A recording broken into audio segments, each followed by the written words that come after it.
All right, what up? What up? How are we doing today?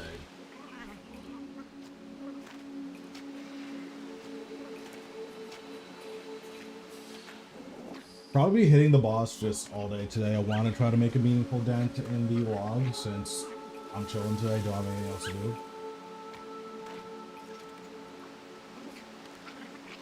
do. Do a little bit of my sandstone. Need to catch up on this.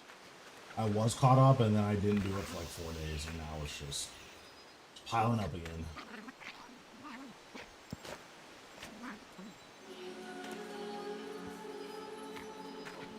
What up, sir?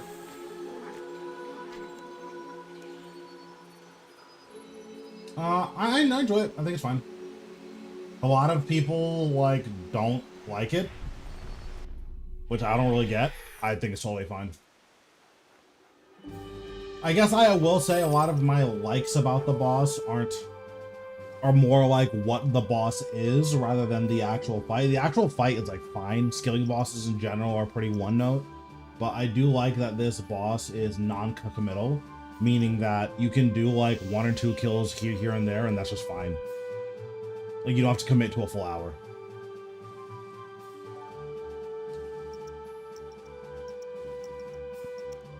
God, these are so expensive.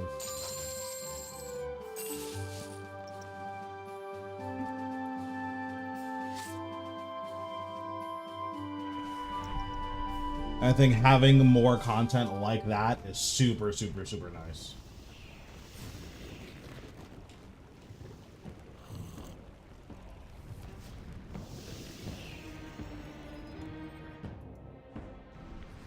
And I guess I'll use Quarry Master for the first hour.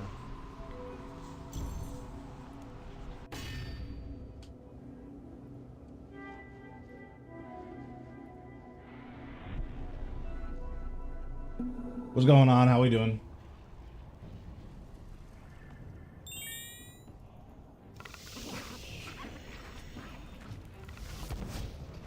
I don't actually know if the divination potion helps here. The mining potion for sure does. I have no clue who the divination one does.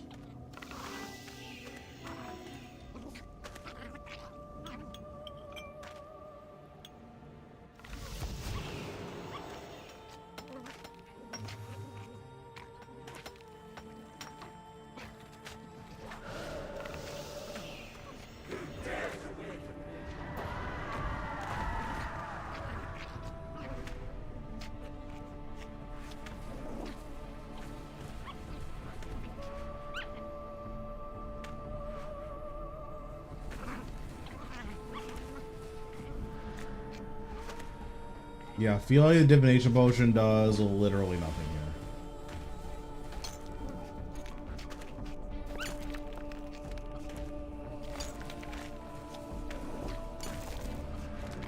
I'm not super interested in chasing a really low kill time, but we'll see.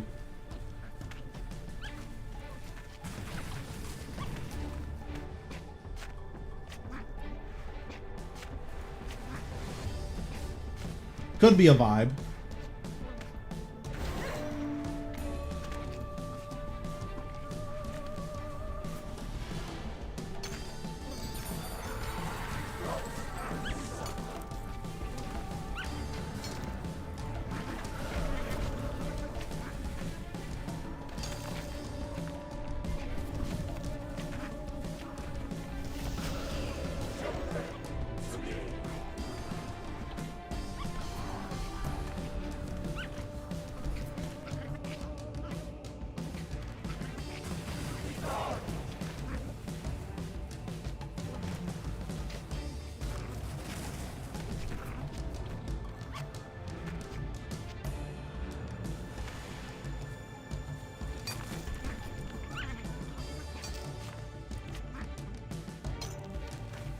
Like, I'm generally pretty happy with my kill times. Like, obviously, if there was, like, a really easy adjustment that I could do, then, like, I would be down to do that. Because I know that a lot of, like, the super fast kill times are, oh, you need to, like, bring a gargoyle and slam scrolls, and I'm just not interested in that.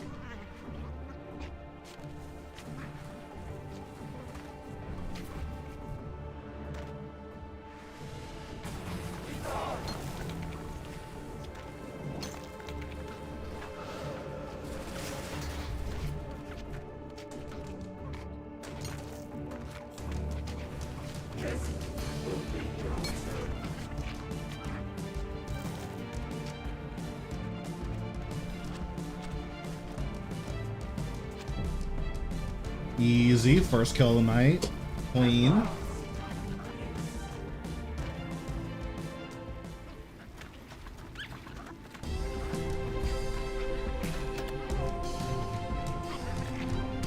Yeah, I feel like a lot of time loss is just, like, at least if you're not on Gargoyle, a lot of time loss is, oh, the rocks, like, on the explosion mechanic. Like, a lot of, like, the super fast kills are, oh, yeah, it just didn't explode on my rock a single time. It's like, alright, that's pretty good.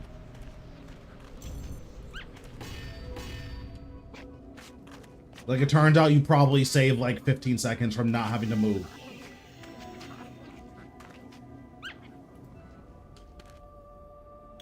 Oh, I don't have enough food for this. I forgot to rebank food.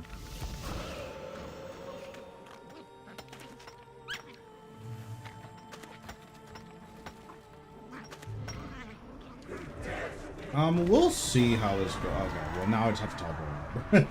Getting hit by that rock, I just have to teleport.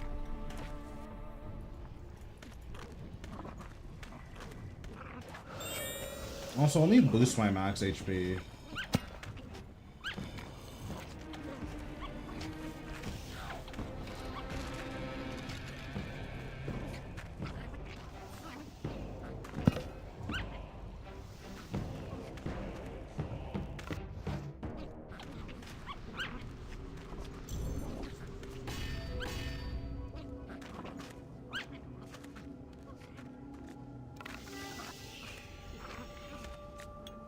What's going on? How we doing?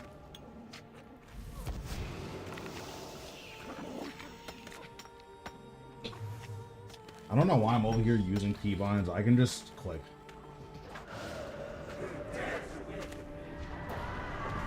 I don't actually know if it scales, I'm gonna be honest.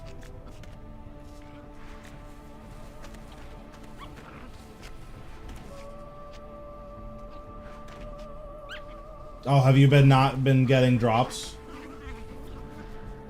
It does look like it scales. Oh well.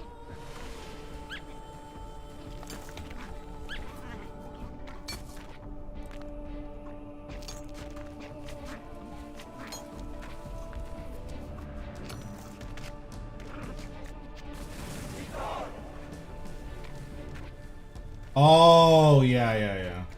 It's a lot of lava strike worms.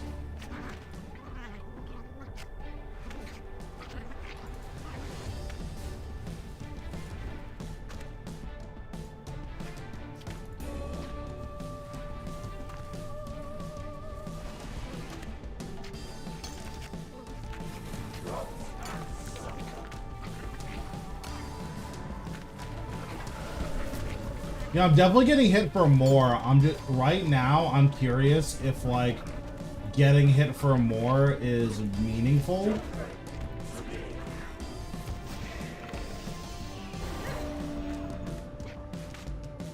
Oh, I didn't even see this guy. Oops.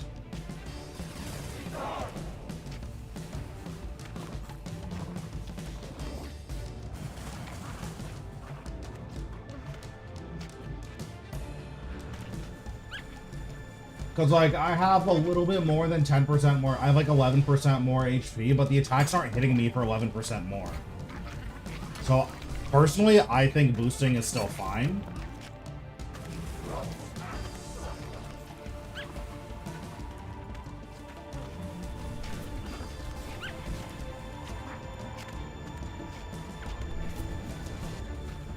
No, I know there was a thing you could do while you keep activating the buff to basically pause the boss, but I heard that that was a bug and that they've disabled that. And I'm not a bug abuser, so...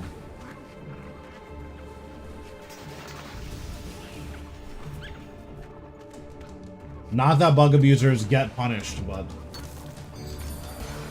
Either way, I'm not a bug abuser.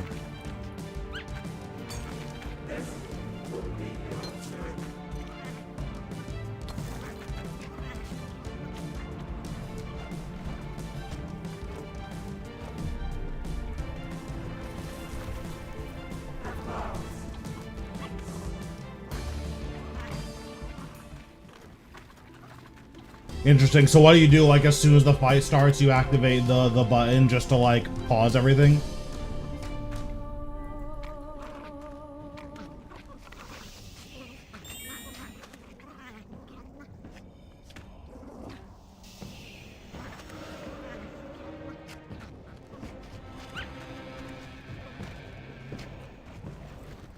But yeah, I still think boosting your HP here is fine. You do take more damage, but it doesn't look like I'm taking 11% more damage.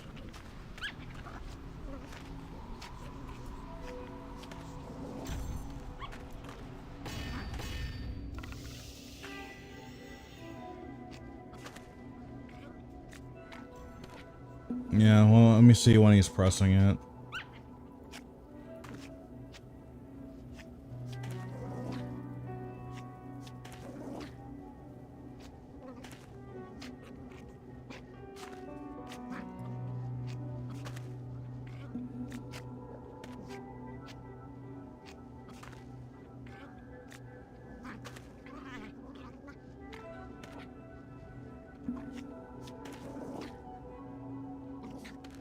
Don't you have to keep repairing the gate though? It doesn't seem worth it. I mean, I guess if the kill time is fast, it's all that matters.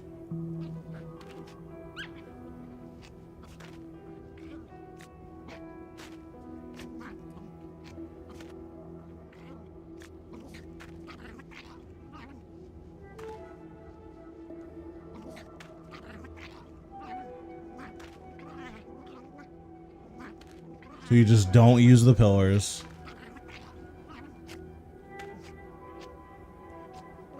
And then what? You barricade this hit?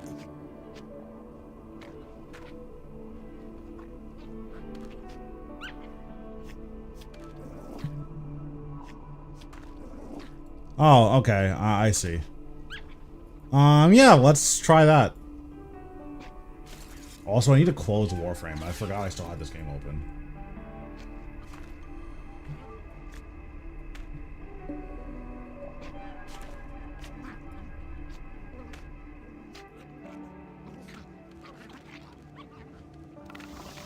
Yeah, okay. Let's try that.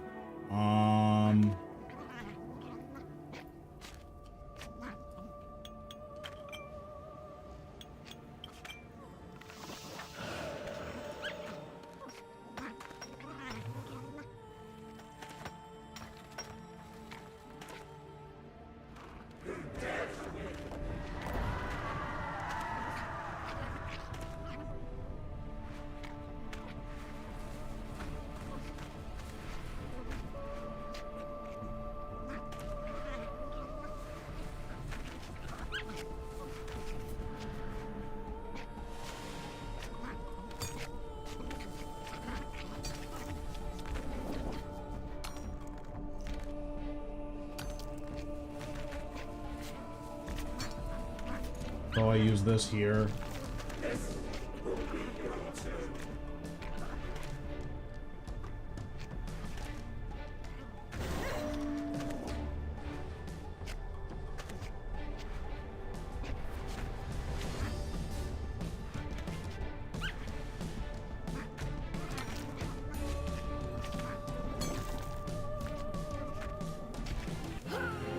Oh, I pressed it late. Oops. Okay. My bad. Yeah, that wasn't good. Don't do that. that was not correct.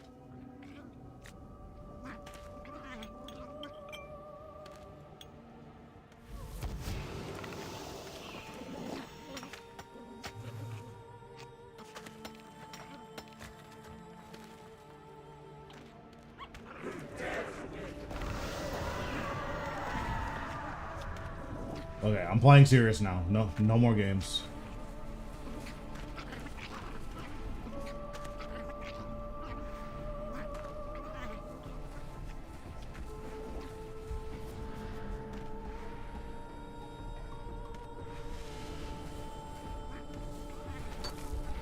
It's very annoying.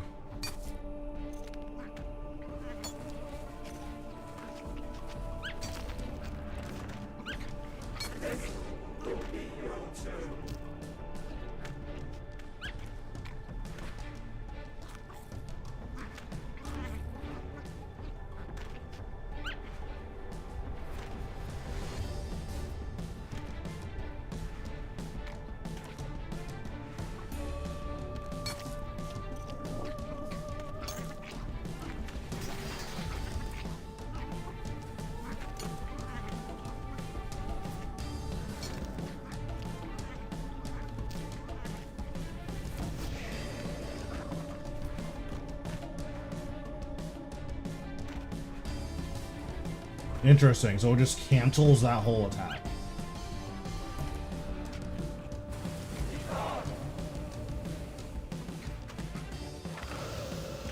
Oh, wait.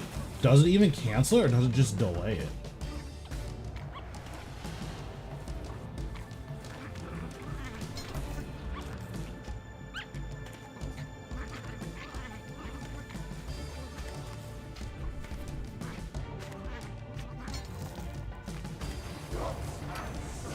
Oh, it just delays the whole thing. That's kind of nuts.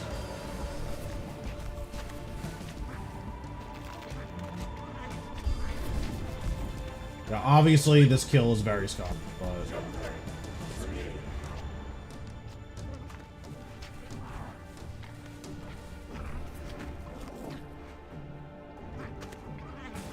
I think I'm just gonna run out of food, honestly.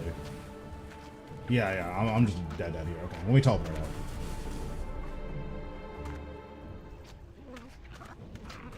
Okay, I understand.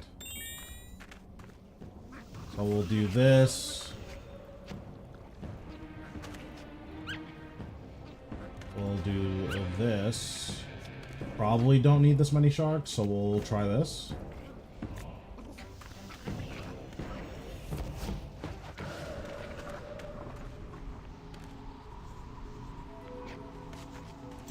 So you just don't fix the barrier at all, or what?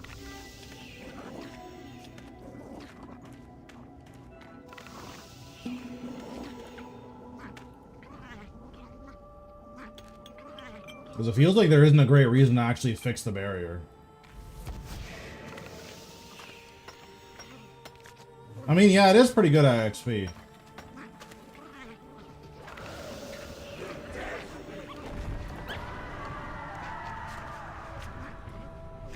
Yeah, because it looks like the barrier just doesn't matter at all.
And then you power burst this one.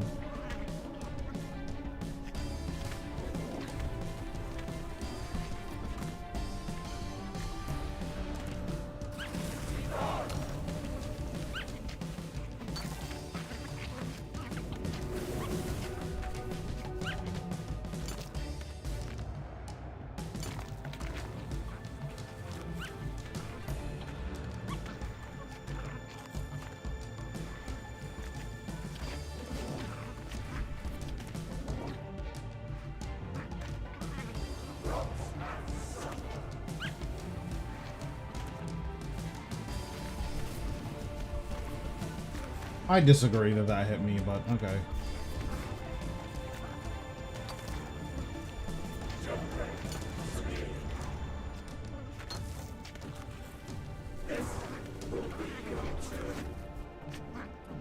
Apparently that one also hit me. That's good. Whatever. I have to 2-cycle it anyways, so... Cool! So I don't know why it wouldn't let me jump there, but that's fine. That was obnoxious, though.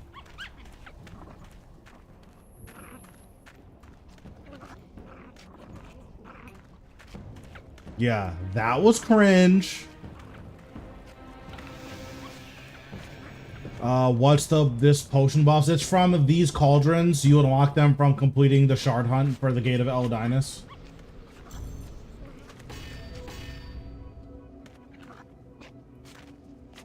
They don't like super meaningfully help, but it's not nothing and it's free, so why not, right?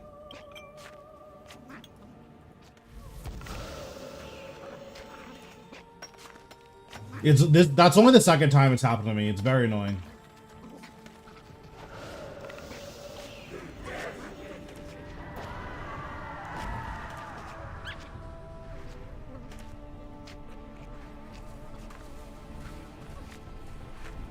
I think it's okay. I think skilling bosses in general are pretty monotonous because once you figure out what to do, like, you're just doing the same thing every single time. So it's hard for me to be like... One second. It's hard for me to be like ultra excited about a skilling boss, but generally, like, I find this to be fine. Like, I could do a decent amount of this.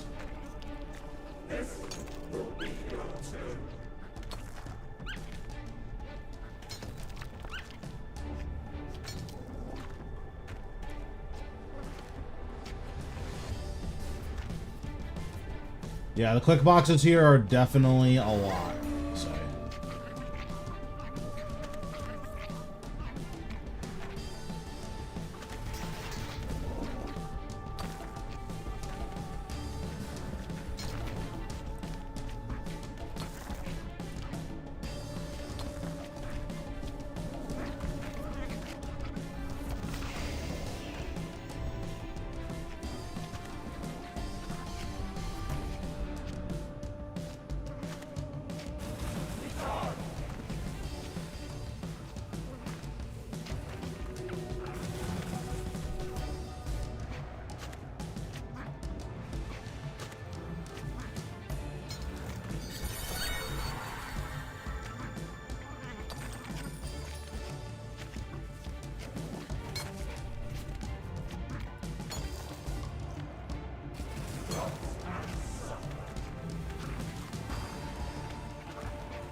God, I don't know why I'm sneezing so much. Maybe I have COVID. If I have COVID, I blame you guys. You guys gave me COVID.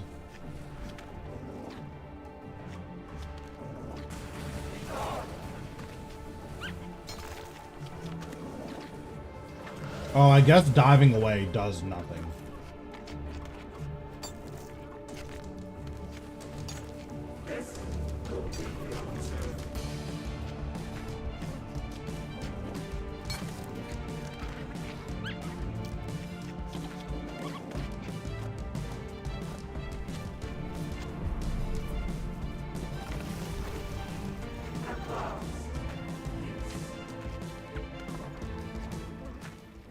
Yeah, I don't know what's going on with the click boxes or with the collision or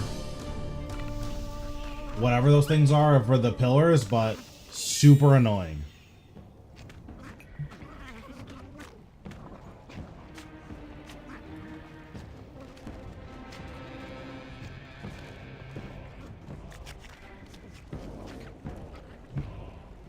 Well, it's really easy to one cycle it, or it's really easy if you two cycle it because like your food costs are cut by like 60%.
Okay, this is looking clean so far.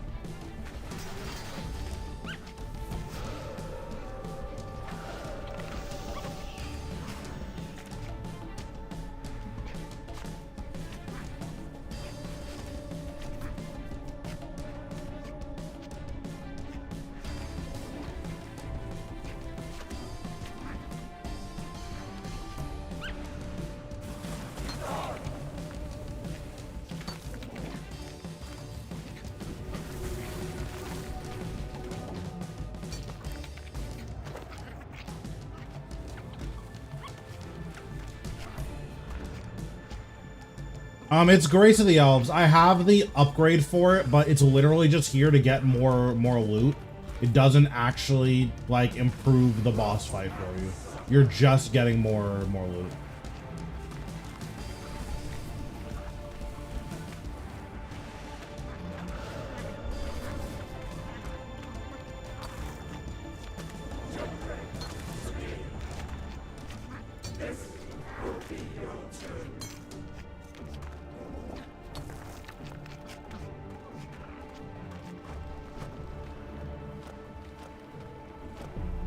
Nice. Should be like a 240.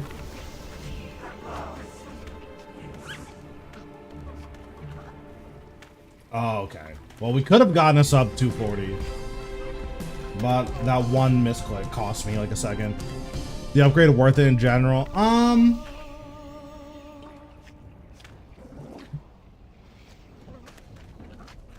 So the biggest thing you're getting is the prayer drain rate being completely removed.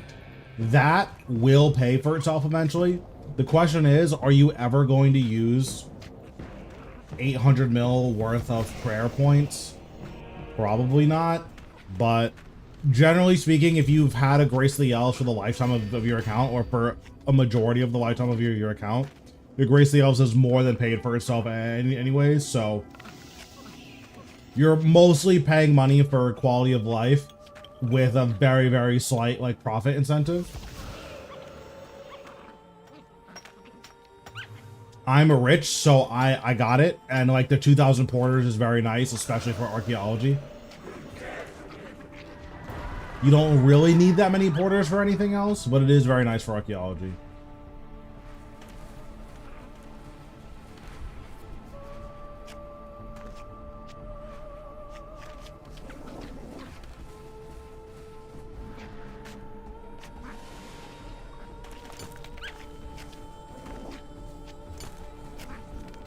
These click boxes are annoying me.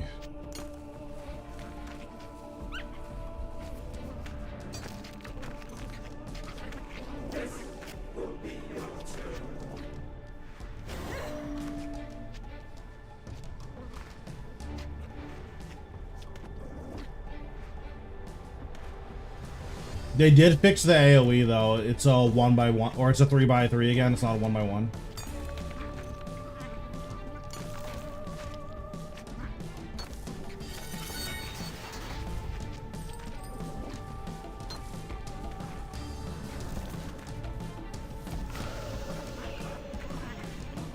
It's going to depend a lot on the type of content you're doing. I find a Blessed Flask personally to be not a waste, but it's definitely a convenience purchase, I would say. Like, you don't need a Blessed Flask.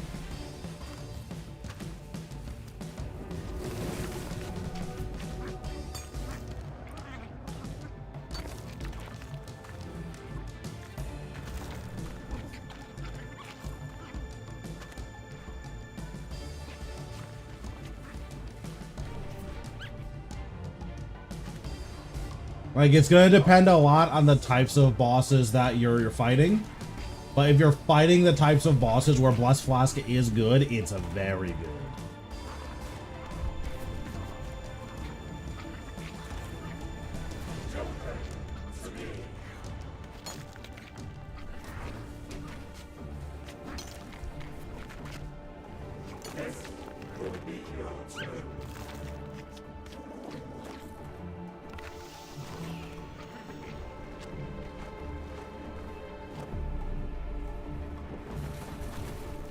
Yeah, it's great at tzkal-zuk. Although you don't need it at tzkal-zuk. I use penance powder.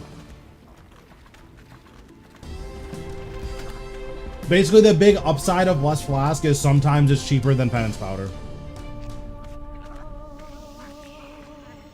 So if you're doing a long fight or a fight where you would use a Blessed Flask, just check to see if penance powder is cheaper. Then also check to see what your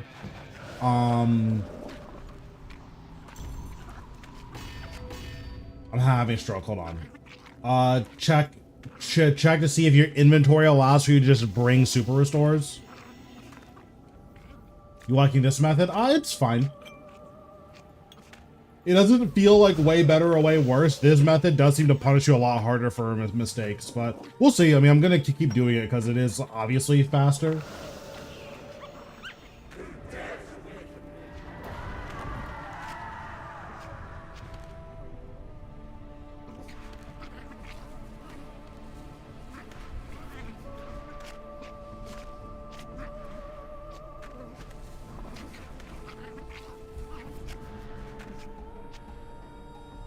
Because like, on its own, 15 seconds faster isn't that big of a deal. But when you look at doing 18 kills an hour, 15 seconds faster that's an extra kill an hour, you know?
Yeah, generally I wouldn't recommend Blessed Flash to most regular players. It's a pretty big investment if you're a regular player.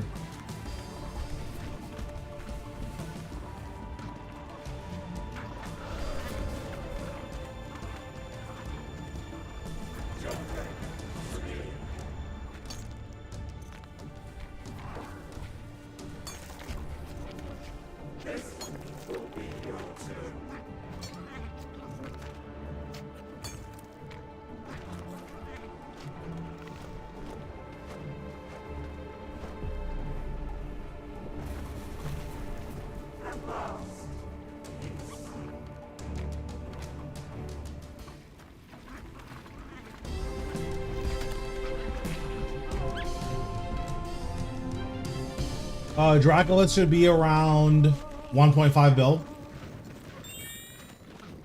Last time I checked, that's about how much it was worth.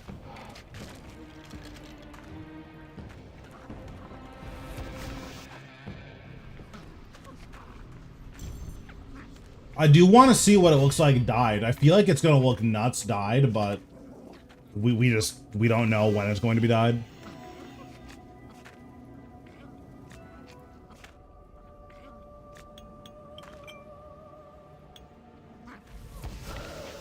Don't have tier 100 upgrades. I mean, if you would rather buy, like, the tier 100 upgrades are good, but generally speaking, there's gonna be way better things to spend your money on.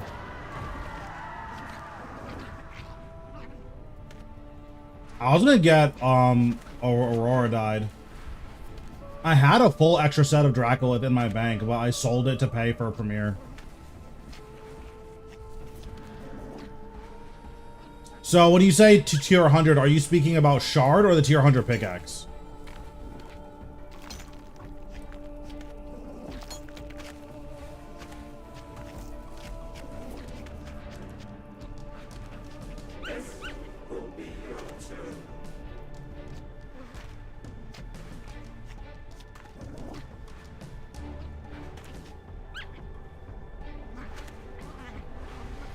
The Glacier Wool weapons are very good.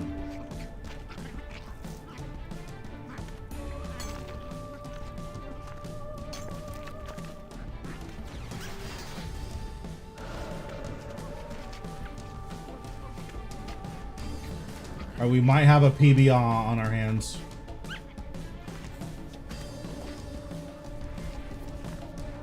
I do not believe that mining cape works, but I'm not sure if any cape works. And then HSR is just here to be a luck ring. It's the only thing that I have it for.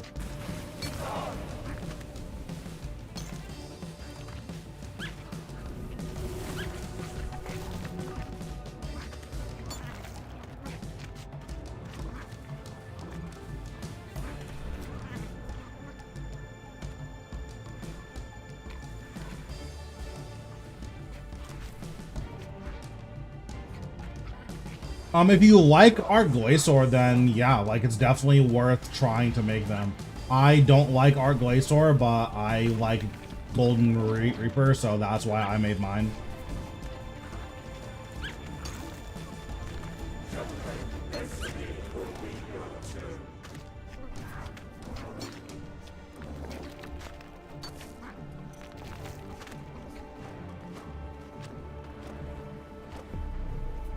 That's a sub 240. It better be anyways.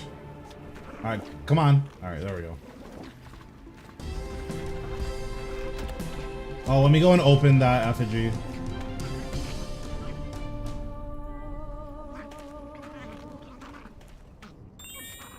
How close are you to Golden Reaper? Well, I don't have Vitalis, so I'm not close. Once I get Vitalis, I'll be like 70% of the way there.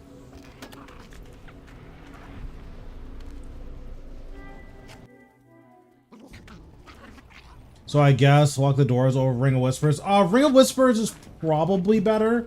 I mainly bring a Luck of the Dwarves because more money is more better. So enhancing the drop a little bit, and then also enhancing your Saren spirits, like that's why I bring them.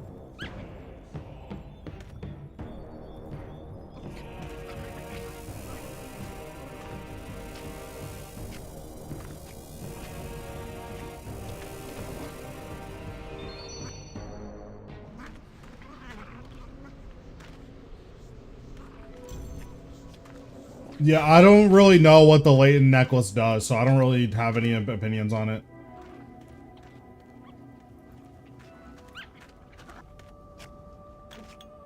But the sentiment in chat is that it's trash, so do what you will with that.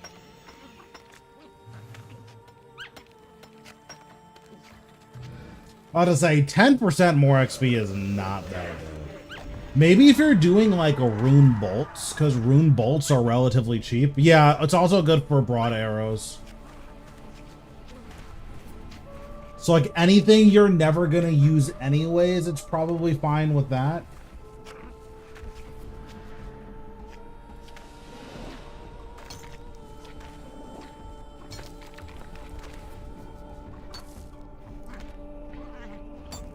Swapping before the kill would work. That's just a lot of work, and I don't care. This is a skilling boss.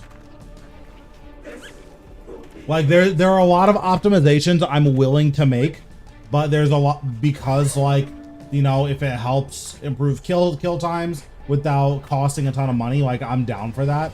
I am not interested in like doing switches at a skilling boss. I'm so good on that.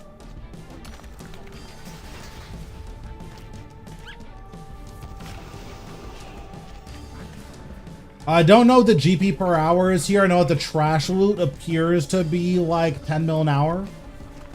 Well, like 8 to 10 mil, depending.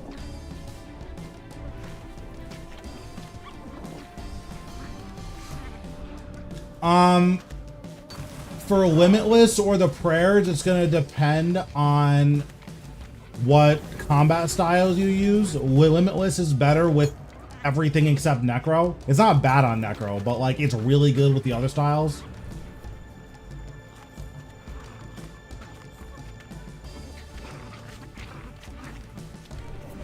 And it works with all 3 of the original styles. So there's a pretty big upside to just getting Limitless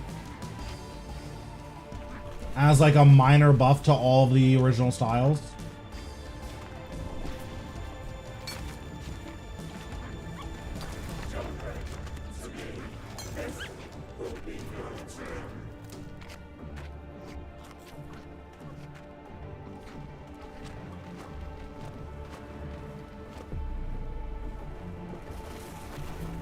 Any idea how much? Nope. Well, so I think the trash loot being like 10 mil an hour is totally fine. That's what Nakatra's trash loot is. Like, I think Nakatra's is what, 10 to 12?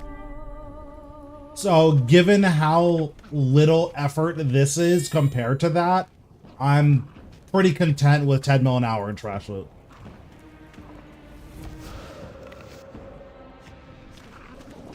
Like, let's see. What's my... I have 21 mil in here, and then what's my... How many kills have I done? Like 40 or something? 42. So yeah, like each kill is about 500k.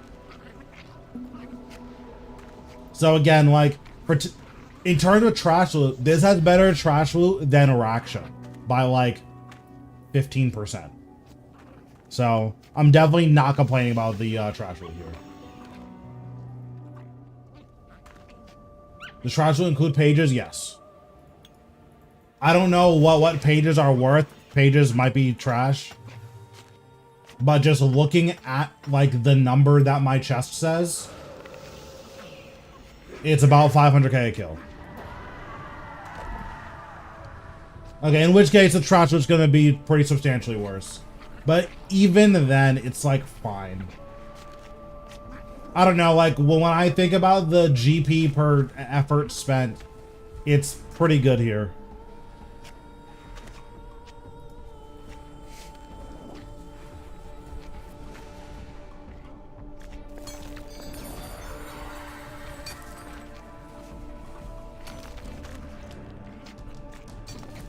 Oh, I just pressed the wrong button.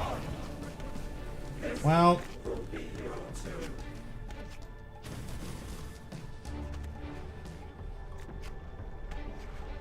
That didn't do what I wanted it to. And now I have to recharge the pillars.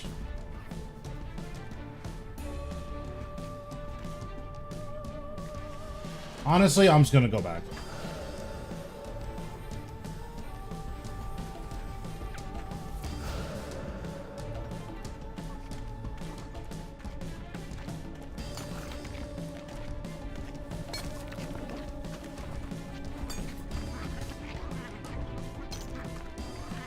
What buffs do you have on? On my bar, I clicked on the skilling cauldron. So that's the big one. But that's basically it. I also have Bic Book, but that's not a buff. Like, I guess it gives me more XP, but like that's not really a buff in the same way.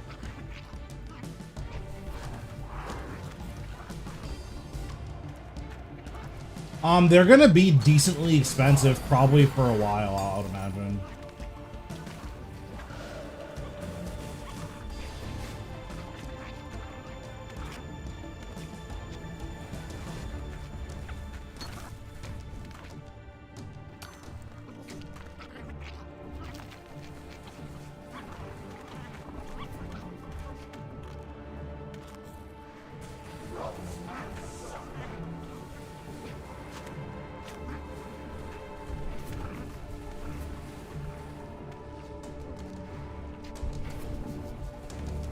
Yeah, when you complete the shard hunt, where the overload cauldrons were for like the PVMing events, there's a skilling one.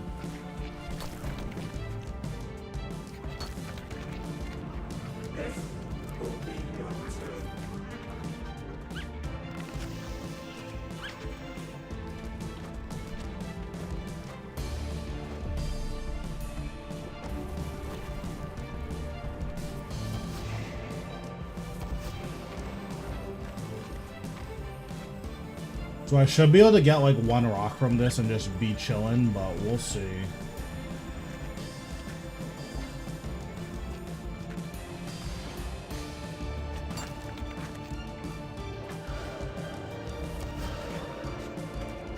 Yeah, okay, nice. What's going on, Silver? How we doing?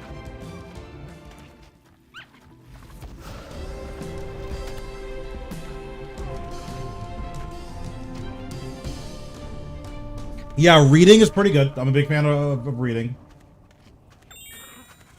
Also, let me get a Reaper task. I haven't got my Reaper task for today. No thanks. Well, that was easy.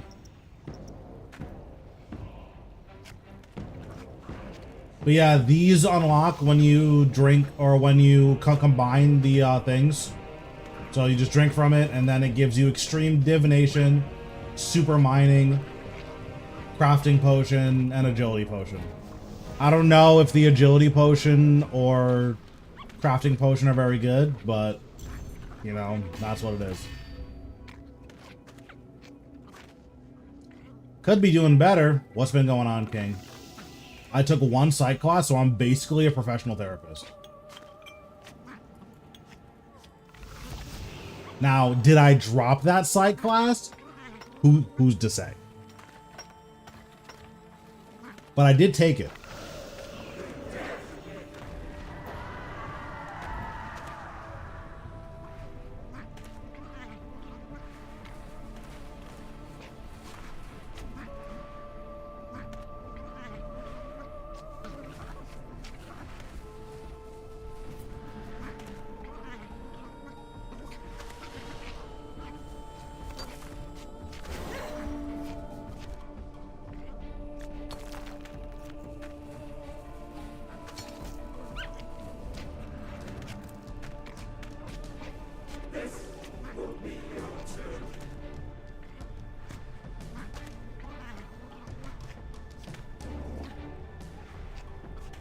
Yeah, this fully resetting the first mechanic is pretty nuts. That probably shouldn't be a thing, but oh well.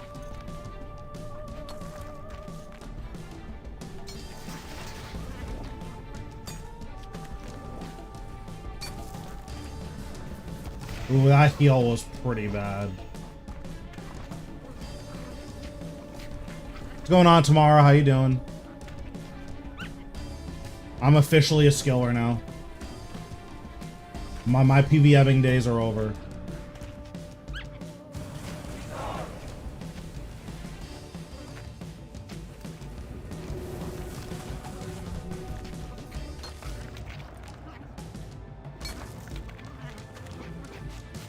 Damn.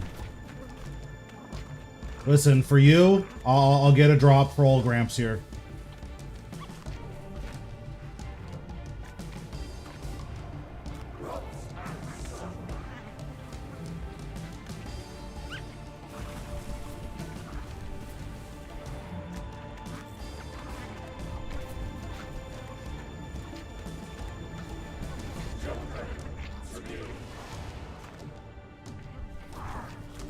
Yeah, stuff like that is always unfortunate. Obviously, it comes with, that's part of aging, but it doesn't make it not. Am I dead? I was almost dead.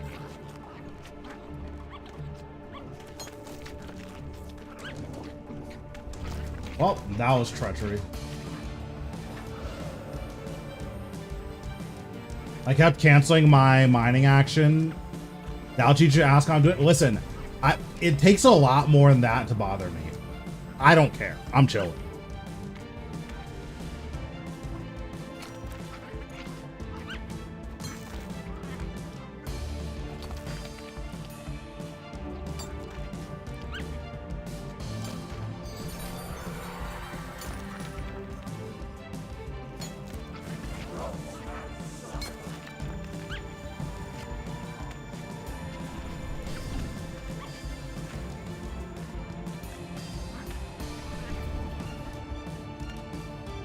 Okay, so should be able to kill him here.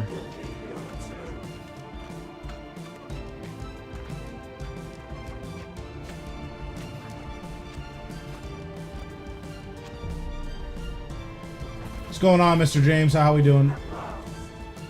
All right, show me the drop. And I got nothing. All right, so not this kill, not this kill. That was just a meme. That was just a prank. Next kill though, next kill for sure.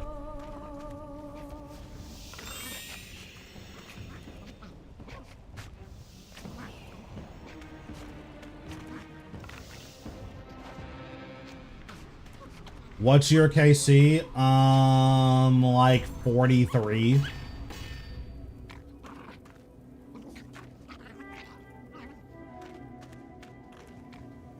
I haven't done a ton of it off stream, mostly because I've been playing Warframe.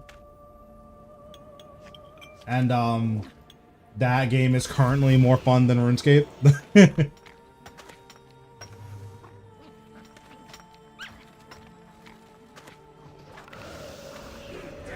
Yeah, for sure.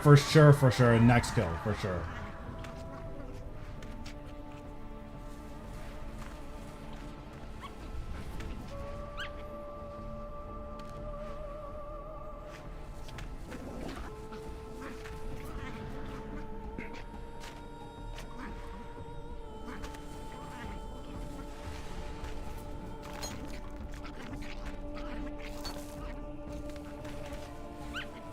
Is there any way to increase the chance of your familiar proccing? What do you mean by that? Oh, I just trolled. Because I have a yak, so...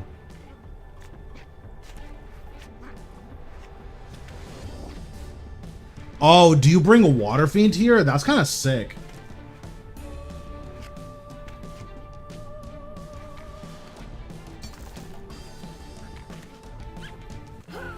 Oh, I missed.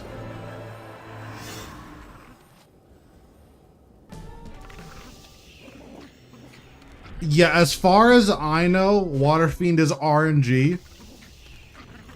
So if you're trying to do a 3-rock 1 cycle, you're trying to be the main character. Cause you need to proc a 5% double chance 6 times with 24 attempts. That's exceedingly unlikely. So if your goal is to say, look at me with my sub 2, you're gonna be here a while. But it is possible. Also, because of how tedious it's going to be to duplicate that world record, it's super worth going for. Because it is pure RNG, which is hilarious.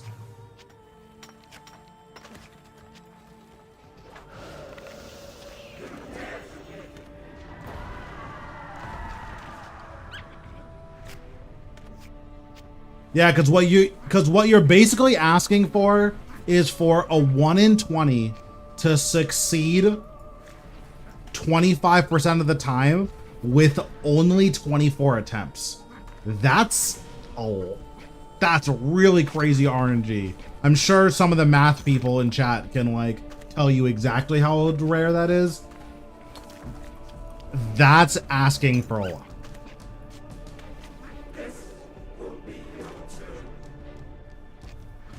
Well, that would be 6 times in a row, so it's more lenient than that.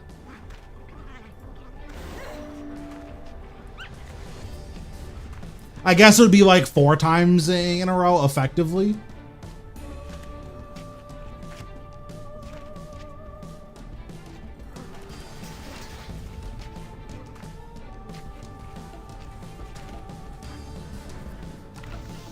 Oh, I just wasn't mining this the entire time. Oops. Is the kill ruined now? I don't think so.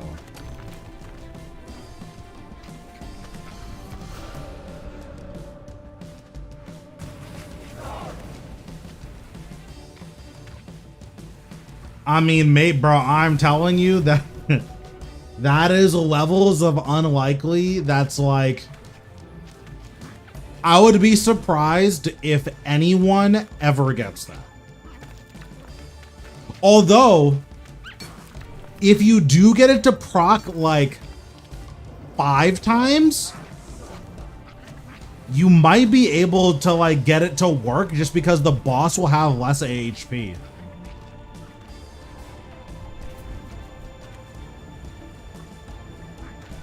That is something to keep in mind. Is that technically if you get even luckier and proc it 4 times early, there's definitely... Oh, I'm dead? I'm dead. Is what I would say.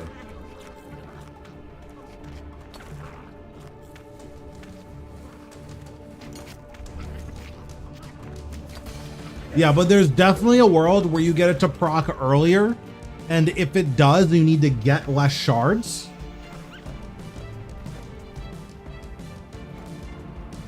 That is really cringe. That's super cringe.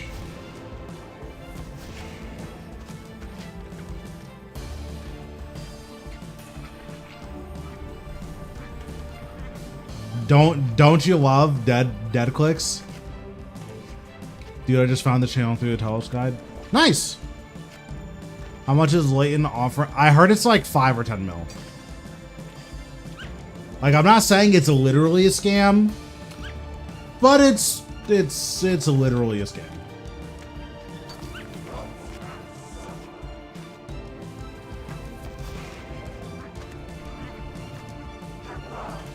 I did just get...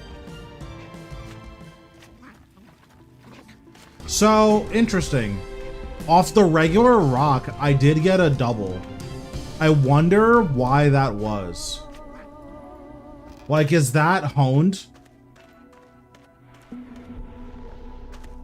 How do you know when to freedom?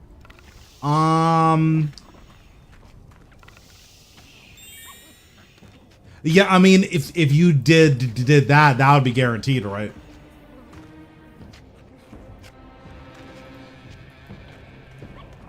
How do you know when to freedom? At Telos, I'm trying to think. When does he actually stun you?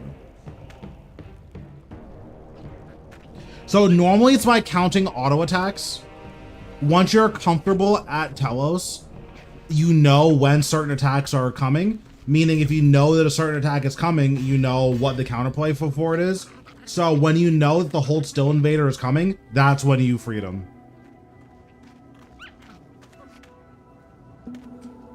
They aren't going to be worth... I mean, I guess. I don't know. I feel like for a skilling boss that's like relatively easy, it's a little bit... And that's also soloable. Because you have to consider, are Crossus's drops so expensive because they're so rare from Crosus? Or are they so expensive because it's a group boss that you can't solo? That's worth considering.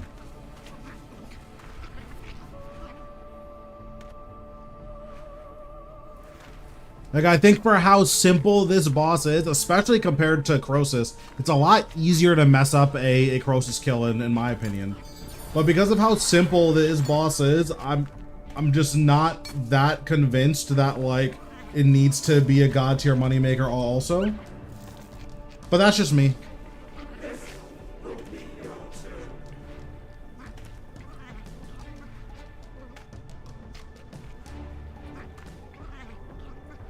So it is doable, it's just not worth it. Which is the bigger issue, right? Oh, I just power bursted for no reason. Oh well.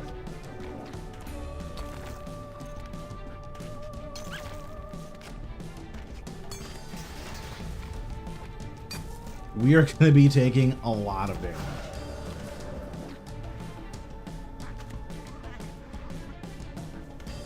Alright, so that means that I have to safe here.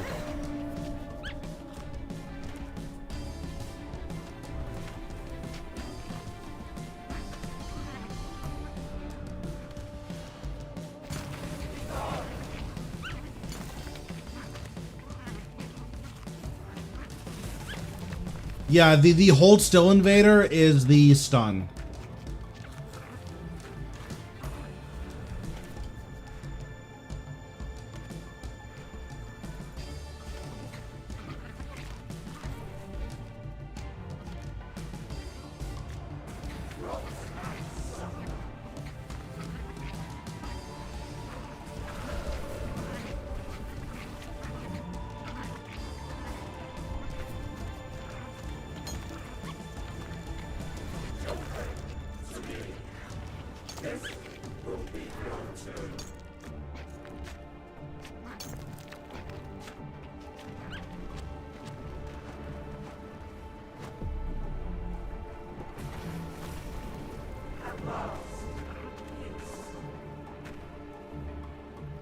But why does this death animation take like 10 hours? What's going on?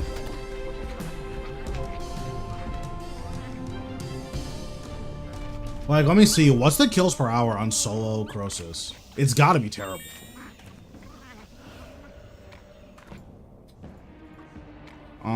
Solo Crosus kills per hour.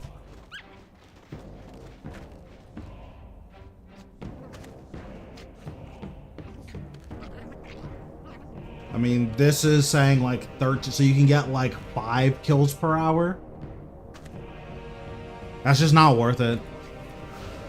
Because of the contribution system, doing duos and 4-man is just so, it's so much better money. It's just not worth ever doing solo. I'm almost at 50 KC and no drops yet. I don't know what the drop rate is here, so I'm chilling.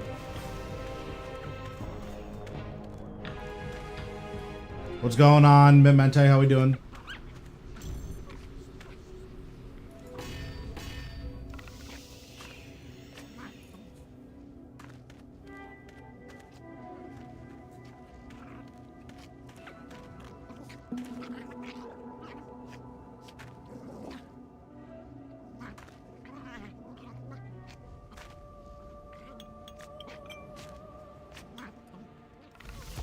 I guess repairing this for XP is like the move. It's not like you have anything else to do, right? Is this the spot? No, I think you're supposed to stand here, right?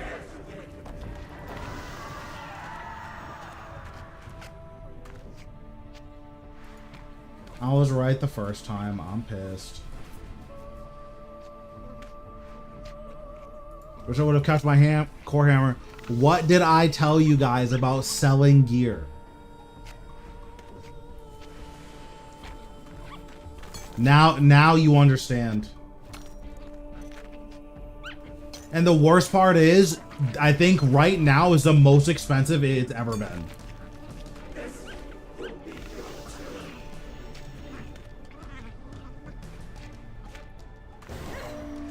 Good, watch a few of your videos. Nice!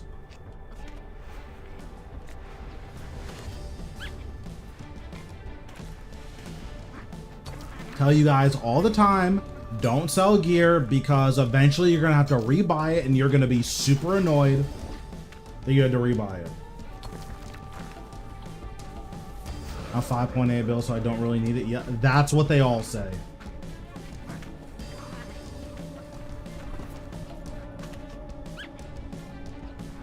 I do need to go over and get that shard at some point. I wonder if it despawns.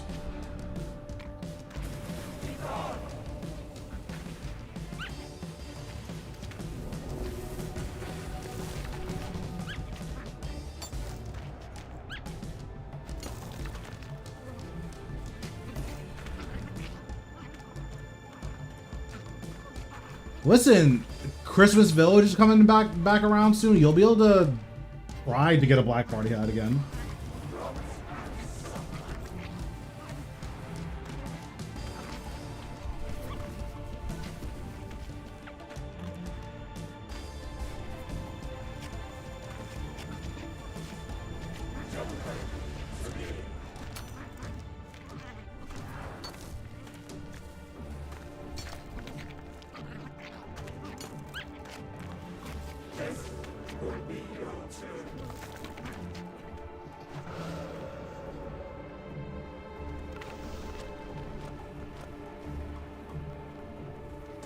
What the heck? The agility pop-up! Oh my god. I've had enough of Jagex. This boss has pissed me off for the last time.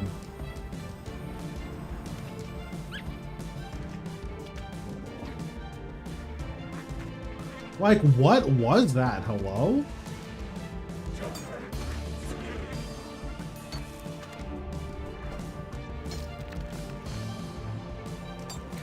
This thing is healing it to full. I don't have enough shards.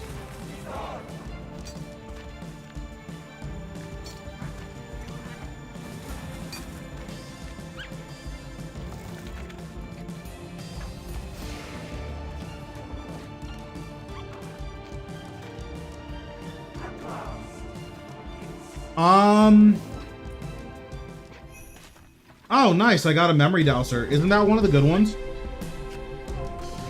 I'm so rich. Gimme, gimme. Yeah, you guys are pissed. I think each rock is... Actually, hold on. Let me see.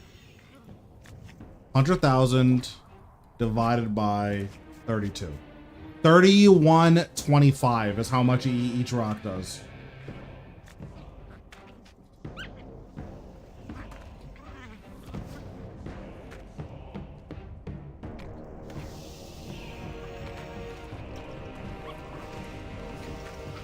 What is that? So what this does is this makes divination fun. That's what it does. It auto deposits your energies and you can gather the energies without moving. So you just stand next to the rift and just gather for free.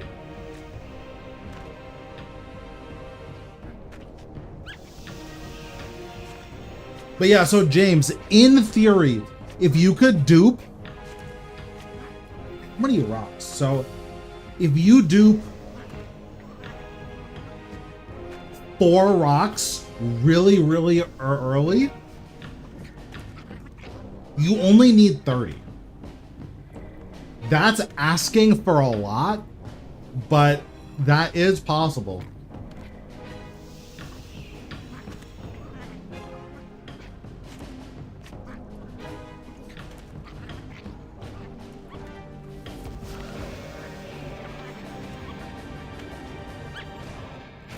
So that means you would need 26. So you would be, so if you dupe 4 rocks early. Oh, because Gargoyle just goes so much faster, right? But you only have to do 30.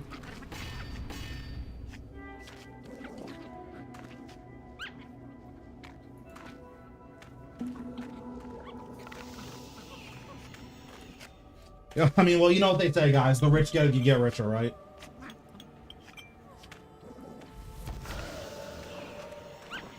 Yeah, I would just assume that if you're using a gargoyle, like, it's that much faster.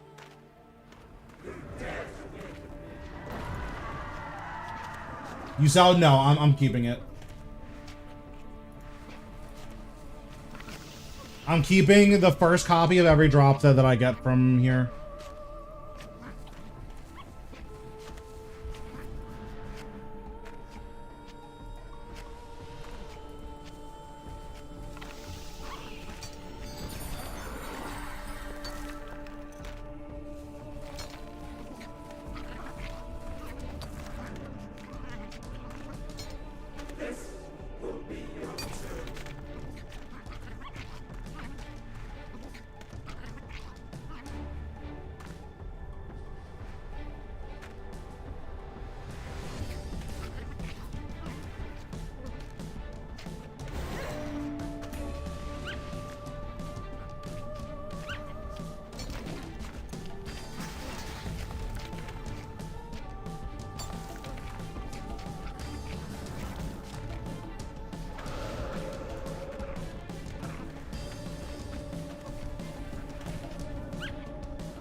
Look at this noob getting a latent offering.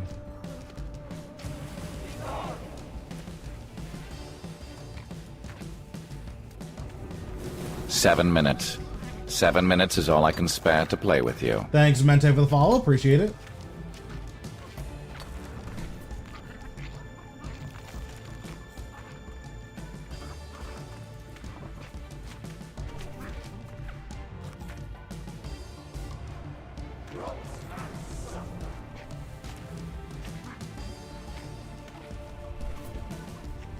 Oh, nice. I just get to hit this for free.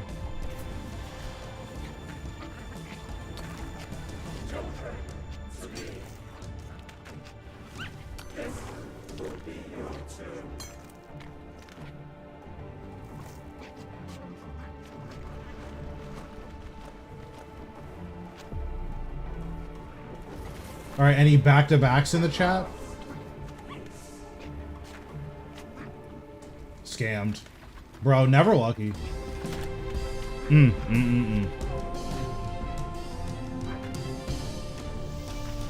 What else does this boss EV even drop?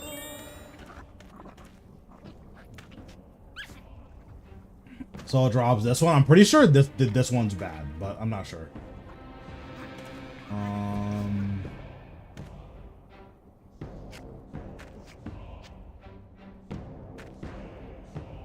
I definitely want the Eclipse Soul Prayer. I'm pretty sure it's really good, but that's only on paper. I'm not actually sure how good it is in practice.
Is the divination XP from this boss any good? I really haven't been paying attention to it.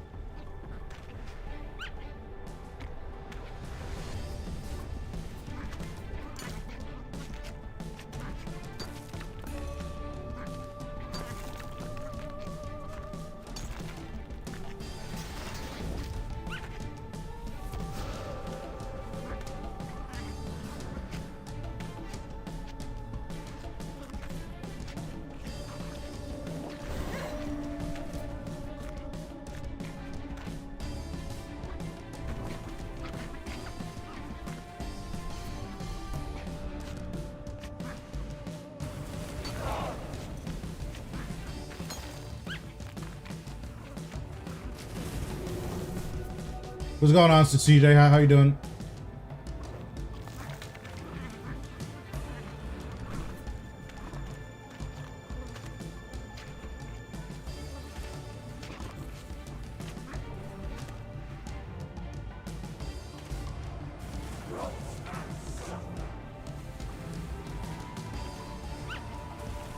Well, that is cringe. I think we're still fine, but that's super cringe.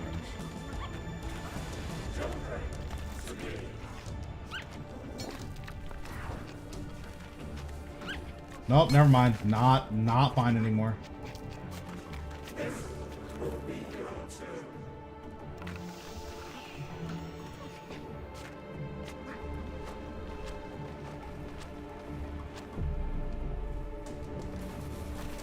Nice, that's awesome. I don't know why you're obsessed with playing on mobile, but listen, as long as you're having fun, that's all that matters.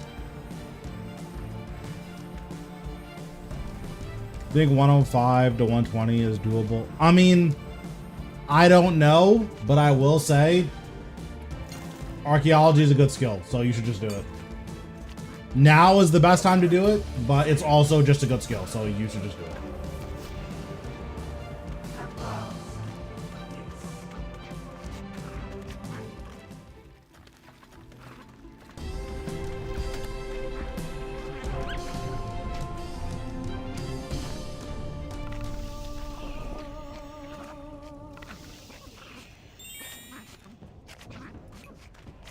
In all seriousness, it's going to depend a lot on like how you're training your archaeology.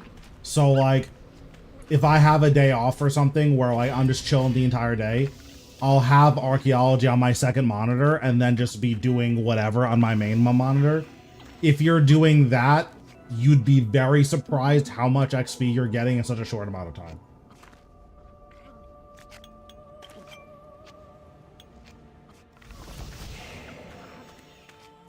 What did I spend 100 mil on? Does anyone know?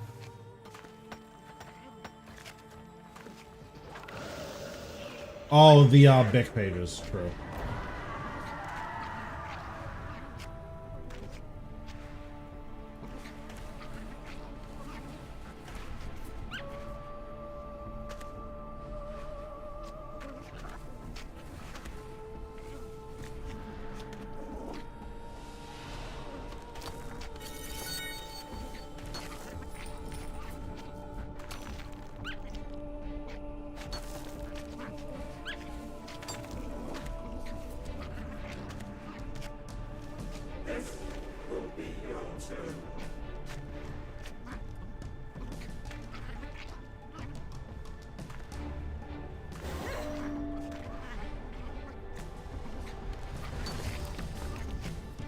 Yeah, make sure you don't burn yourself out. I've definitely seen a lot of people do that, where they'll do one of those really big grinds and then quit like a couple days later.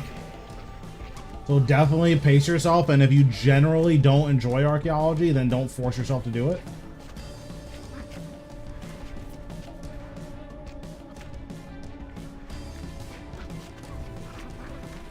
But yeah, like if you're gonna be otherwise just hanging out, then now is a really good time to train archaeology.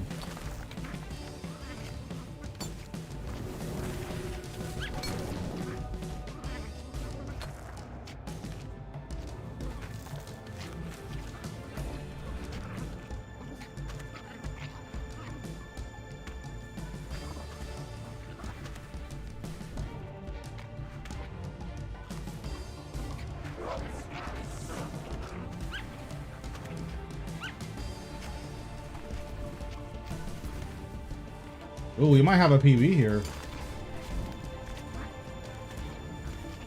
I should have tanked that.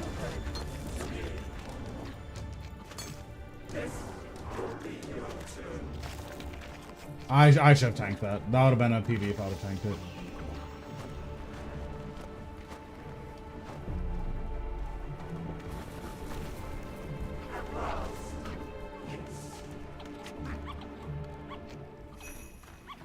And there it is, 50 kills. You should not lamp archaeology unless, I mean, I guess typically what I say is you shouldn't lamp archaeology until you're like 76, I think. Whenever you unlock Warforge is when it's like fine to lamp it. This guy got the pet on the first kill. Yeah, I'm definitely reporting him.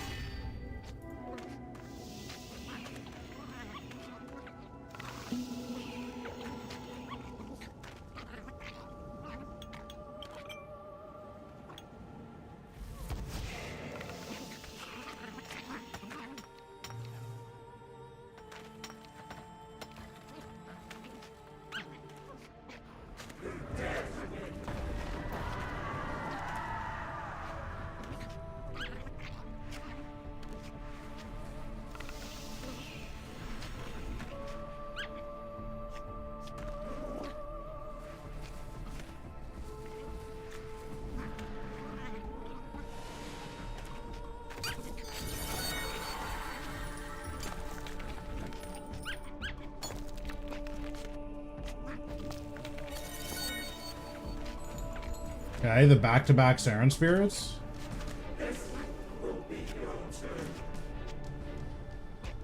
Big Book gives you bonus XP whenever it procs, and it also gives you clues.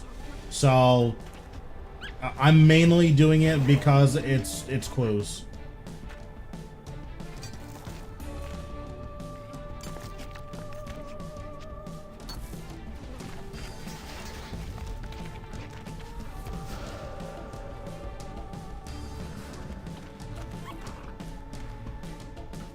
Oops, I moved too early.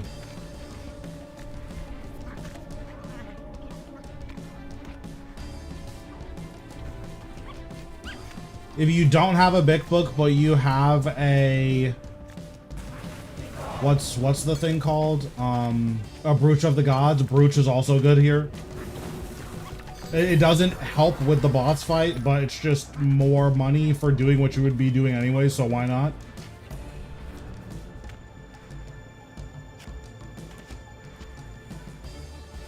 Can I move, please? Okay, thank you.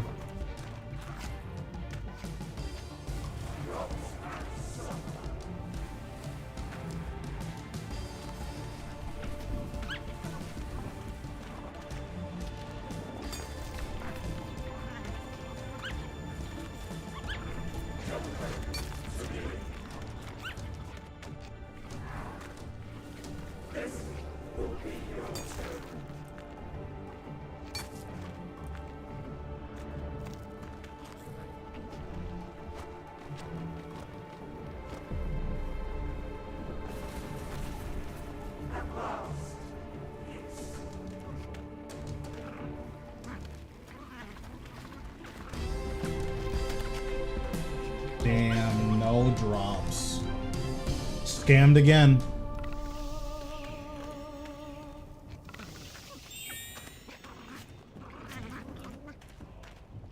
No, I don't need this. I can destroy this.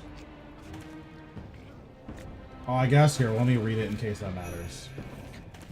Oh, I did have to read it. That's so funny.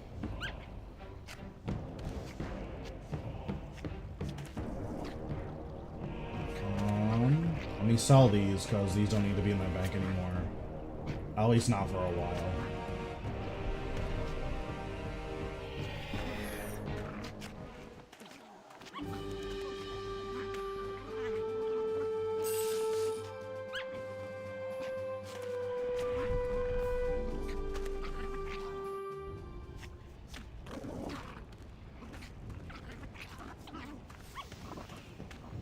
Oh my god, please. Okay, thank you.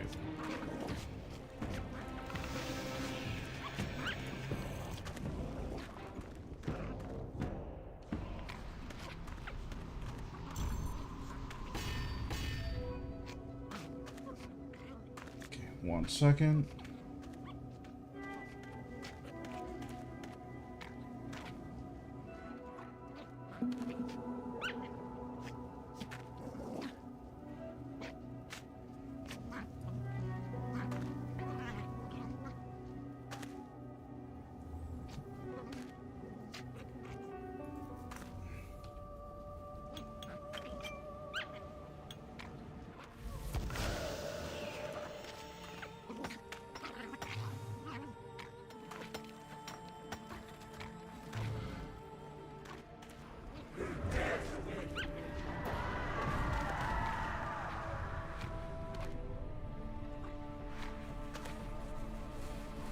I am gonna try to get the 100 kill skyboxes. We'll get them today. Obviously, I'm gonna get them at some point. But I am gonna try to get them today. I think that would be cool to get.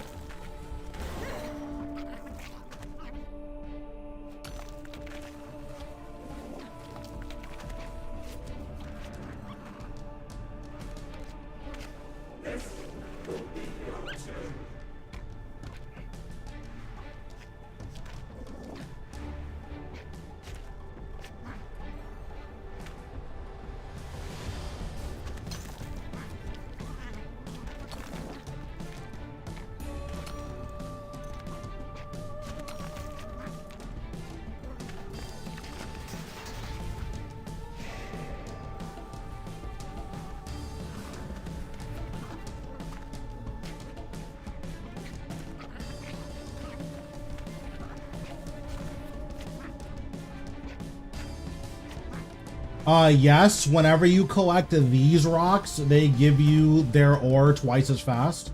So you see, every time I get a mining completion, I get two ore.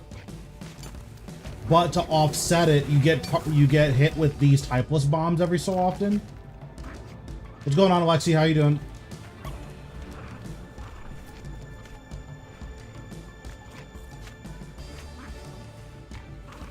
How you been?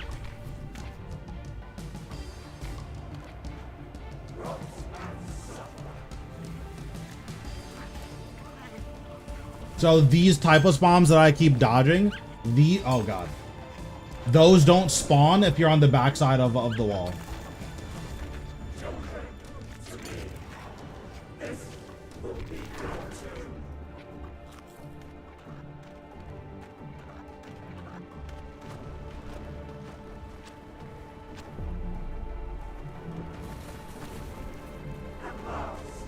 There it is, easy.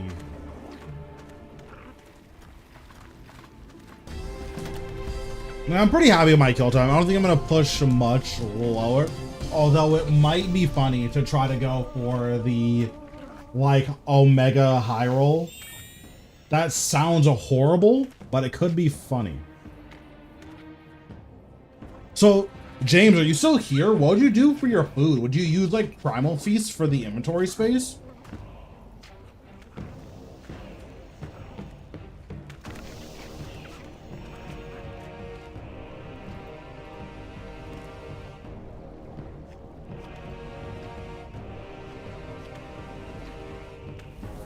Well, I guess your food needs won't be that much if you skip an entire rock, right? Yeah, if you get to skip a whole rock, maybe it just doesn't matter.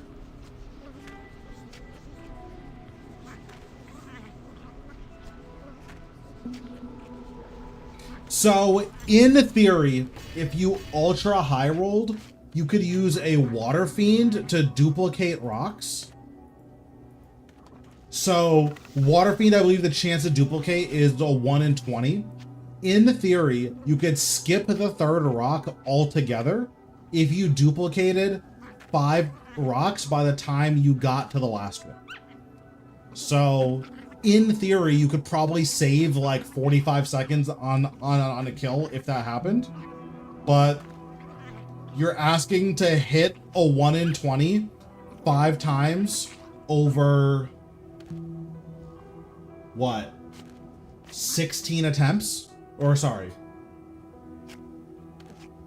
12 attempts? That's a lot. So if you're the main character, it's possible to get a sub 2. But you're really, really like, you have to be the main character. Or I guess it's a 1 in 20 times 24.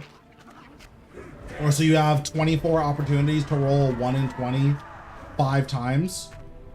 That's a lot. If you roll it early enough, you might be able to get away with rolling it 4 times. What's going on, Herb? How we doing?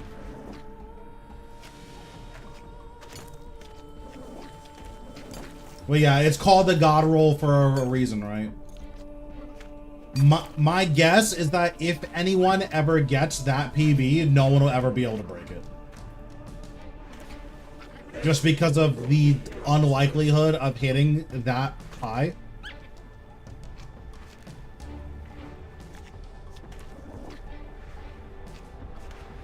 True. He's reefered up.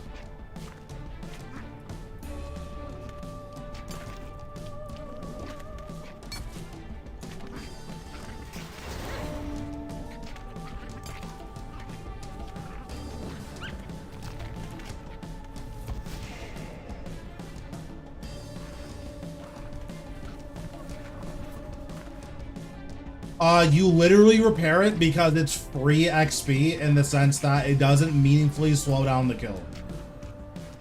Or sorry, not meaningfully. Doesn't slow down the kill at all. So there's no reason not to repair the barrier for more XP.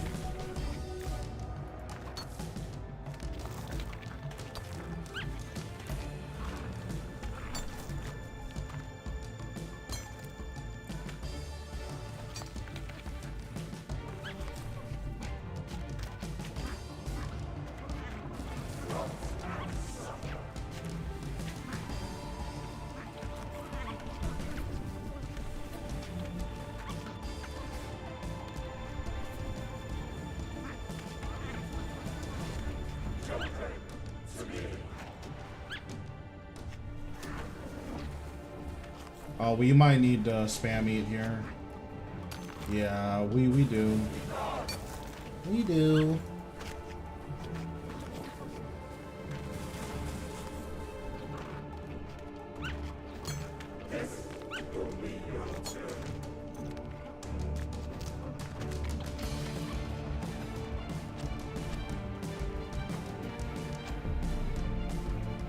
Did not even know we were getting a new skilling boss. Yeah, this came out Monday. Why do you use the button? So when you click the button, it resets the boss's current attack cycle.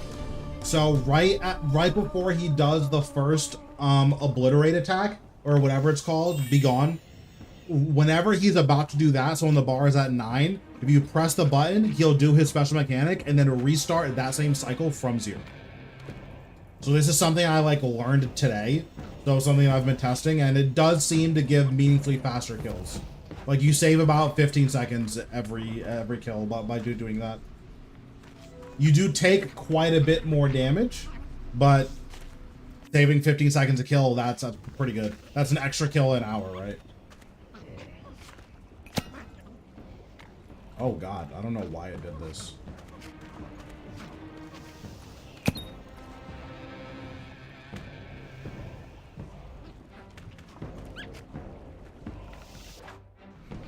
Is the new skilling boss any good? Yeah, I would say so. It's decently simple and it's non-committal. So if you want to do 2 or 3 kills and then take a break, you can just do that, which is really nice. It's one of the few bosses in the game where you can just, I'm gonna do 2 kills. You know, because I only have 10 minutes before I have to do something. It's one of the few bosses where you can actually do that, and you're not trolling.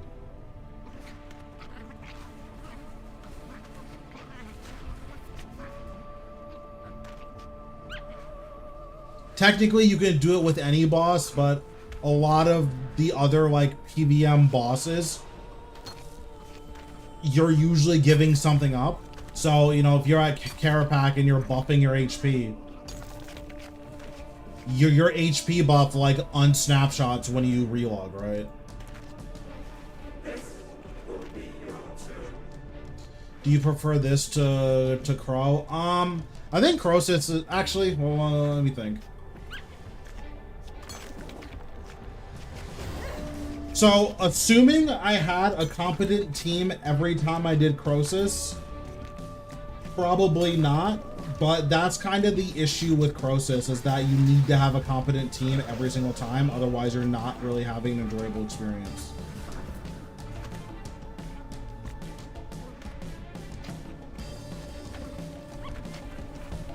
Alright, I need to ban this guy.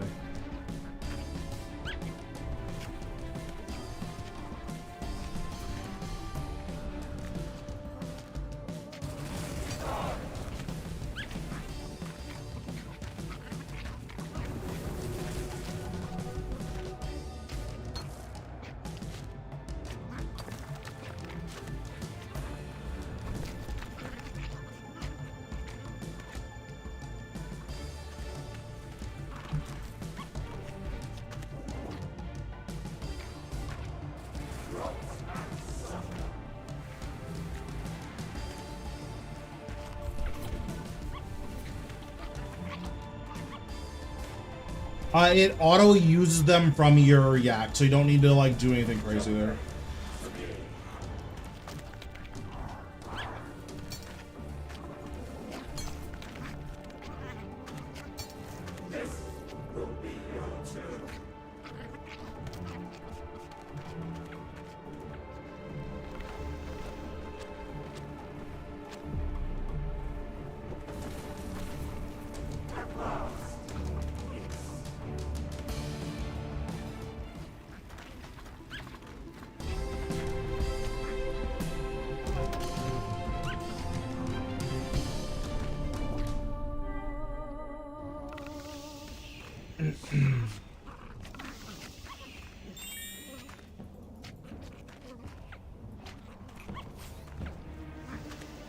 When do I need to reboost my HP?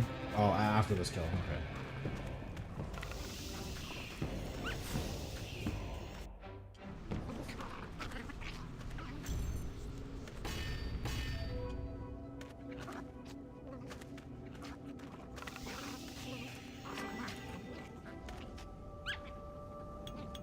What do you mean by doesn't feel comparable to Crow?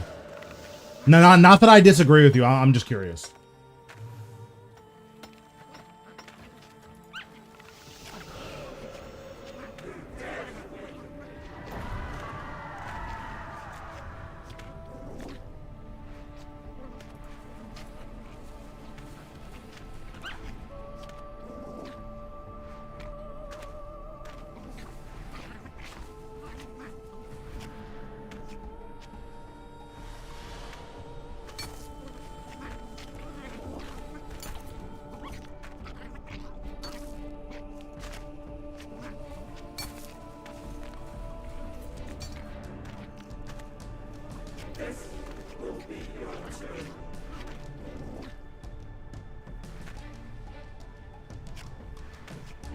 No, yeah, so I'm asking, like, what do you mean by that? Like, in what way do you feel it's not comparable?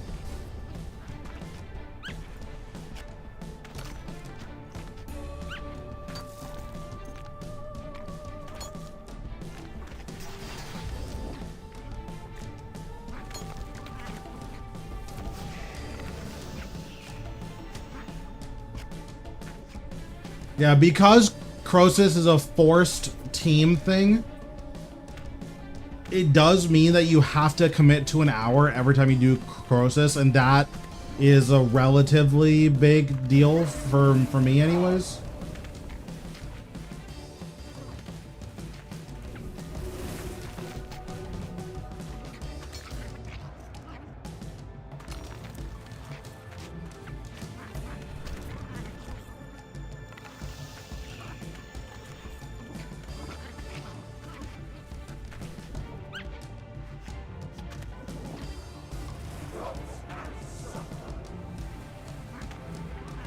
This definitely feels like you're fighting more, I guess. Like, I can see, I can see that for sure.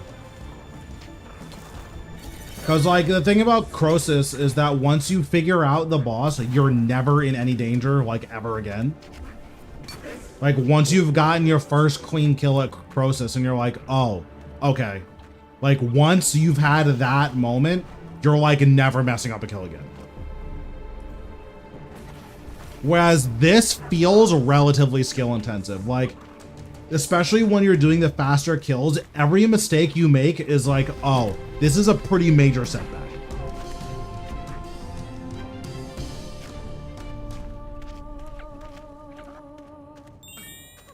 So in that way, I do like this encounter more. I think it is nice that there are consequences for mistakes. I also like that it is possible to make mistakes. Like, the only time you ever, like, mess up a kill at Crosis is, oh, I was exceedingly impatient and got punished for being exceedingly impatient. Which like, do I even feel bad for you?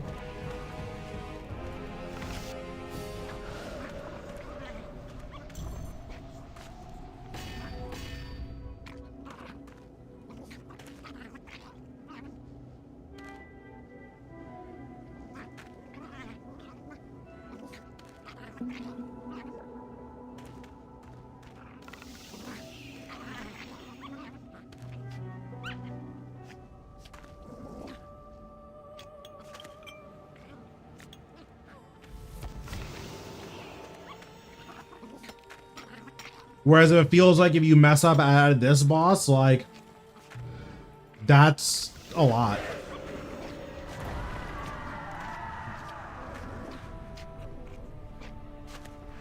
So the main reason I'm using HP boosts is that the damage that so my HP is currently boosted by around 11%, but the damage isn't increasing by 11%, if that makes sense. So yes, you're taking more damage, but like you're not taking proportionally the same amount of damage.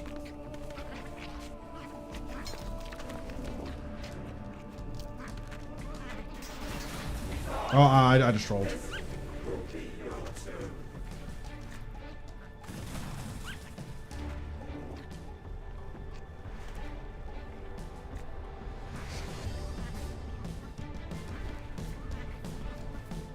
Yeah, like I personally haven't had that issue at Crosis. At least it's been a long time since I've had that issue.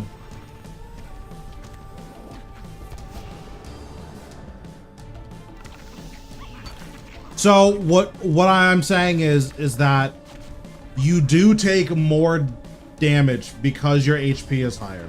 But my HP is higher by 11%. I'm not taking 11% more damage.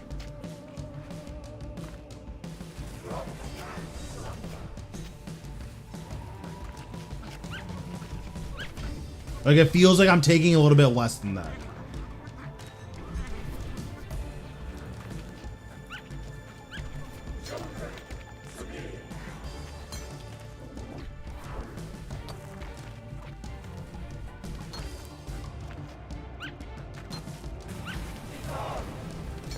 Oh, wait, I'm dead, right?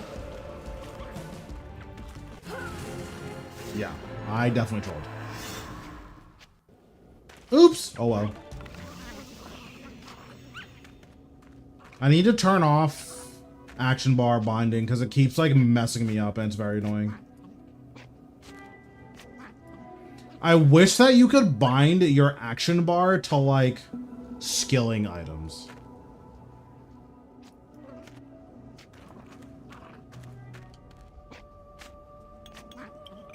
Well, so like right there for instance, I had 36 stacks, so I should have been taking 720 damage, and I was taking 733.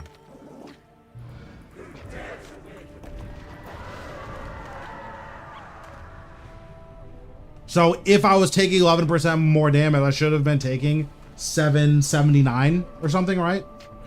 Or 772. Sorry, 792.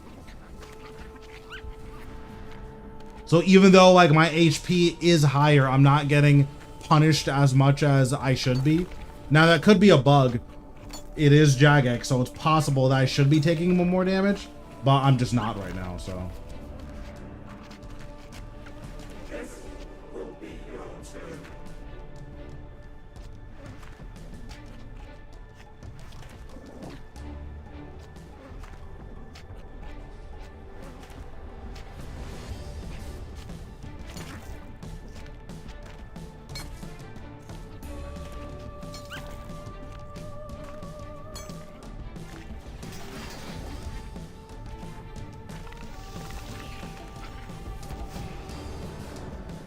Yeah, so it's a very minor, but I am getting a very slight amount of effective HP, so why not, right?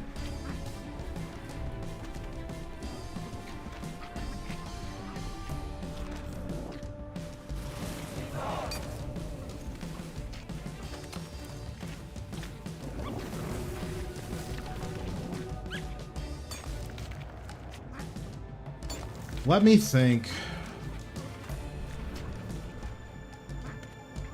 I'm not actually sure how much faster Gargoyle is. Because the other thing you need to worry about with that method is you need to figure out how you're going to sustain yourself. So if you're bringing Primal Feasts, I could see that working. Because your inventory space is pretty taxed with that method.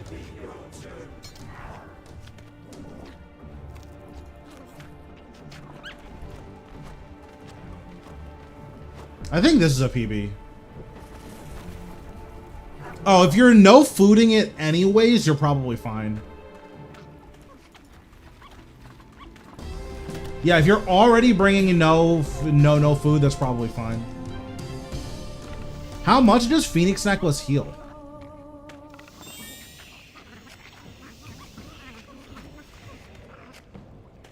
What's your log looking like? I have 1 drop.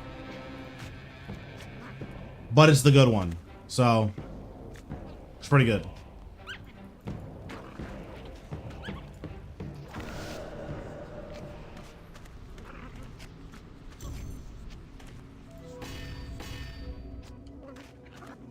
Yeah, I would need to think about it. Because if you're bringing no food anyways, if you're spamming Gargoyle Scrolls, I think if you're spamming Gargoyle Scrolls, you could get and then you switch to Yak. I think that's the tech. I could see that saving you like 15, 20 seconds.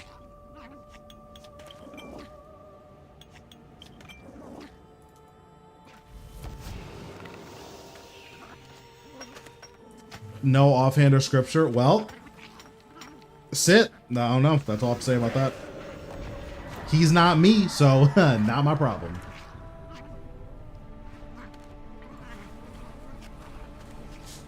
And I understand that that's mean, but I went 210 at Nakatra with no shard. Don't care.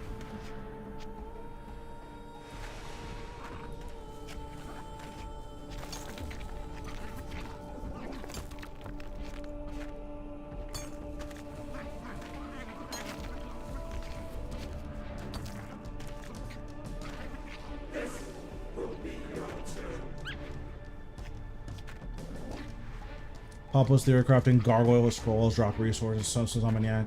Yeah, that's probably a consistent method. I think the theoretical fastest method is bring a Water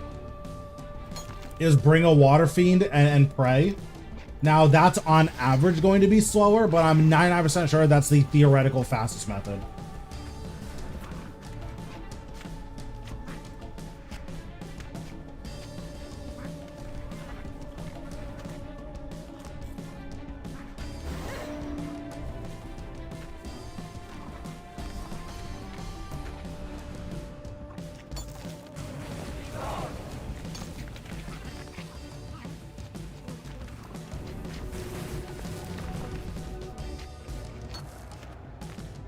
And the best part is, there's no skill involved in that method.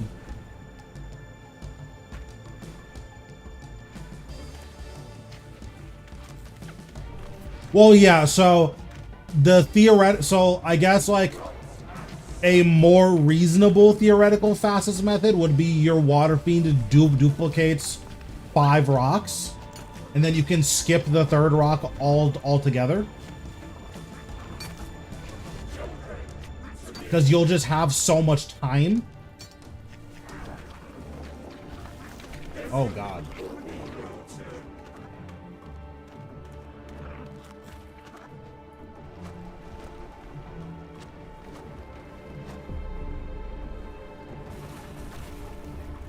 Yeah, because obviously if Water Fiend duplicates literally every resource, that's gonna get you pretty far, right?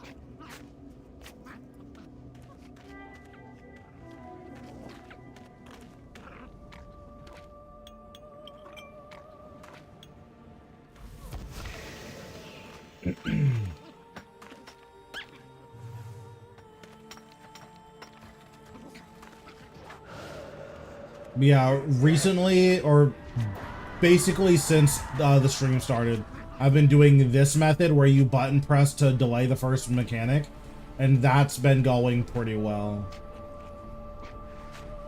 Saves like 15 seconds every single fight. There are more opportunities to mess up, which that's not good, because I be messing up. But it is on average faster, I think.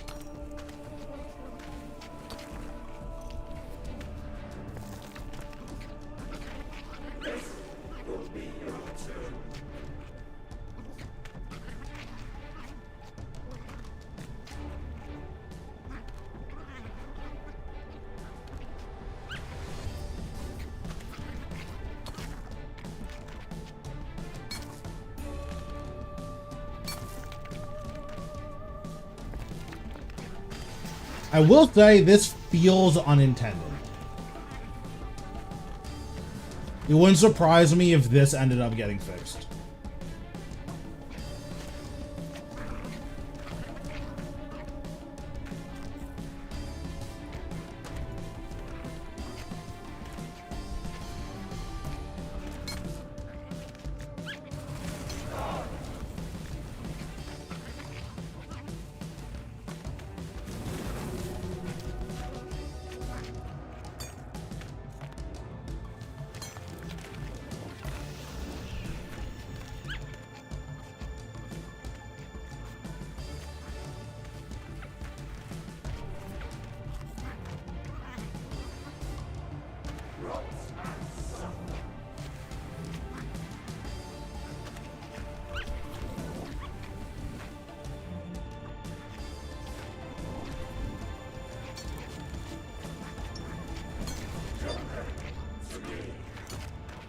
Oops, forgot about that alarm.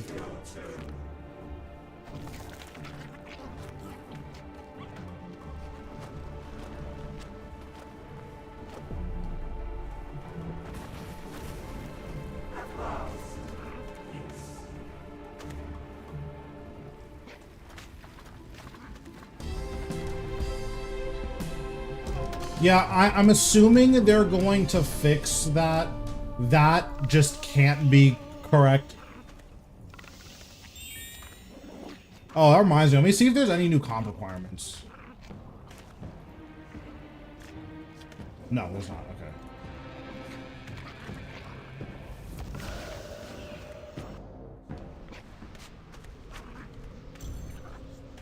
I know that there was the quest requirement, but I wasn't sure if there was like a talk to a guy in this place.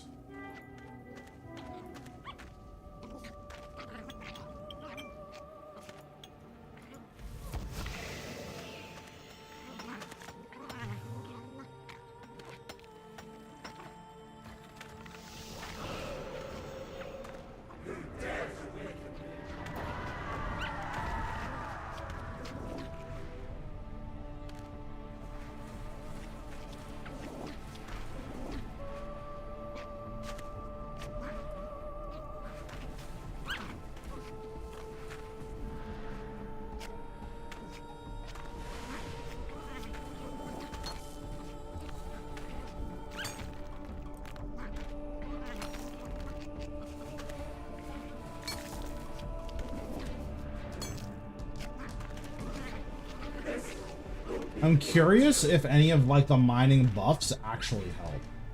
Because like I've occasionally gotten double rocks from these ones back here, but I've never gotten like triple rocks from these up here. So I wonder if like these have a chance to give double rocks, or if mining buffs just don't affect the front rocks.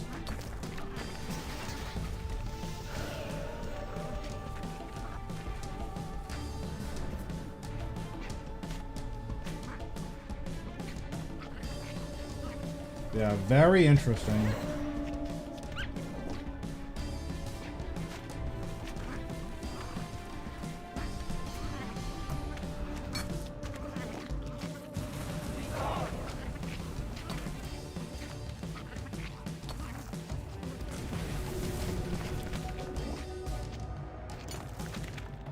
Yeah, it is weird that honed only works on the back rocks.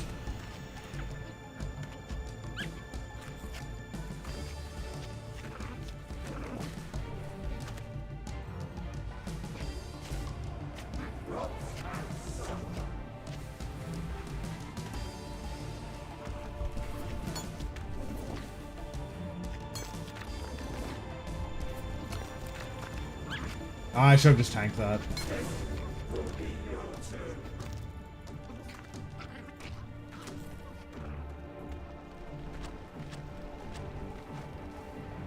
No! God damn it, dude.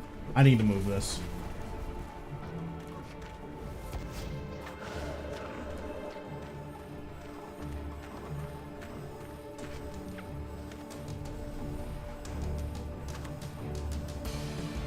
Yeah, I'm definitely moving this. I don't know why. I don't know why. That's all I have to say.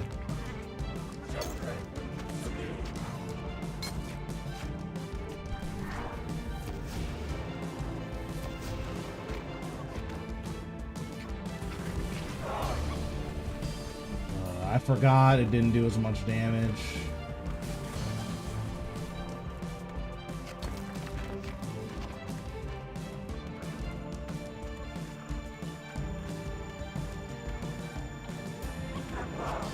Cringe boss.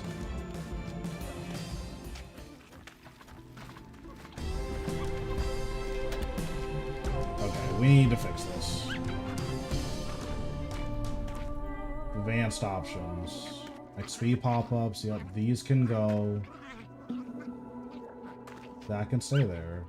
These can go.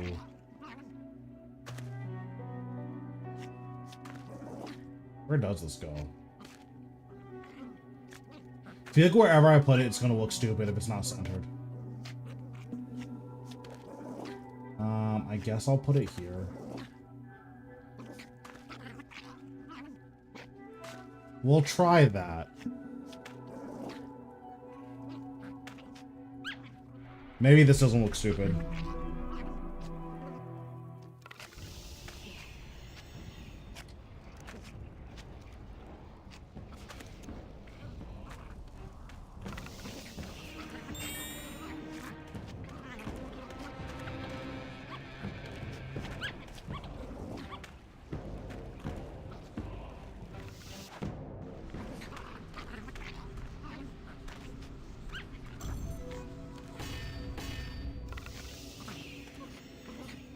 I guess the Baron Sharks are free, so if you have them, then why not use them? Like, the other thing is, where else are you going to use Baron Sharks, right?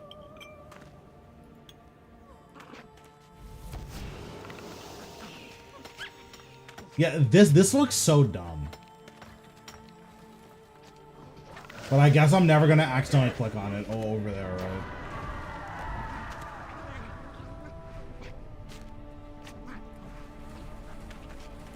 Or I guess I can just turn this off.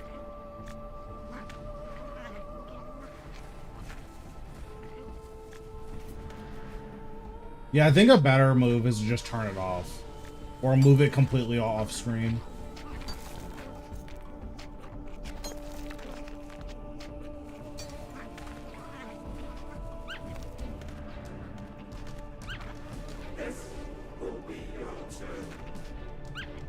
Yeah, I think I'm just gonna move it off screen.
So if you hotkey these rocks, you can just press them.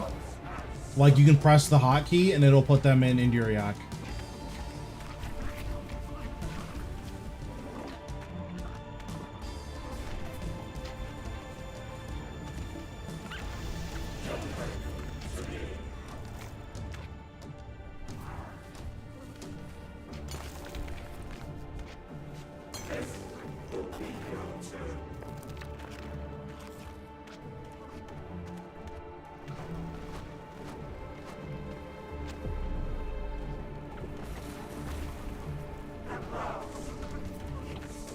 Yep, no problem. Okay, so let's do this. And then we'll move this just off screen completely. And then save and exit. And then we'll edit layout mode. We'll save the layout here. Save and exit. Perfect. Okay, I think this is the best solution. Yeah, I imagine that Baron Sharks feel really good. The big question mark is, like, who has Baron Sharks just laying around? Or who has, like, a bunch of Baron Sharks just laying around? Because, like, do I even have any? Yeah, I have no Baron Sharks, so...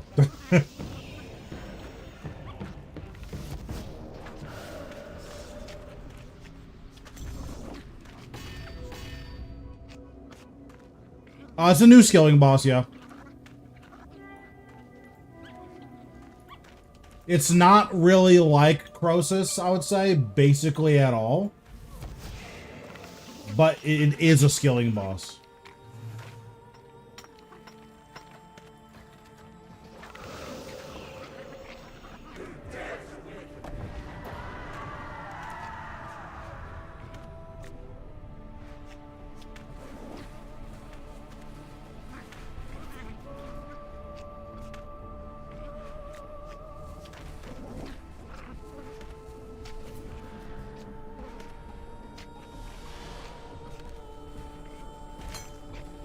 It's horrible mining XP. It seems to be decent divination XP, though.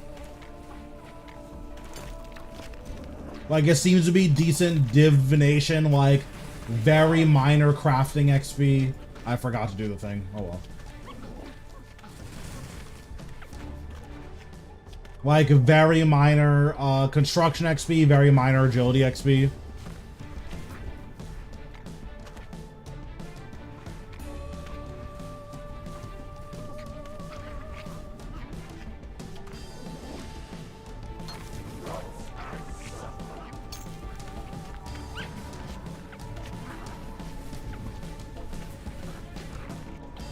Does the new prayer stack with crits? So, like, if I crit like 3 times, do I get, like, is that gonna stack or no?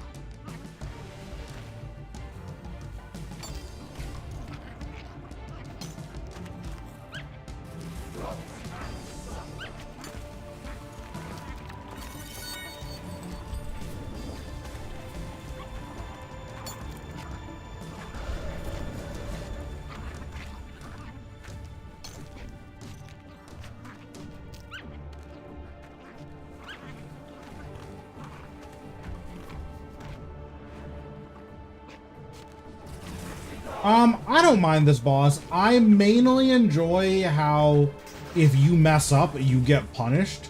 Because I think that's something that Croesus is severely lacking, where there is no skill expression at Croesus.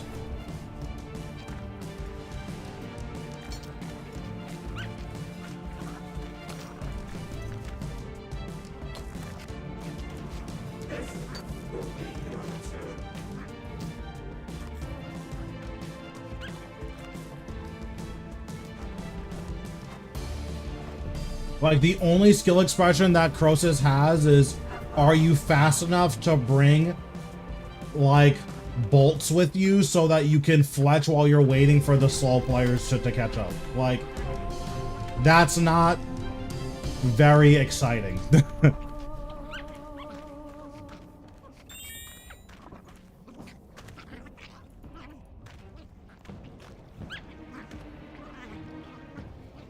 I mean, so the other thing to consider about the new prayer is that at a lot of bosses, you don't actually need a really crazy sustain.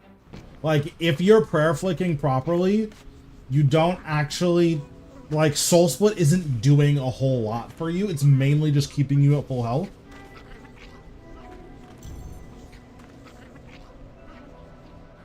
Also, is the new prayer an overhead?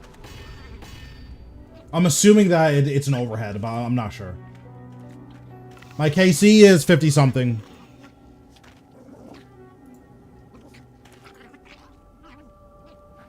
What are bond prices today? I bought my last set of bonds at 120 mil a piece. I heard they've gone up to like 130. I don't know what they're at now, though. I haven't checked.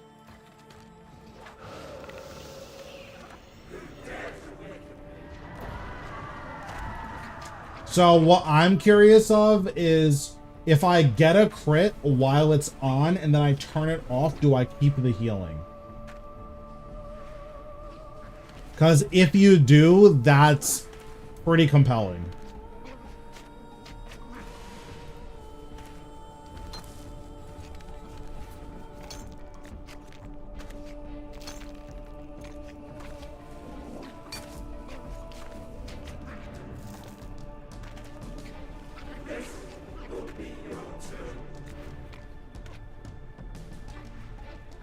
Interesting. So if the prayer, so if it starts healing you and then you turn it off, it just immediately stops the healing.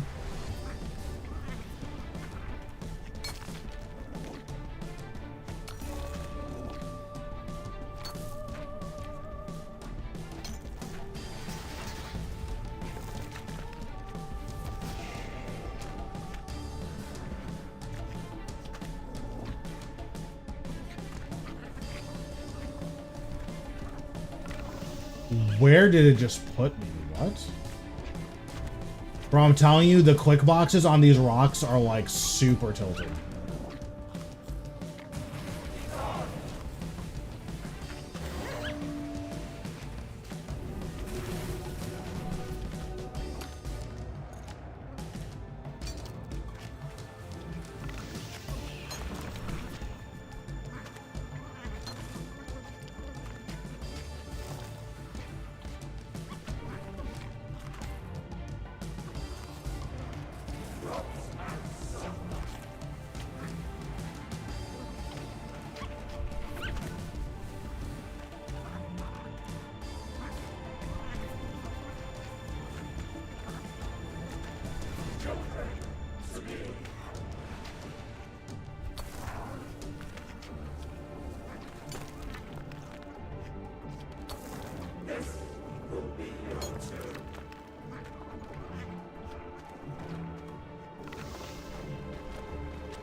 Yeah, like, it's really insane how precise the quick boxes are here. I don't know who benefits from that. Like, it's cool that the tech is there, right? Like, it's awesome that RuneScape is sophisticated enough that they can have, like, ultra-accurate click boxes, but, like, time and place.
Also, it would be nice if this bar was like above my head.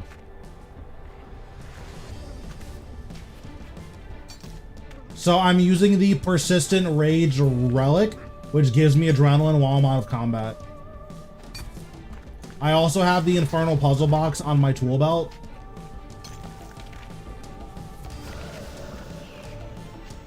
Which prevents your adrenaline from draining outside of combat.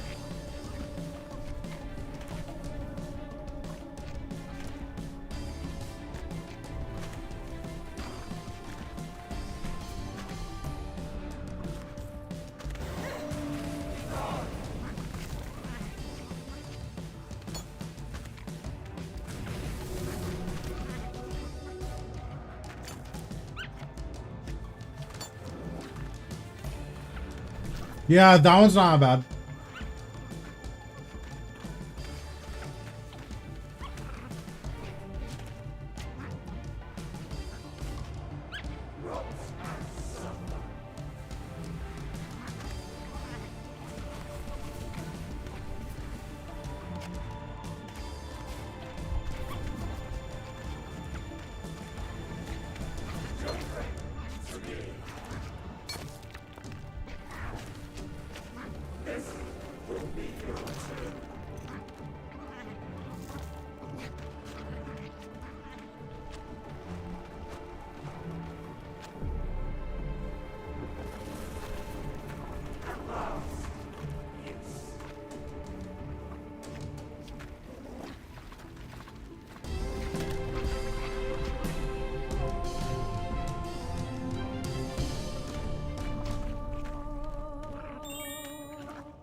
I will say I don't like how the broadcast happens before you even open the chest.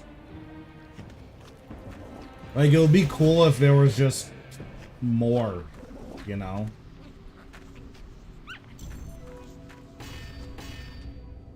It feels like it's not as, like, ceremonial as it should be every time you get a kill.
Yeah, that's like one of my only real, like, the click boxes I think on the rocks are too accurate.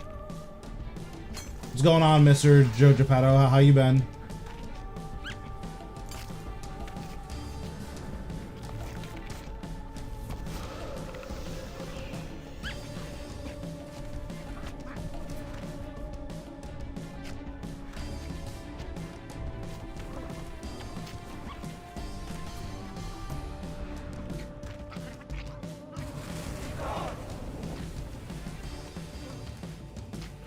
So my understanding is that there are insanely, like, RNG-based methods that you can do.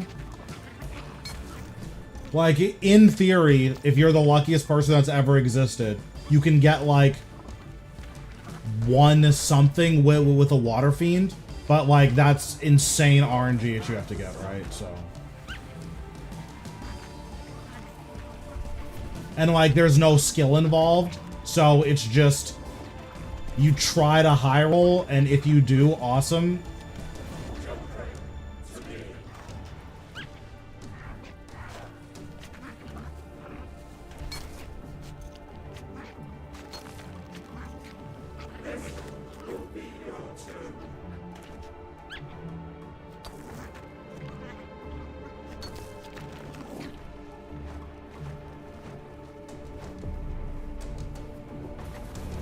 Yeah, like using Water Fiend like is going to on average give you slower kills, but if you are very lucky, it gives you like it is the theoretical limit for how fast that you can go.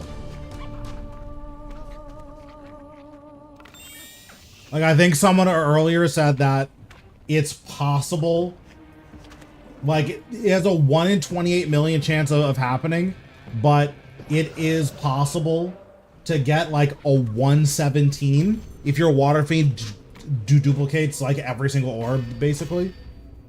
How important is Taga's Core Hammer? It's nice, doesn't matter though. If you look at my guide, the first kill I did on my guide, I had nothing on. Like I had Grace of the Elves, Hazelmere's, and a Brooch of the Gods. And I got like a 405 or something.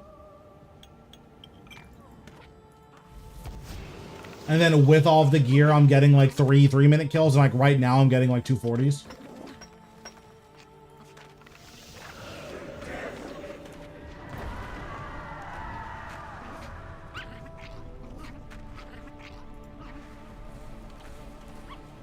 But yeah, because of how rare it is for the Water Fiend to like actually cooperate with you, it's generally not very good.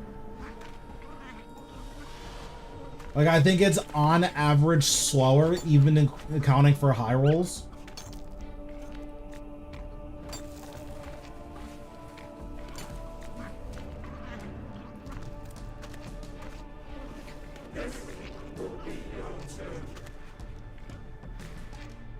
But yeah, the theoretical limit right now is Water Fiend.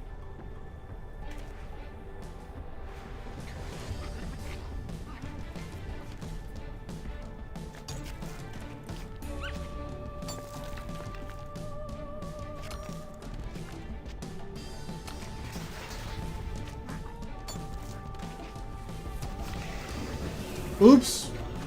I meant to eat, but I fat fingered the wrong button.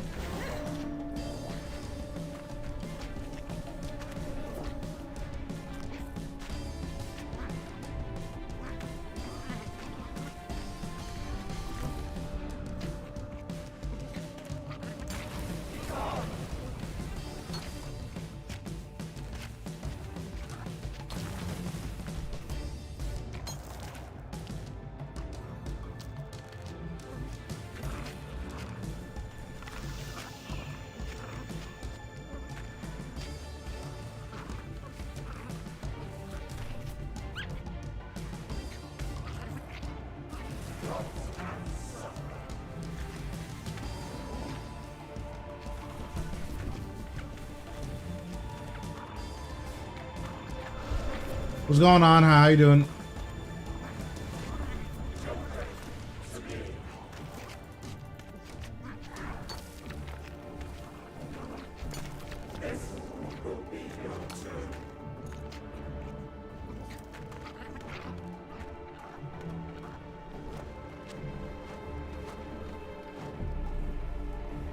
Yeah, the divination offhand's the best one.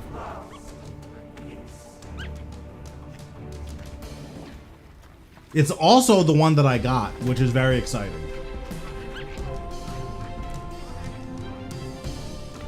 Anyone try divination outfit swap? What does the divination outfit do?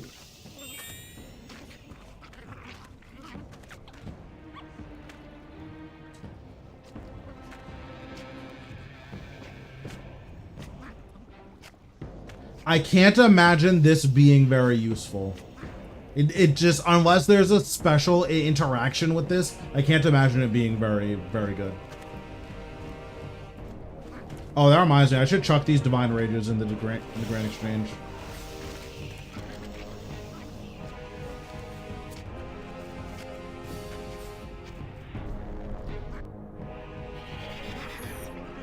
I think they're like 10 mil right now.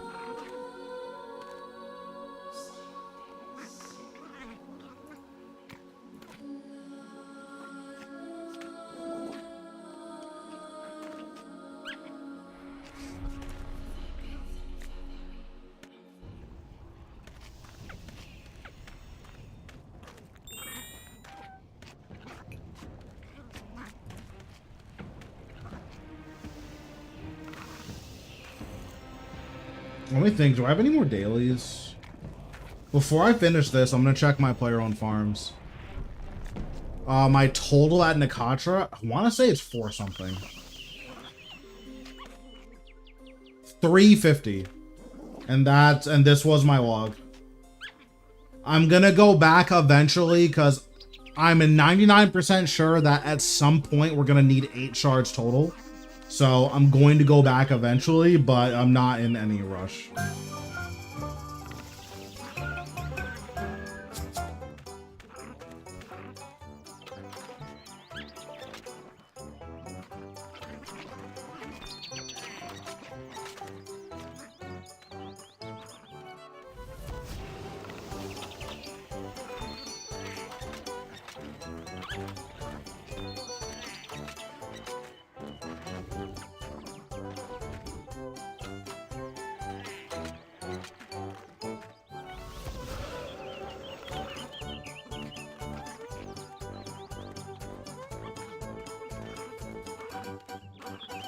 I don't actually have any yaks.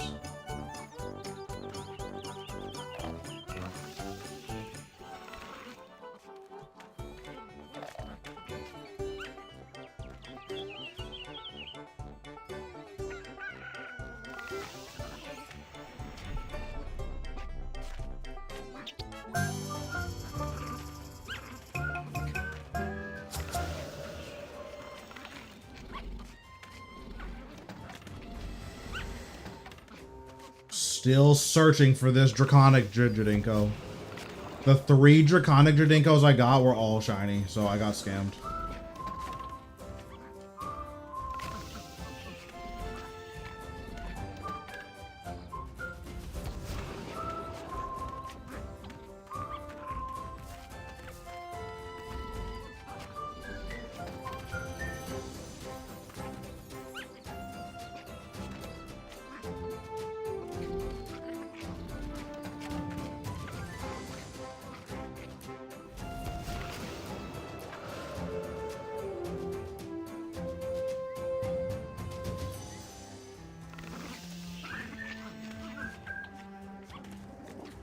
I don't remember where I put these. Are they in here again?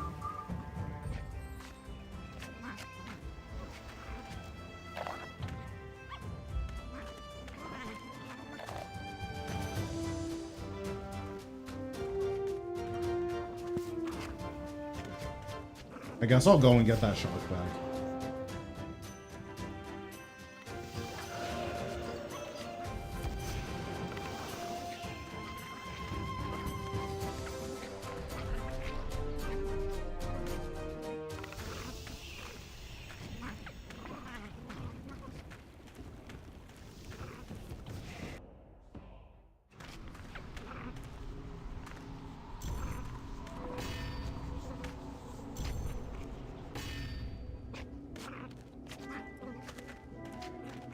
But yeah, I think for now the plan is we're going to do basically this boss until we finish log.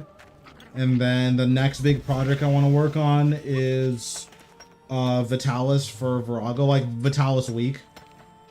So once Vitalis Week comes back around, we'll probably be grinding Rago again. Because my Vitalis is very inconsistent and you need a consistent Vitalis to do hard mode.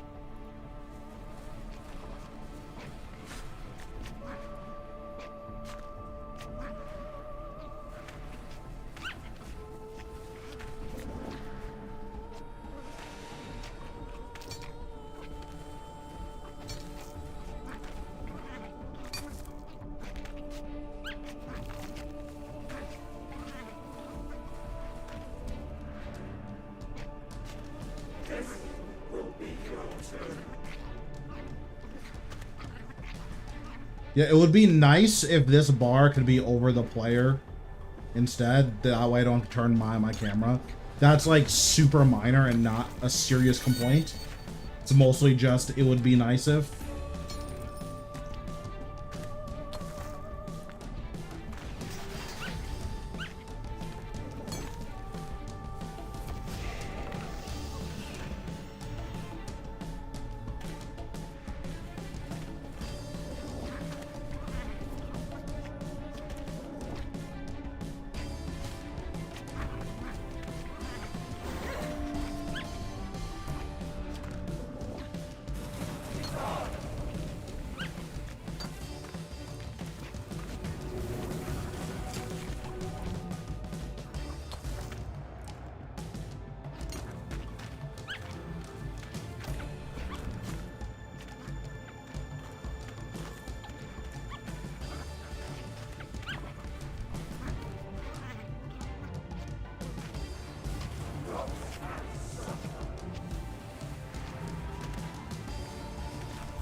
I clicked that way too early. I'm probably gonna get punished for it.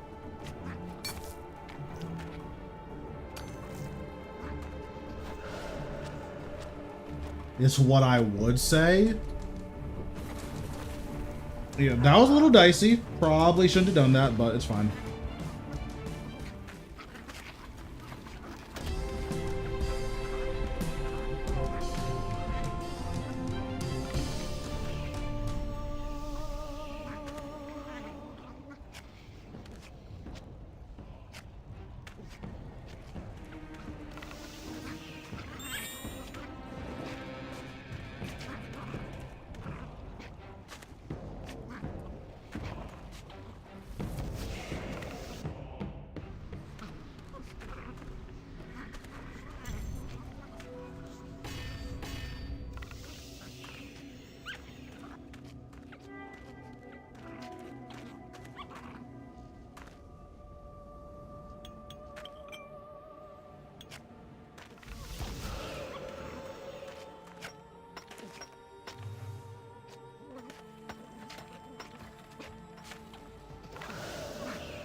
Yeah, I can imagine that being the case.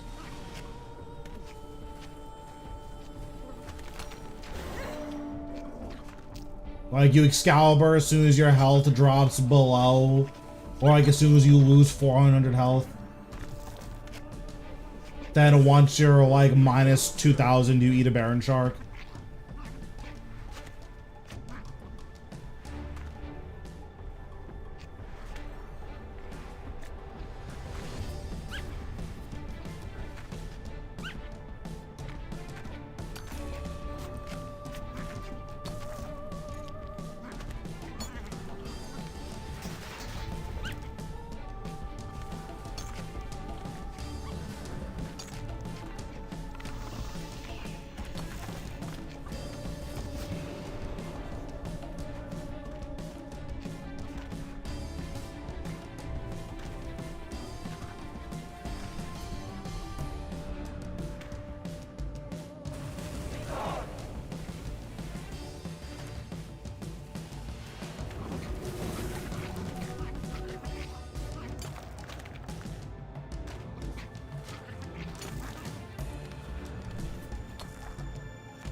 Nice, that's awesome, Solon. I'm glad to hear it. Oops, I did not have to move there.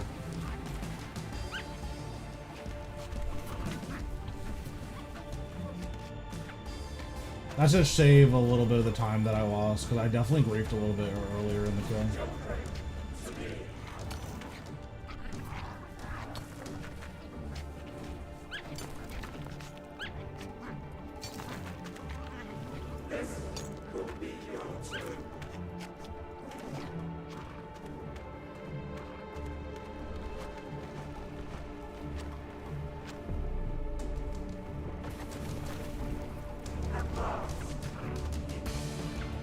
I would be surprised if it did anything useful here. Let me actually read what it does.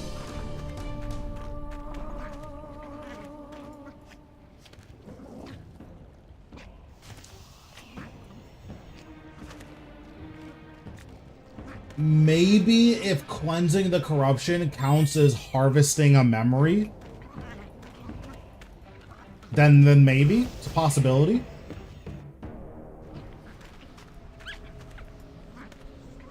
That's like really pushing it though. I'd be super surprised if that was the case.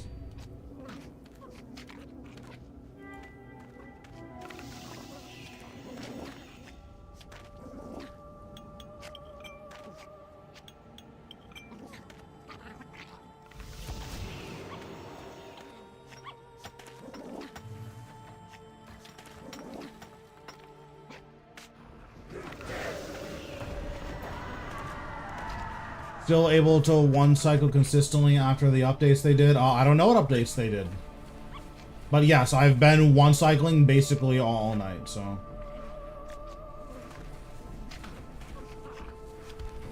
Because I know if they hotfix changed the hitbox issue. I don't know if there's anything else that they changed though.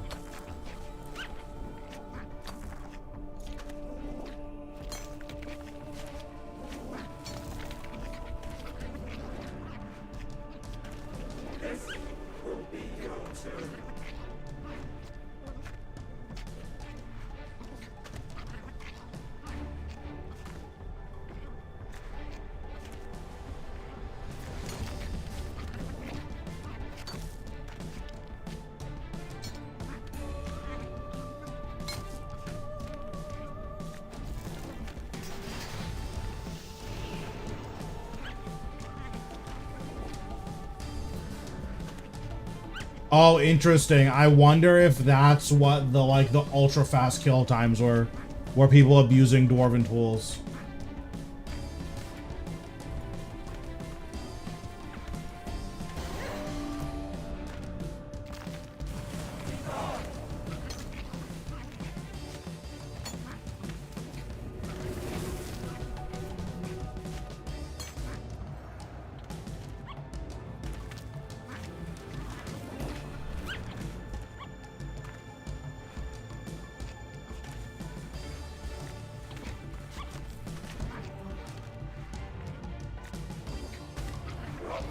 Yeah, I mean, there's just a lot of things that companies don't always consider.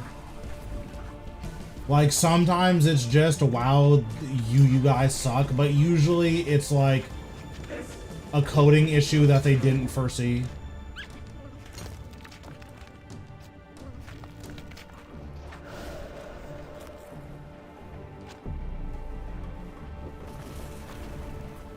Okay, that movement was kind of godlike, though.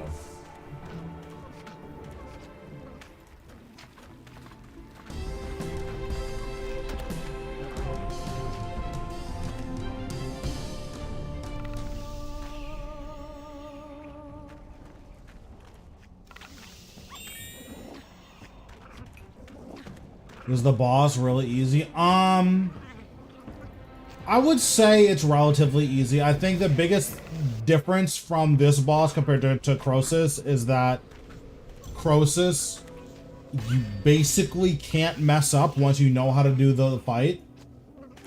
Whereas this boss definitely has like a very real fail rate. Like, even if you're very confident with this boss, I could see a good player like misclicking and either failing or getting a really slow kill once or twice an hour.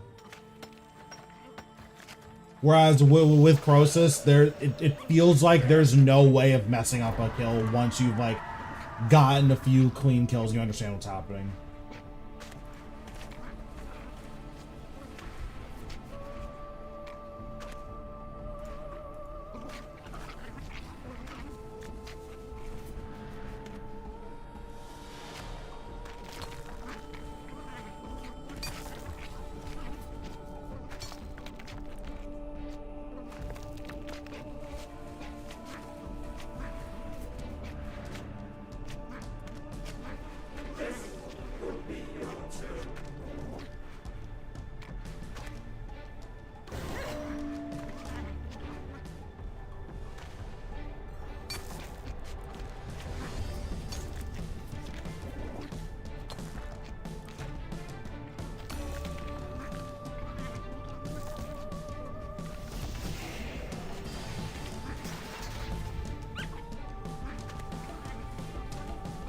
This is potentially a PB, depending on my rock RNG.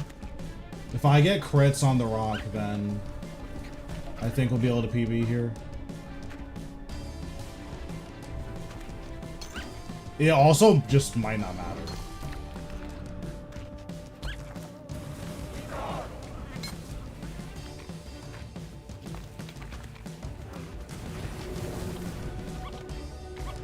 It is 100% the fastest that I've gone here.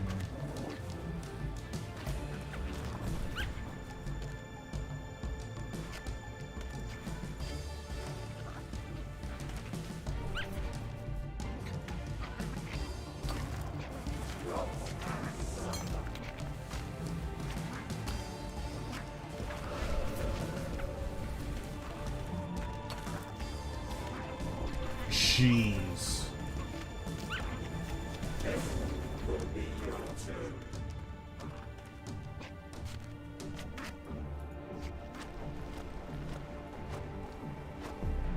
I could have saved like another second. I probably could have saved another like 2 seconds. Yeah, that's fair. I deserve that. Any special loot from the previous hour? I did get the divination offhand. So, I believe that's the best drop here, so yes.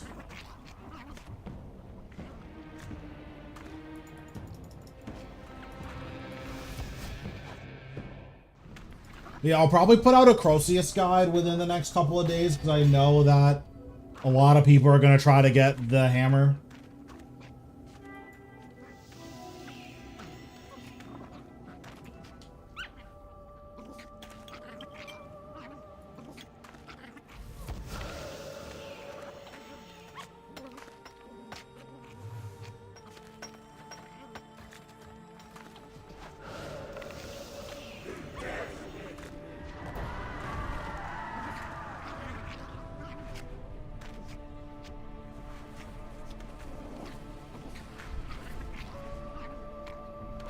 So I've heard that the divination offhand is like 400 mil. I don't really know what any of the other drops are.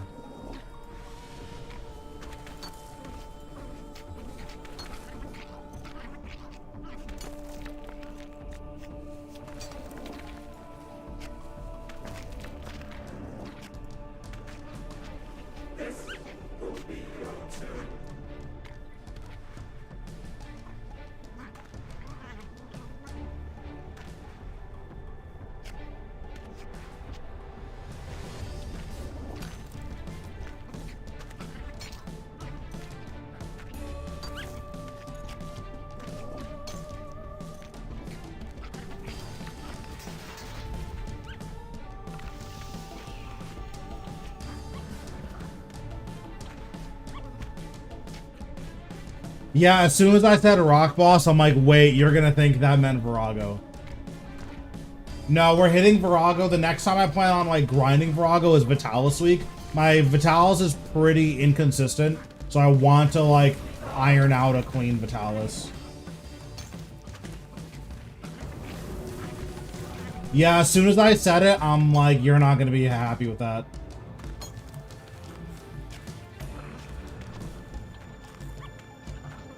Oh well, get scammed.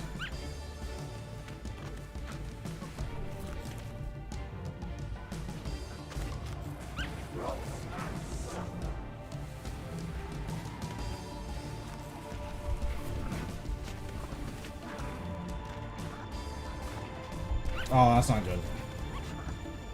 Does that matter? I don't think it matters. It's not good though.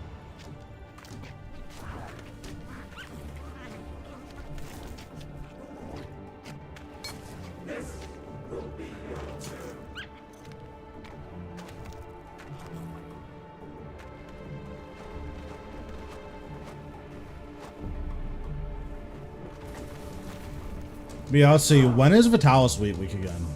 Virago rotation. What week are we on? We are on team split, so Vitalis is in a month. Jeez.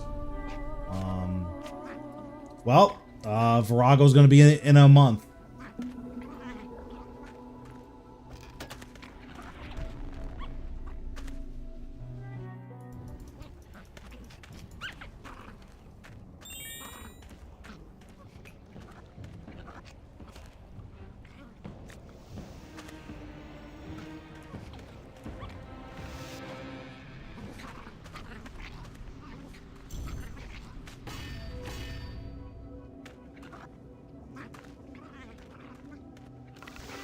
Although I might practice melee Rago on the end, which I believe is like tomorrow, right? Yes, tomorrow after reset. We might practice melee Rago again on the end because Purple Bomb is just it's so free.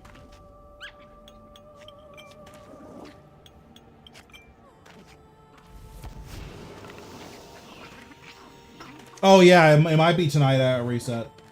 Yeah, maybe tomorrow I'll do, we'll try some melee Rago. I bet it's so much better too now that Langs, have the accuracy buff.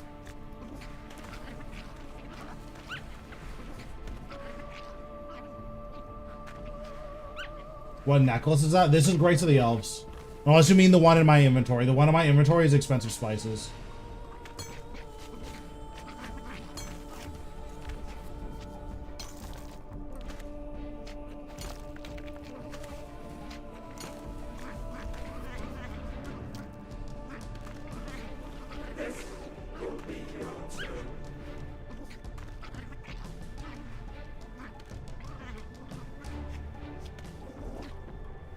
Yeah, it makes your food heal 50 more per bite.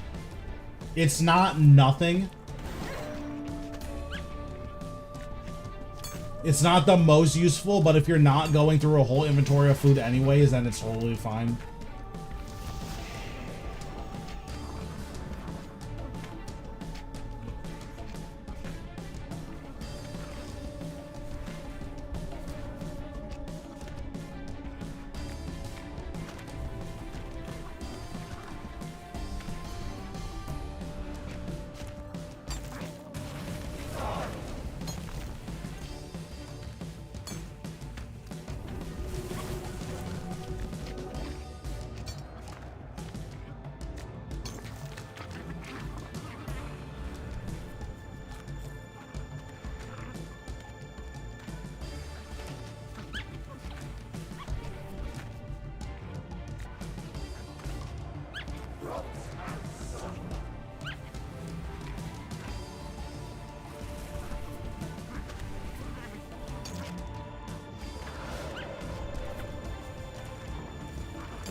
There it is, another clean kill. I think we are going to get a draw off this kill. I can feel it. Okay, I lied instantly. Wasn't close.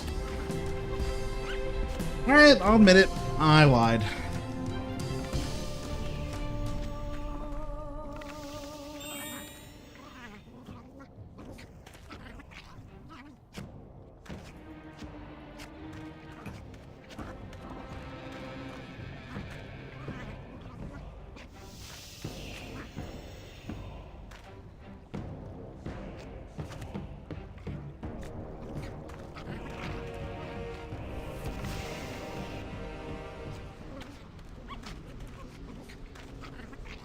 Was getting low twos. Yeah, I don't know what they hotfixed, so I don't know like what people were abusing.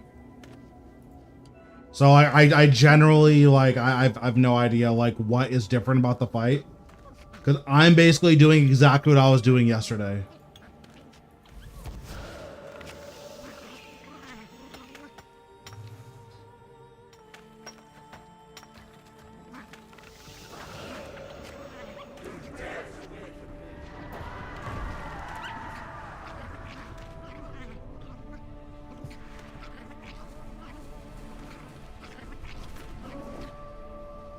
Oh yeah, so I was just doing a full dodge yesterday because like my philosophy is if this is going to get fixed no matter what, then like you should probably learn the right way to do it.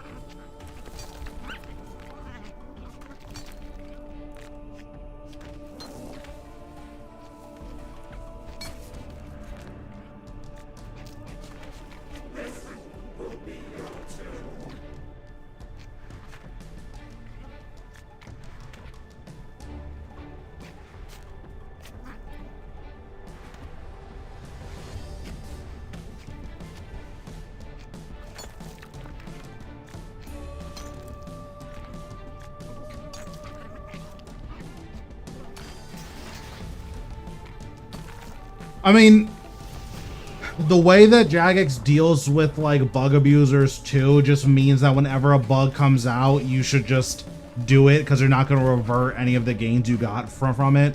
So like, I don't even really blame people for using that method. Like, if it was a ban worthy, like Jagex just isn't like, okay, you get to take a vacation, like, well, whatever. Like, you get a 2-week break from the game, and then that's basically the only punishment. So I don't think you should bug abuse, but if they're not gonna punish you for it, then why not, right?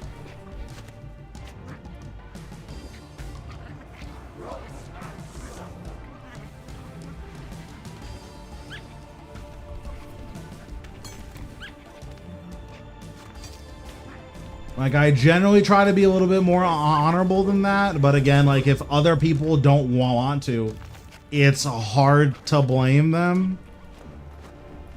When precedent would kind of show that there aren't really any consequences for doing things that are obviously against the rules, you know?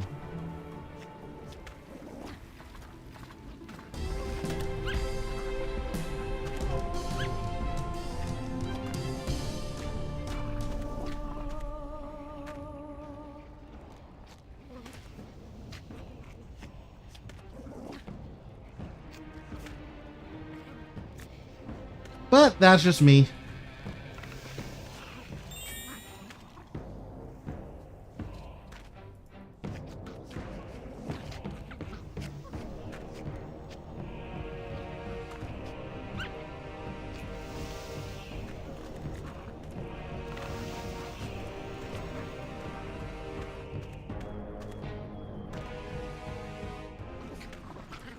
We could probably do 2 more kills before a reset.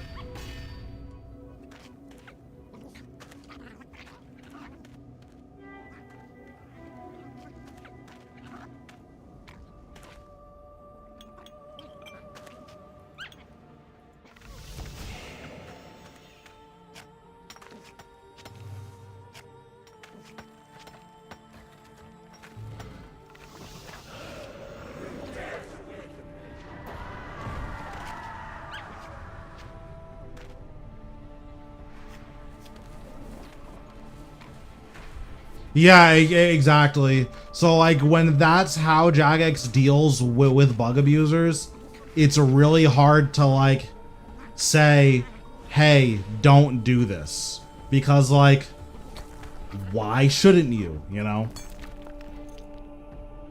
Or like the court beast like Ring of Wealth glitch. Did they ever like revert all of the gains that people got from that? I don't think that they did.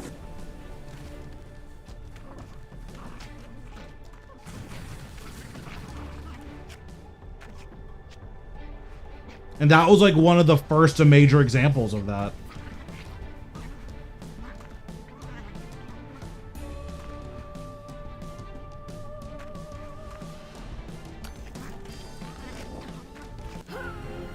Okay, that's fair. I trolled. I shouldn't have done that. That was dumb.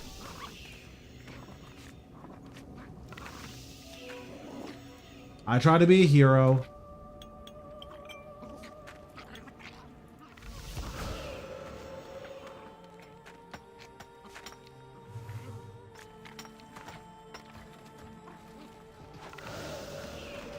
Ooh, I wonder if I'm gonna have enough adrenaline for barricade. I guess, dang, I'm not. That's annoying. Can I divert any of these hits to get adrenaline back? I don't think so. I guess I'll try. No. Okay, I'm gonna teleport out. I guess I don't have to, but not having barricaded for the entire fight is pretty annoying.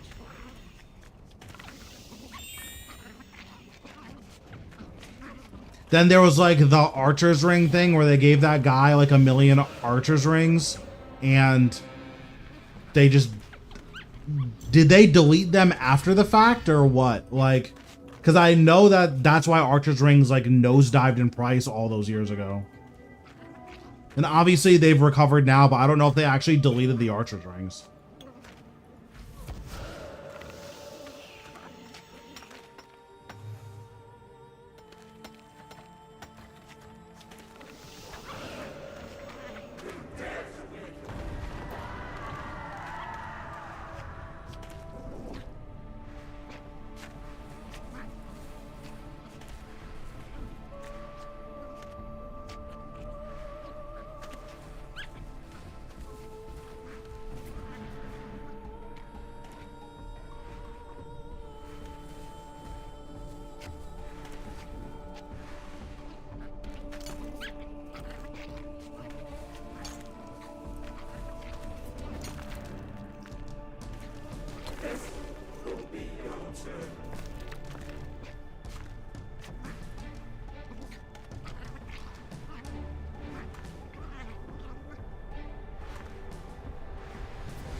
Oops, I ate. Or I power bursted by accident. I meant to eat, but I just misclicked. Oopsies, a brain damage.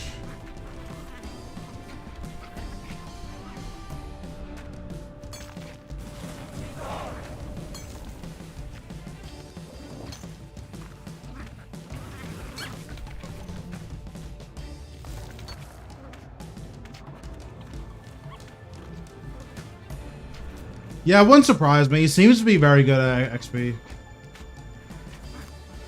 It also wouldn't surprise me if that gets patched. So again, if that's supposed to be in the game, awesome. If it's not, probably do it anyways.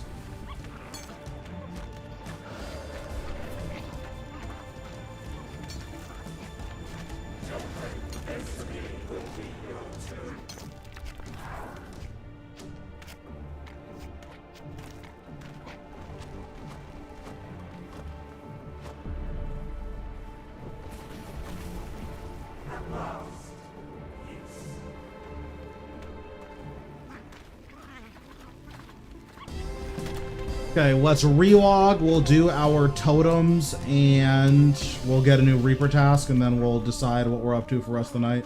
If I get like a Croesus Reaper or something, I'll probably just like record footage for Croesus because why not?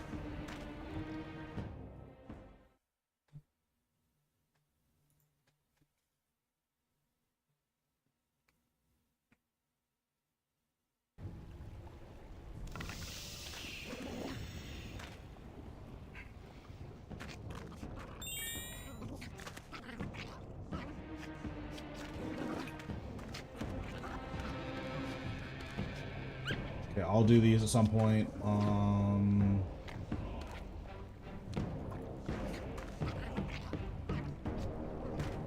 Yeah, I think Croesus still has it, honestly, but I just don't remember. Like, I don't do any of the AFK skilling stuff, so I don't know a whole lot about them. I do need to check my player-owned ports.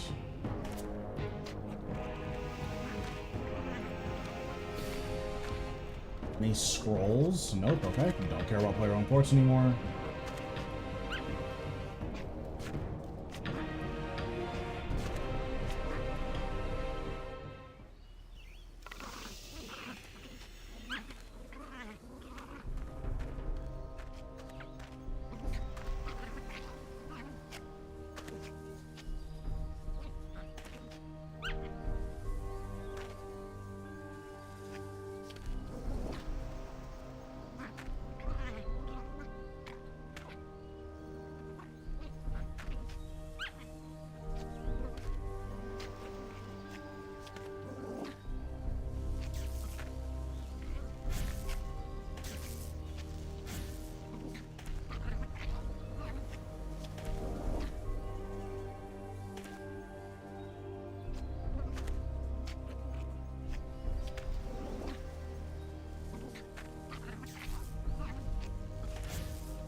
Yeah, I mean, I think if this ends up being a boss where people like really love it, like Croesus, where, you know, for as much as people don't like Croesus, there are people that have like 20,000 kills. So if there are people that like this boss, I can imagine investing in like Baron Sharks being something that those people do.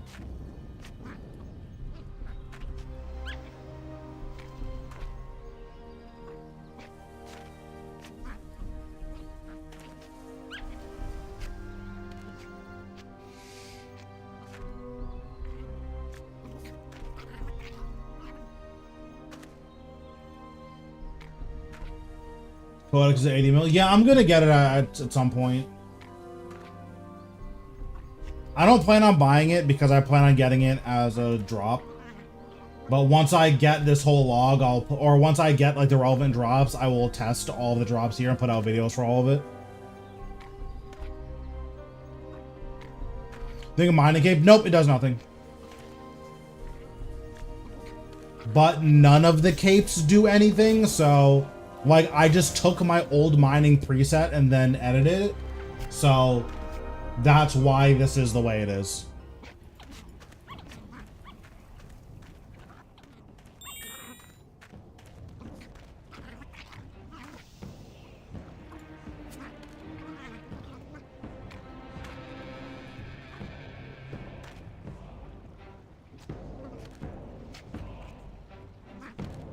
Yeah, like the HP cape is probably technically best in slot here.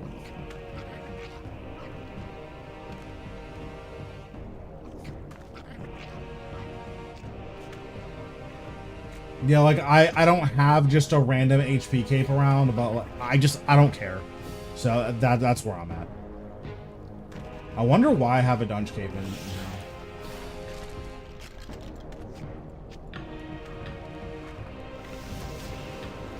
Yeah, I could see that being good. All right, how long till my quarry master's back up? An hour and 36 minutes. So at 9, like 45. I'll probably just reset it then. Well, look at these noobs with their kills above the 3 minutes. Yikes.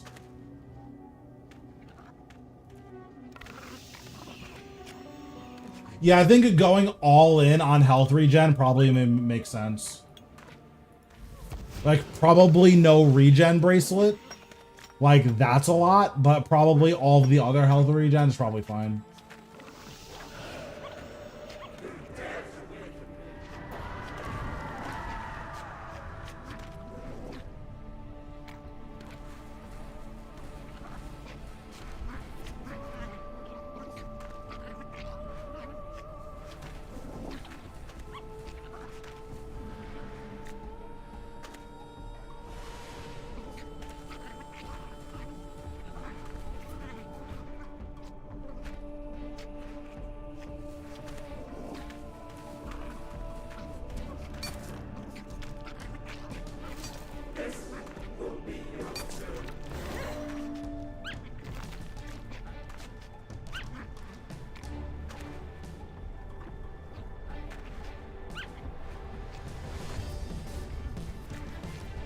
I really hated that. I'm sorry to hear that. I don't think it's that bad, but I'm also a skiller, so.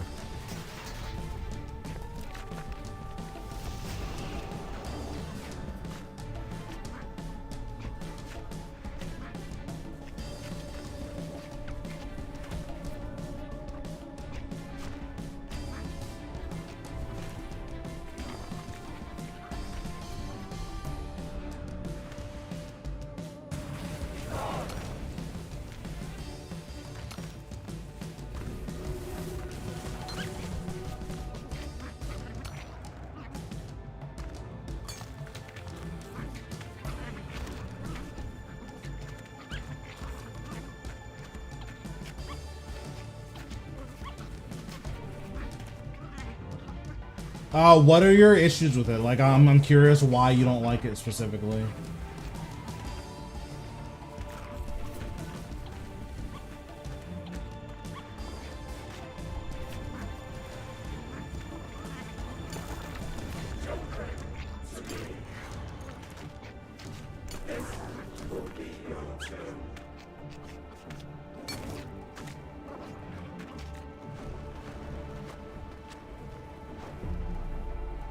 I think there's small quality of life stuff that they could do to make this feel a little bit better. Mainly quick boxes on the rocks, I think, is like the biggest feels bad. And then also the pillars feel a little bit clunky with how they work. Also, the pillars are basically impossible to click on if you if you're not on what's it called?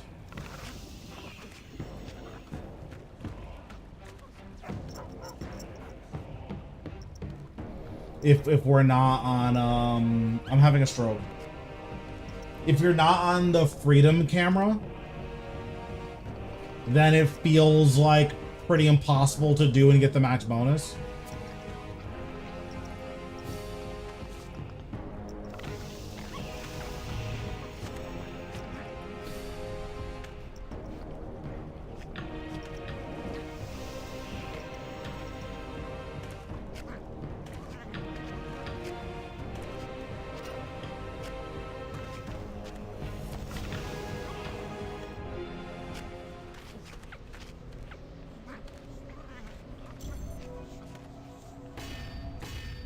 I mean, I would argue that Crosis mechanics are even more repetitive. Like, once you've gotten a clean kill at Crosis and, like, you understand what's going on, it's impossible to fail a Crosis kill.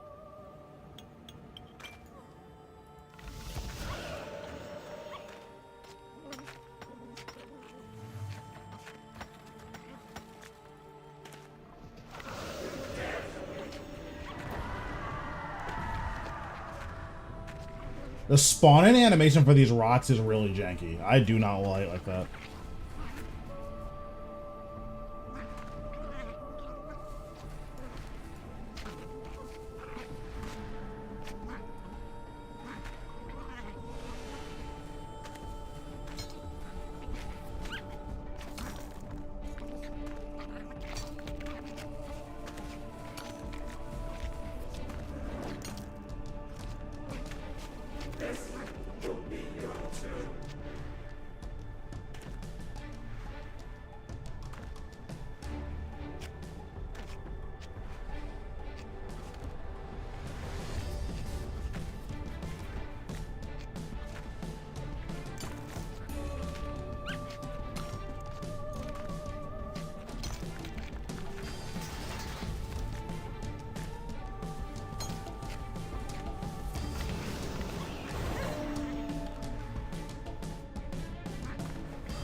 Okay, the ad's over.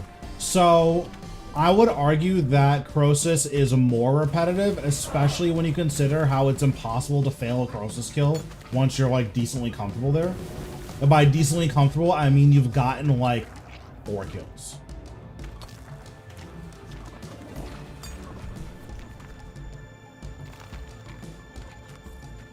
Like, I would argue that Crosis is significantly more repetitive. Once the click boxes here are fixed, I have, like, basically no issues with this boss.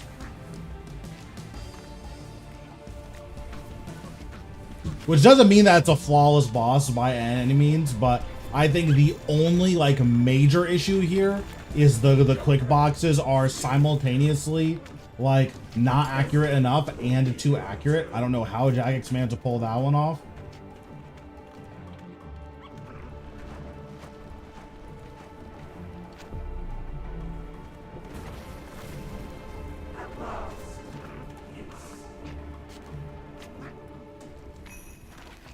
Nice 75 KC. We should be able to get 100 tonight.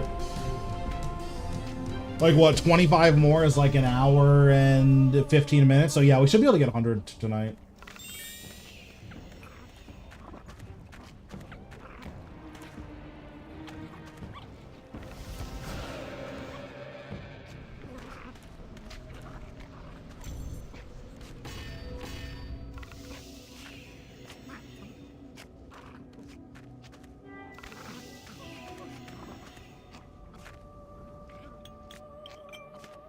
Have any major goals for your account? So Golden Reaper is like a super long-term goal that I have. Trimmed Completionist is a super long-term goal as well. But those aren't things I'm like ultra actively working on. Like I am working on Golden Reaper in the sense that like off stream I'm doing all my AFK bosses. The only full AFK bosses I have left are Zilliana and Corporeal Beast. So like those are the ones that I'm working on.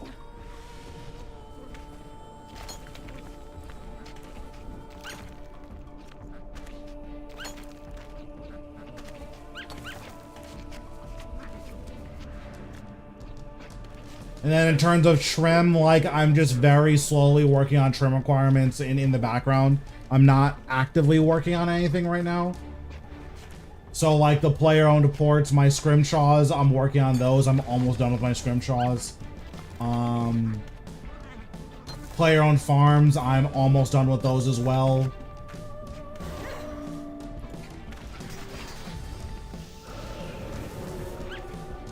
Oops, I power burst instead of eating. My bad.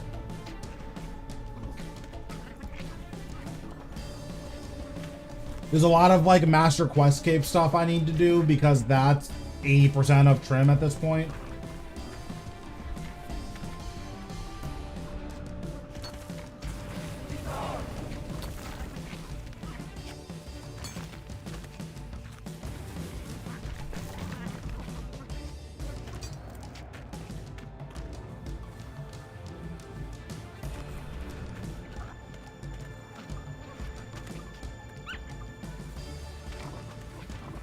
Yeah, like, they definitely need to fix the quick blocks on rocks. It's like a little bit too much. I wonder if I zoom in if I can click between these.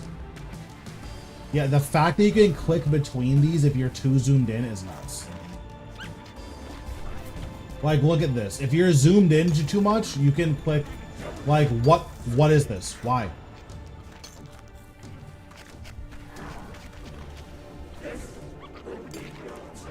I don't understand.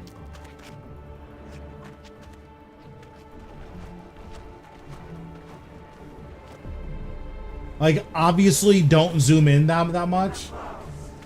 But if you're too zoomed in, like, that's insane that that's how that works.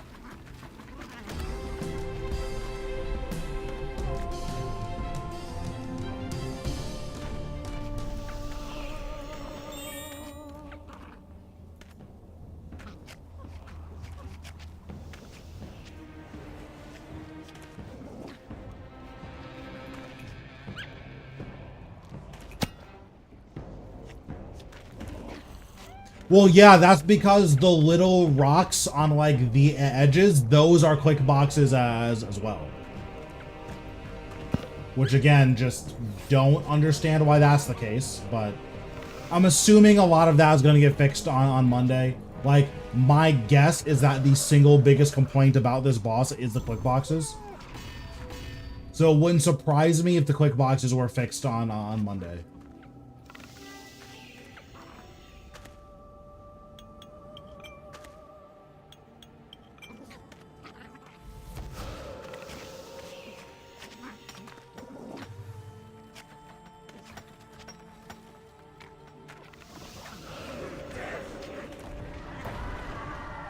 So, like, this little piece of the rock here, this is a quick box. But then also this piece inside of it is not. So yeah, hopefully a lot of that stuff ends up getting fixed.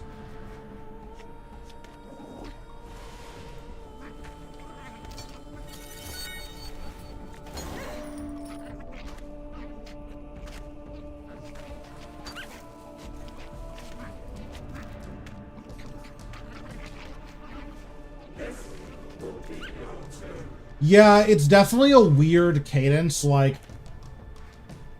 once you get comfortable at it, it feels like it's pretty hard to mess up.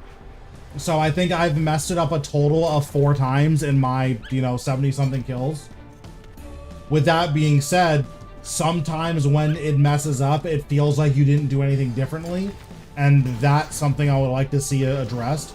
I don't really know what the fix for that is. But that's something I would like to see addressed.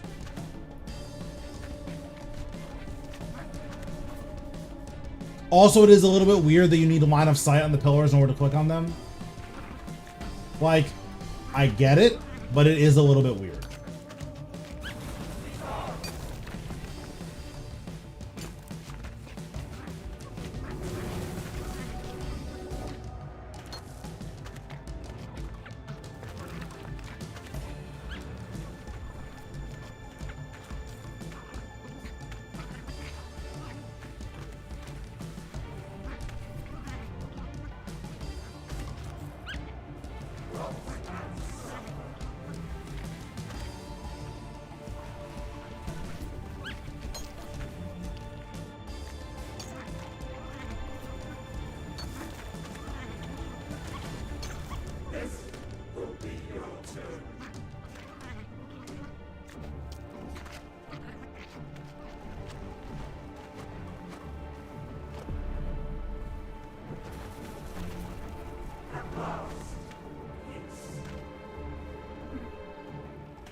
And we'll also do a price check of the chest once I'm actually done with it. Or once I'm done with the 100 kills.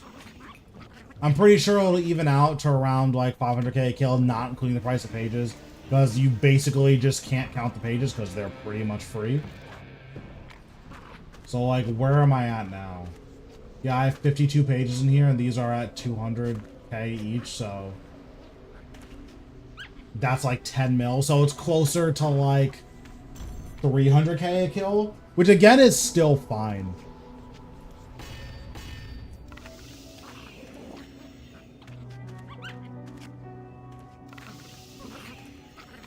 Yeah, I'm staying for log, but again, like, I don't mind this boss. I like that I can do like a couple kills here, like between games, a league or something.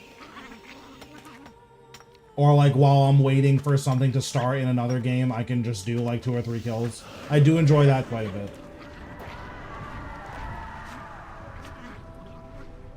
I think that's one of the biggest upsides about this boss is that you don't have to commit a full hour to it like you do with Croesus.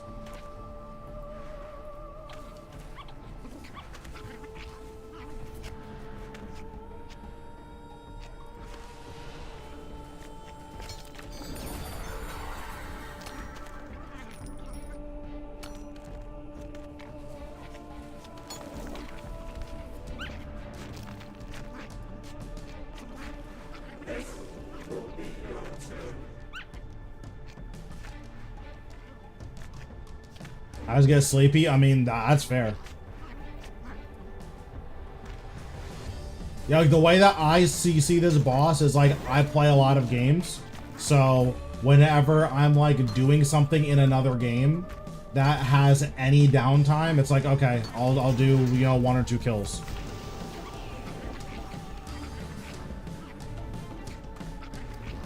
Oops, I power bursted again. Brain damage.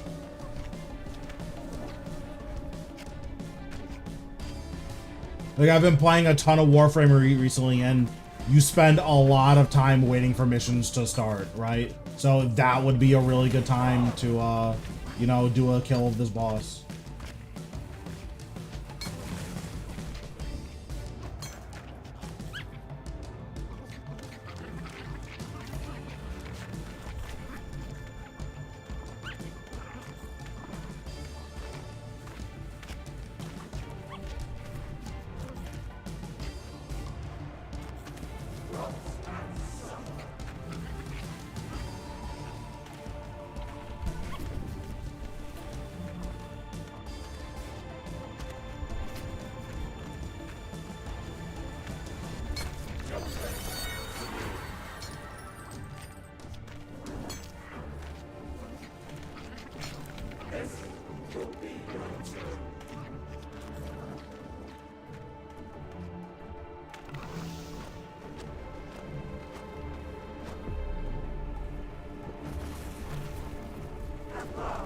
Yeah, I like seeing damage. I go, yeah, I mean, that's fair.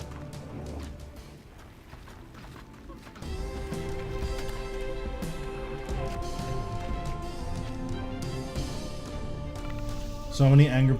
Yeah, I mean, like, the thing is that when developing content for RuneScape, you have to keep in mind that, like, 80% of your players that talk about the game just don't like it. So, whenever you release content, like, Jagex has the back-end numbers to see what the actual player engagement is, and then that will tell you, like, what you want to know.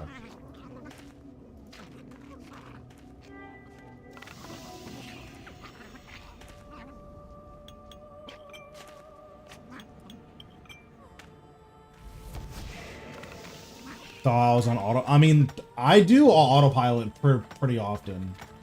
This is not a boss where you can autopilot. Well, sometimes I'll just be chilling. And then I'll die because I was chilling a little bit too hard, but...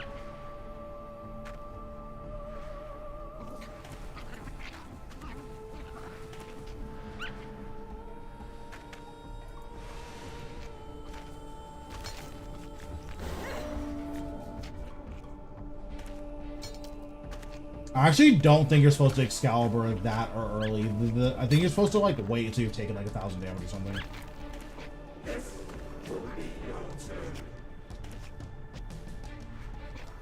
Like the fact that people are crying about the loot for a boss that has 0 gear requirements, like literally 0, to get 12 kills an hour. Like, I don't, it's just hard for me to be upset about a boss that has literally 0 gear requirements.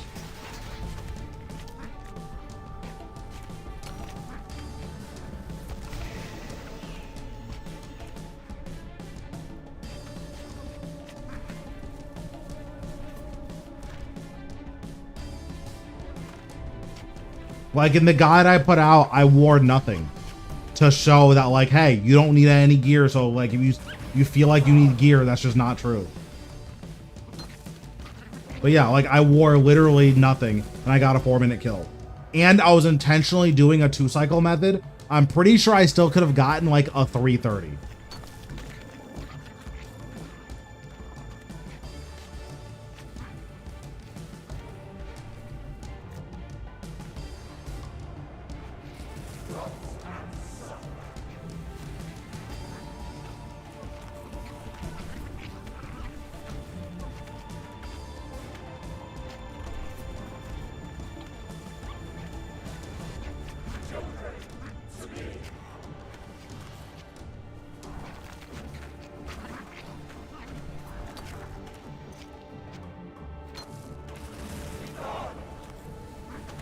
This is bad. Yeah, that was really unfortunate timing. Let me think. With this level of food, I think I have to 2-cycle. Wait, why can't I go in? Oh, because this is ticking down. Okay, well, I mean, I guess I have to leave.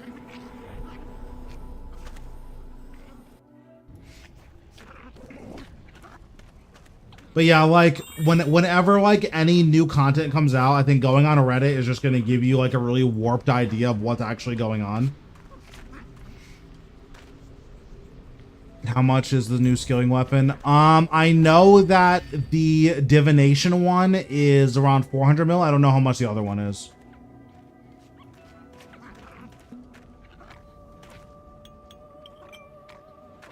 Yeah, I mean, that's totally fair.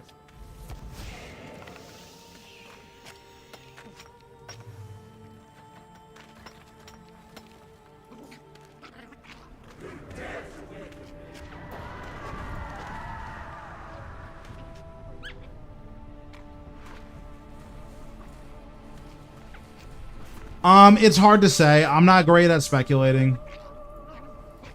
The only spec I've ever made that paid off was Divine Rage. And I don't even know how much is going to pay off in the long run. Like, I've made my money back and I have 75 left.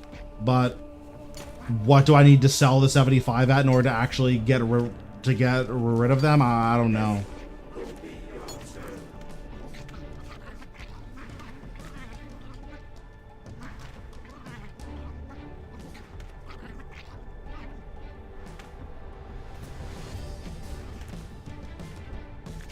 But yeah, like over the course of my account, that's the only spec I've ever made money on.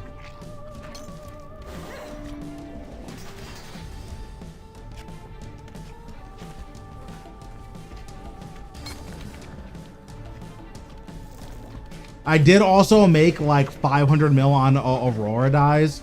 I bought 5 of them because I was going to use them on Dracolith, and then I decided that who knows when Dracolith is going to be dieable. So I did end up making like, I think I made like 500 or 600 mil on that. But that like wasn't really a spec.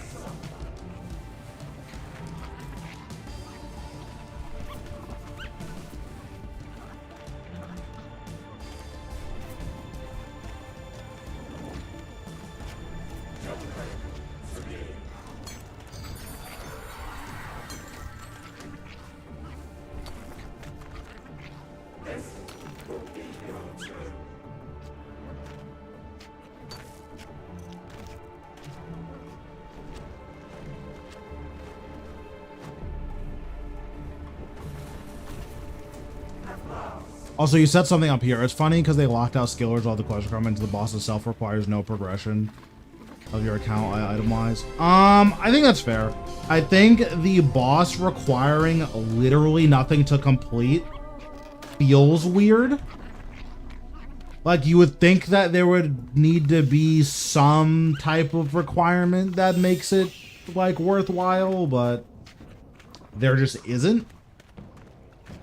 Like, there are obviously things that help. Like, of course, there's things that help. But you don't need, like, you can go in with 0 items. You can go in completely naked and get a kill.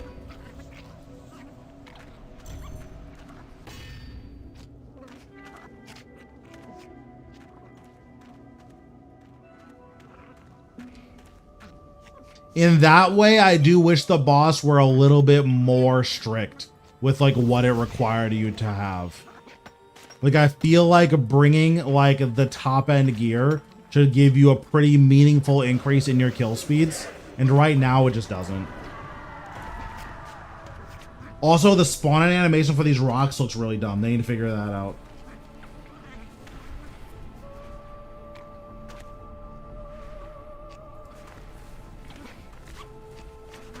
And also for the fastest methods, like repairing the gate does nothing. So you mainly just do it because more XP is more better.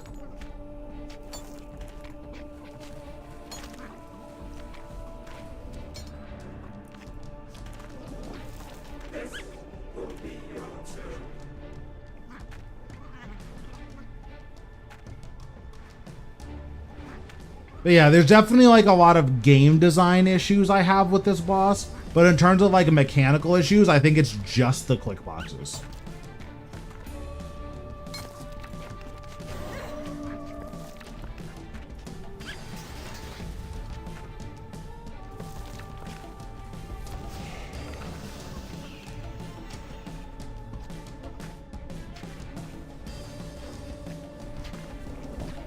Yeah, just sometimes the pillar just like bugs out and it just feels really bad. Where you need a line of sight to click on the first pillar, but it's not obvious that that's the case. So like you'll try to click on it while behind a rock or something and just get blasted for it.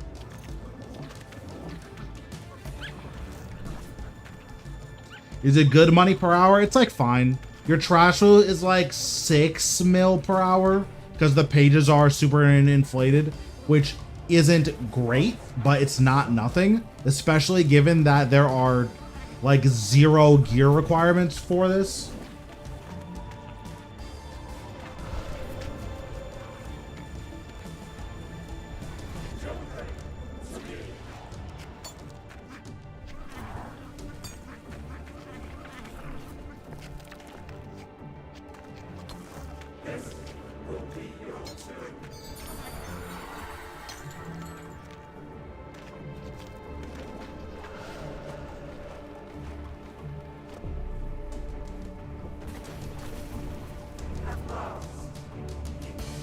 So the 6 mil an hour is trash loot. It's hard to calculate because one, we don't know how common the rare drops are, and we don't know like what those prices are gonna settle at.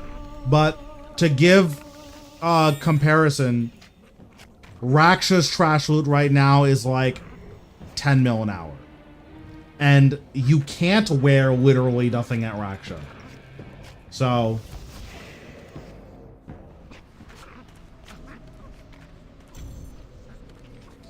the new scripture any good? I'm not sure. It depends on how you actually claim the spirits. If the spirits just move at varying levels of like erraticness, then it's probably fine, good even. If the spirits require you to walk up to them to make them go away, it's probably dead on arrival, which is very unfortunate.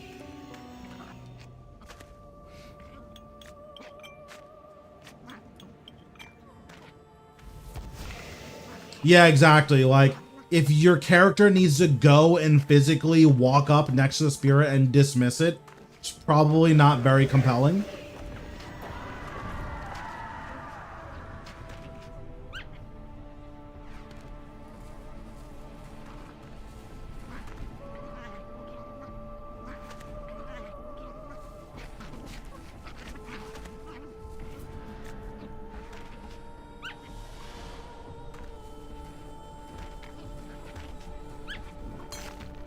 I don't actually know. I don't really use the attraction potions, but if it does, could be worthwhile. Especially given that I believe it works for any skill. So for the more expensive skills, like it could be worth the GP per hour.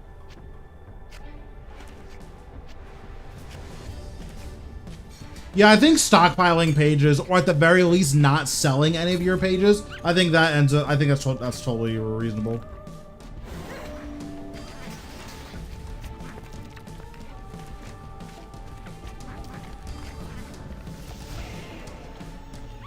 Oh, I guess I got hit by that. That's unfortunate.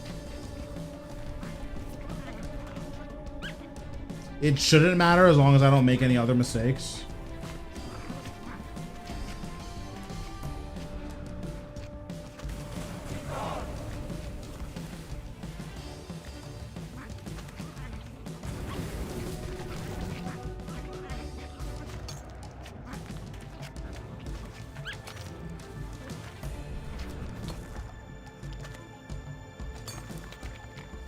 But yeah, like, I don't plan on selling any of my pages. I'm just going to use them.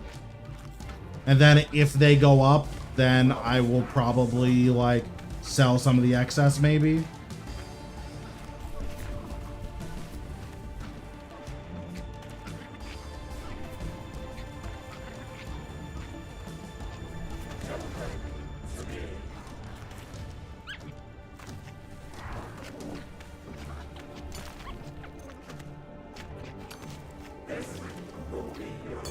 Yeah, it looks like it didn't matter. Nice.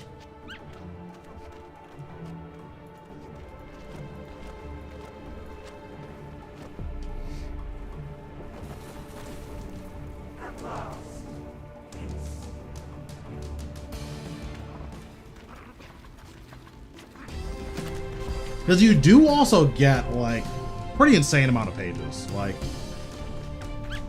for my 100 kills, I'm gonna have, what, like 80 pages? That's a lot. Yeah,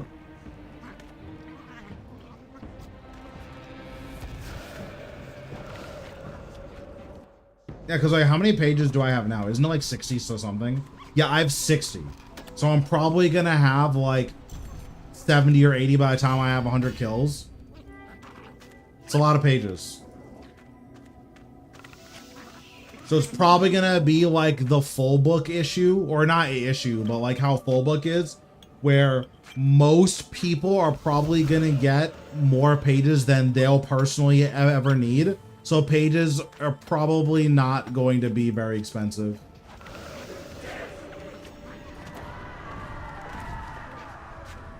Yeah, exactly.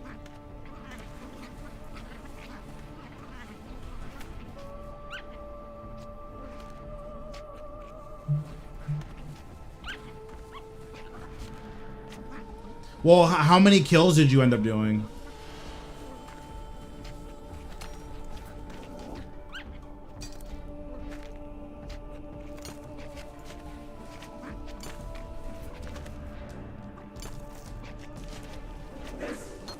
Well, like, I think that is fair. So, like, for me, I had to do 440 something KKC to get pet. So I've, like, let my full book run down to 0, like, just not turning it off. I've had it run down to 0 quite a few times. I still have, like, 1,100 pages.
Also, if you're having trouble clicking on these, definitely make sure you change your camera settings to modern or freedom. The classic and freedom classic cameras like snap to your character, which make it pretty much impossible to accurately click there. You ever play Monster Hunter World? No, I am almost positive that it's a good game and I would enjoy it. Just my IRL friends or like my gaming friends that play it are kind of cringe. So it makes me not want to play it kind of on principle. Which I know is toxic, but I don't care, so.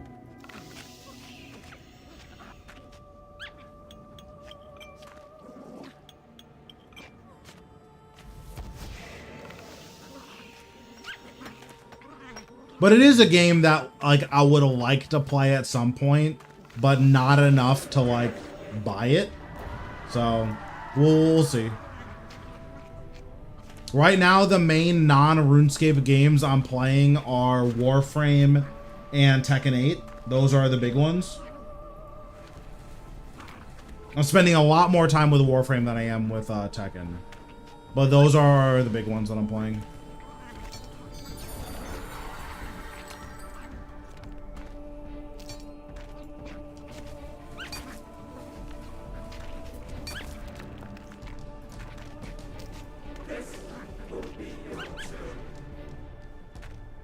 Like, it just sucks, because, like, when there's, like, 10 people in your group that play games and, like, all the cringe boys are like, yeah, we love Monster Hunter. It's like, okay, well, I hate Monster Hunter now. Like, I now know that cringe boys love this game, so I'm never going to play it. Super toxic. Don't do that. But, I already did, so. Oops, I barricaded it late. Don't do that. I was too busy being, see, listen, that's why you don't be toxic. Because you have to focus so much energy on your toxicity, you mess up the kill.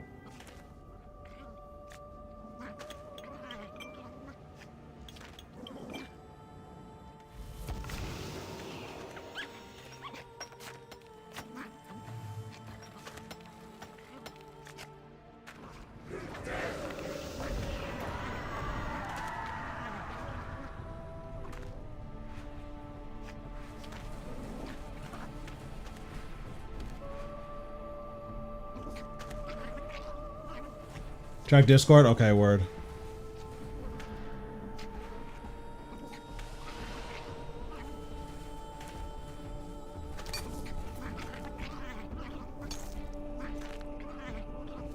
Okay, I will read this like once stream is over because this is a long message. Unless I need to respond to it right now.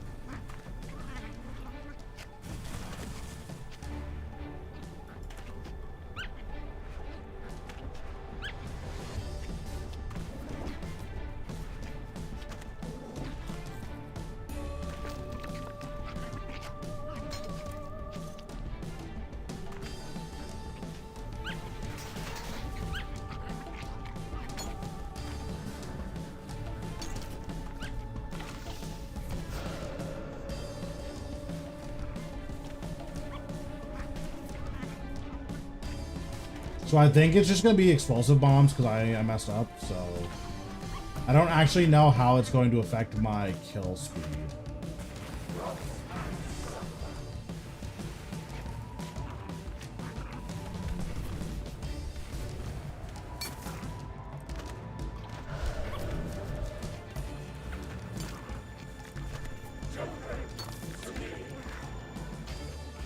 Oh, nice. Perfect.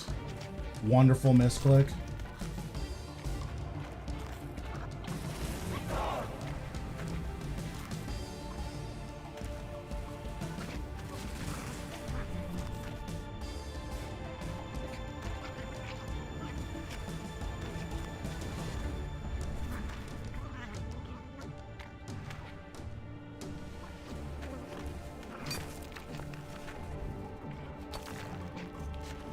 This will be your turn.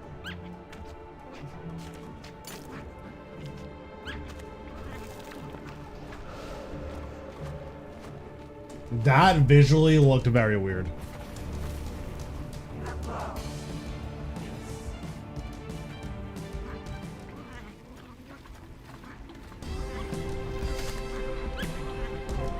Monster Hunter cringe, but play. Listen, okay, RuneScape is, you know, I don't think RuneScape is that bad. I think a lot of people give RuneScape a lot of like flack, but it's been around for 20 something years. Like, it has to be doing something right.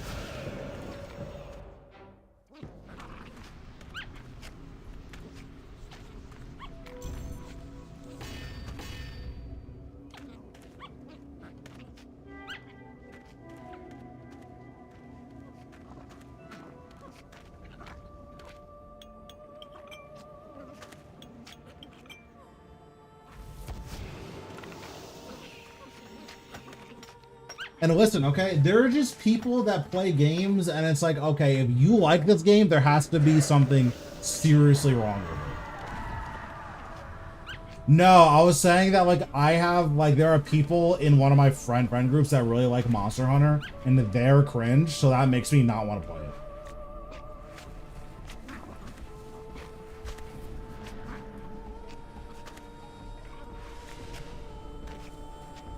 It's like people that are still playing Fall Guys. It's like, listen, I'm not even saying that Fall Guys is a bad game, but if you're still playing it, you might be cringe. Like, I'm sorry.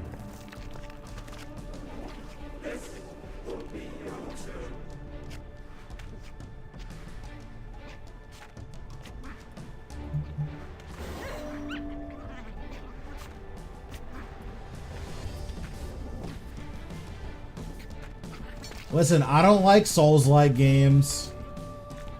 So, like, they're just not for me. I would never go and say that, like, Elden Ring is a bad game. I just don't like Souls-like games.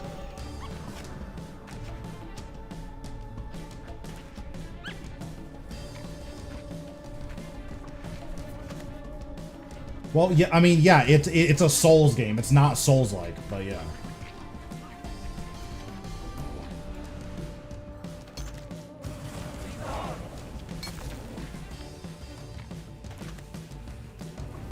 Oh, no, I know.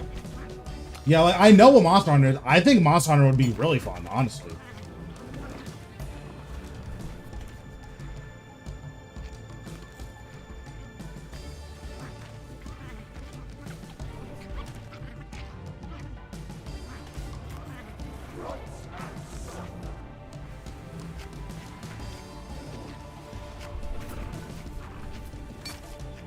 So the issue is I don't want to play with certain people in my friend group. So if I get Monster Hunter and I download it, they're going to keep messaging me, hey, we should play. And it's like, bro, no, we shouldn't. And that's just not a conversation I want to have. So...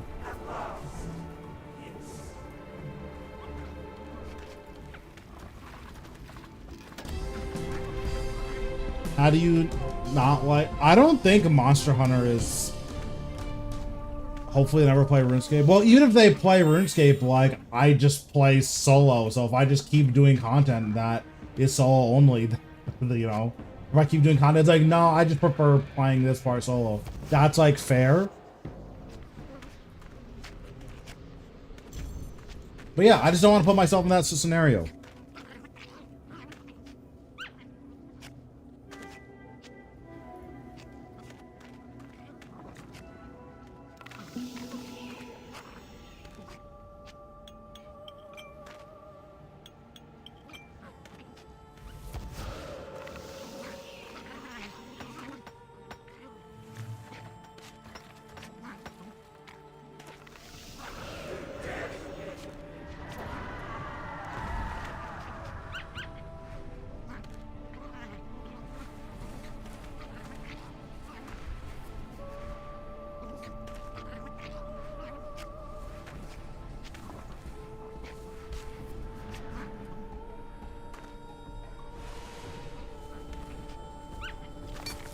Never heard of that game. What, Monster Hunter?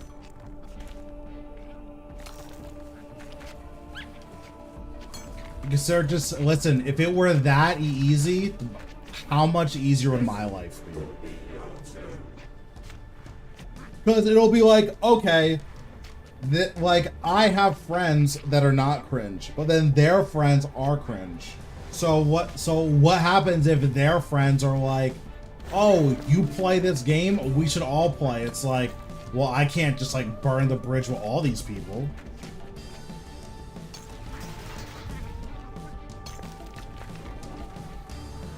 Because there's definitely people that are like friends of friends I would never talk to again. Like, guaranteed. Yeah, I don't like hiding from people. Like, it's just, it's a lot. Like, I've done the whole appear offline on Discord, or like hang out in my personal Discord and like hang out in a secret channel so that certain people can't tell what I'm doing. I'm just over that point in my life. So it's like, listen, I don't want to spend money on Monster Hunter. Like, isn't it still like $60? I'm good on that. But it's like, instead of having to do all of that, I'm just not gonna play.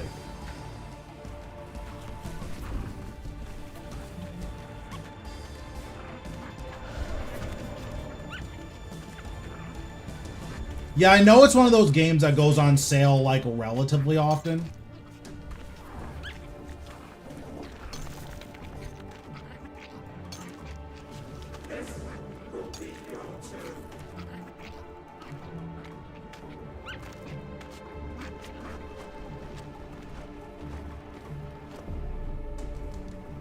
Yeah, this is definitely like, this 33 health from what? Okay. Yeah, this boss sucks. There, I said it. Oh, there's a rock over here that I dropped because my inventory was full. Okay, well, I guess I'll go and get it.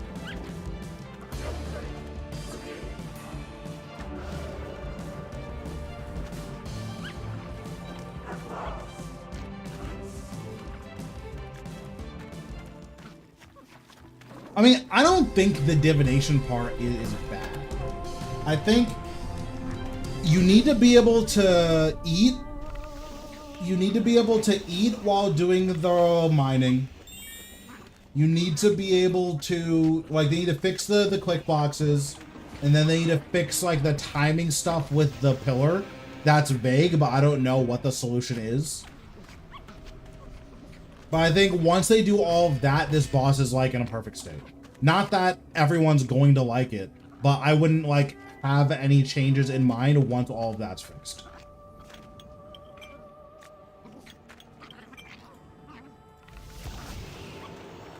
Well, I don't know if nothing beats RuneScape in terms of grindiness.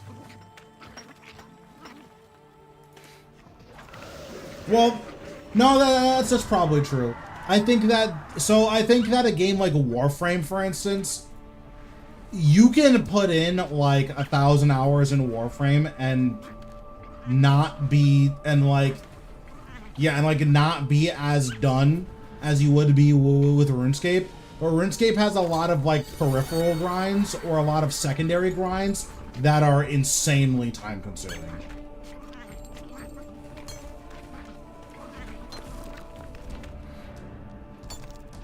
Like, you can make RuneScape a 20,000 hour game if you wanted to, right?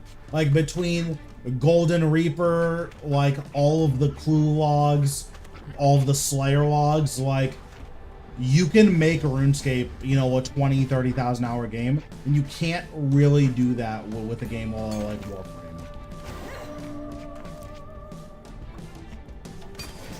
But I think for a game like Warframe, the average player is probably spending more time playing Warframe than they are playing RuneScape. Even 200 mil all is not that time consuming.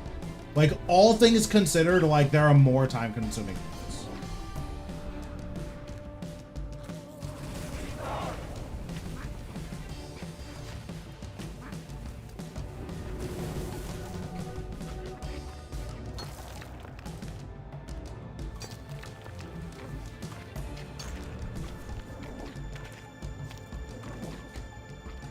Because I imagine if you were a hyper efficient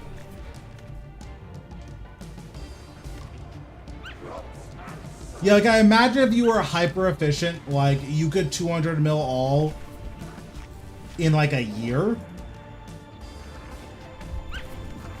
Like Warframe is just the type of game where like you could have 5,000 hours and still have a lot of stuff to do. But like once you finish the game, like there is a finish point in that game. Whereas in RuneScape, I don't know if there's a single player that has like everything done in RuneScape. Whereas that is true for a game like Warframe. Now again, with that being said, like to trim comp, like that's not as time consuming as like max mastery.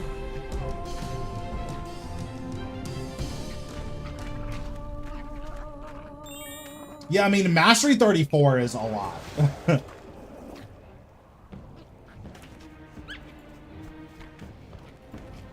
Especially because of how many and then like Warframe also has artificial time gating, so L33 is only technically close, in reality still. Yeah, like that's, yeah, like that level of completion is just, RuneScape's probably the only game in the world that like has that level of completion.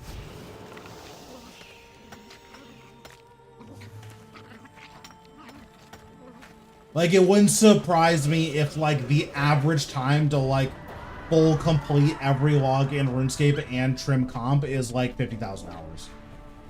Like that wouldn't surprise me at all. And to get 200 mil all.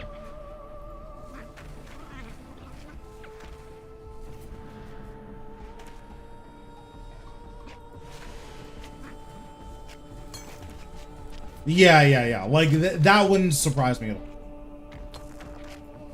Whereas most other like ultra grindy games are like 10,000 efficient hours, like lets you 100% the game. Now in RuneScape, you could probably trim in like 2,000 hours. And honestly, 2,000 is probably giving RuneScape too much credit. You could probably trim in like 1,000 to 1,500.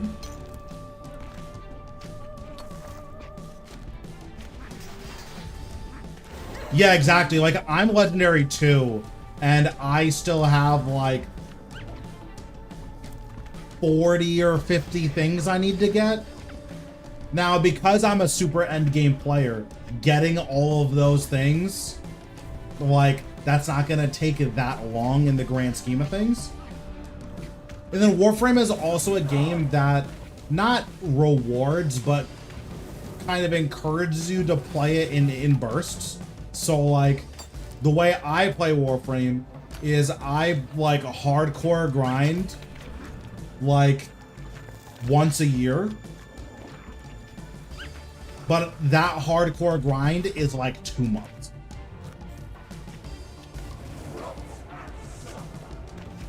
Yeah, and like technically you don't need incarnate weapons for mastery, right? Like they're just okay.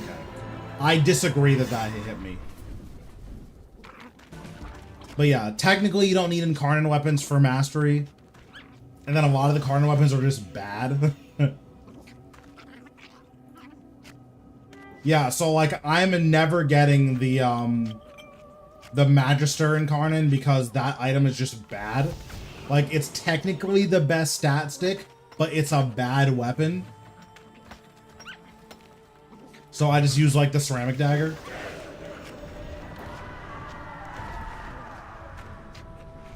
Yeah, the Ceto's good. I just play Octavia because that's the closest I can get to playing RuneScape in Warframe. I have like a max investment on Octavia with 5 Tau duration shards. I think her duration is like 389%. You put down your 1 and it lasts 78 seconds, which is very funny.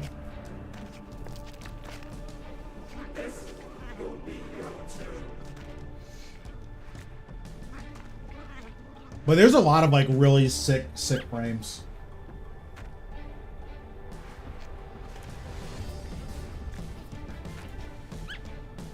Yeah, I like the Archon shard system. I think it's fun to interact with. It is unfortunate that like orange shards are completely non-viable.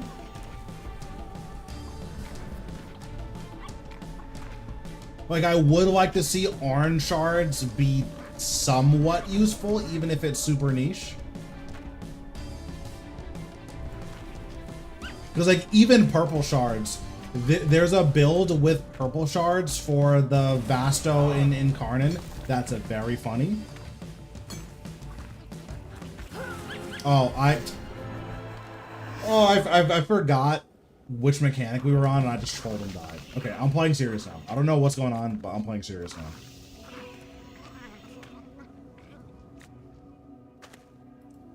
Like, I like the corrosive shards, because now, because of the armor changes, getting, like, 1 Tau corrosive shard is actually worth it.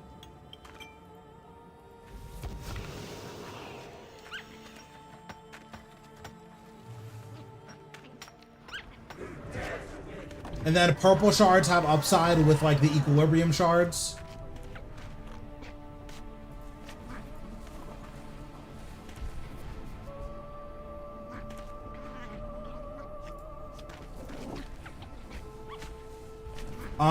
I don't know when the damage change, like I don't know when that happened. I know that when I started playing recently, that was after the damage change stuff. These click boxes, I've had enough.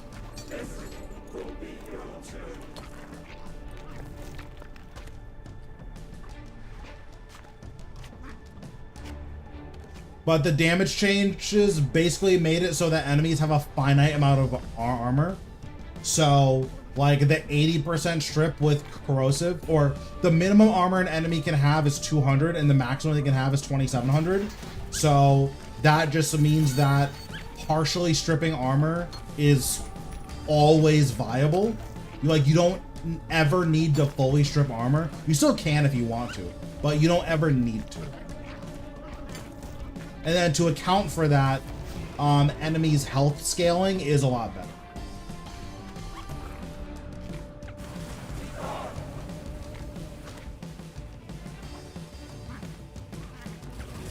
So I think it's like after level 1000, enemies start getting dramatically improved health scaling.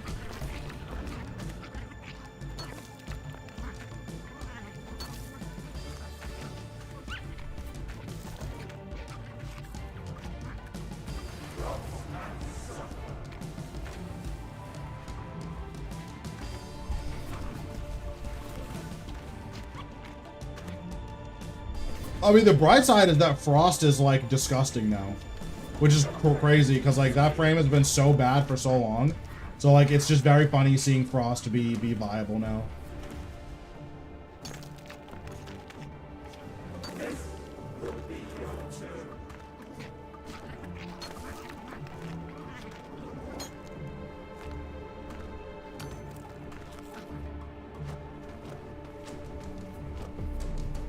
I'm very surprised that that counted.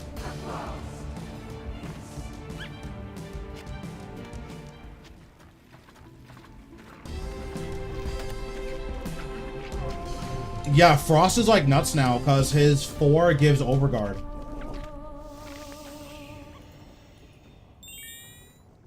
And it's like a lot of overguard.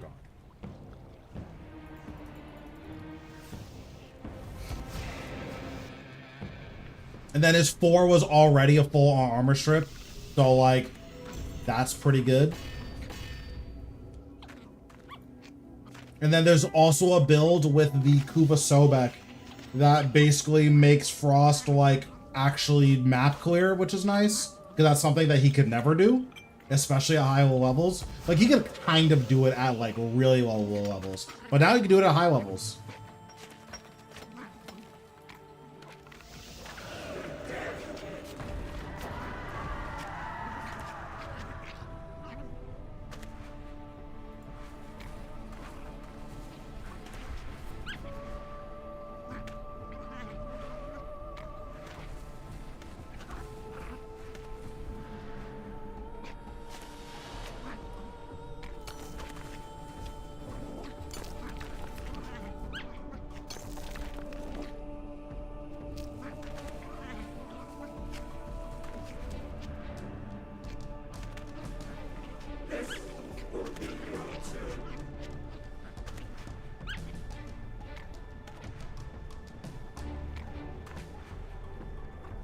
Yeah, I'm trying to think, well, what frames am I playing now? I'm playing a lot of Saren.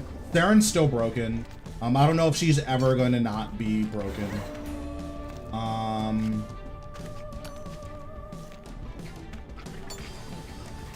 I canceled this earlier, so sad. I've been playing a lot of Saren. I've been playing a lot of Octavia. I've been playing Protea. Protea's really cool. I've been playing a lot of Mesa. Mesa's still sick. She's still super strong. Titania is really good. Titania is like arguably like top 3 frames in the game. Like she is just so insanely powerful.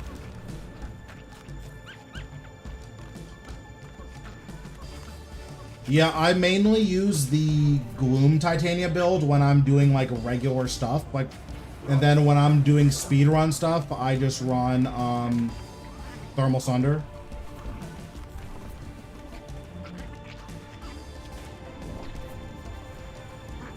Thermal Sunder Titania is incredibly powerful.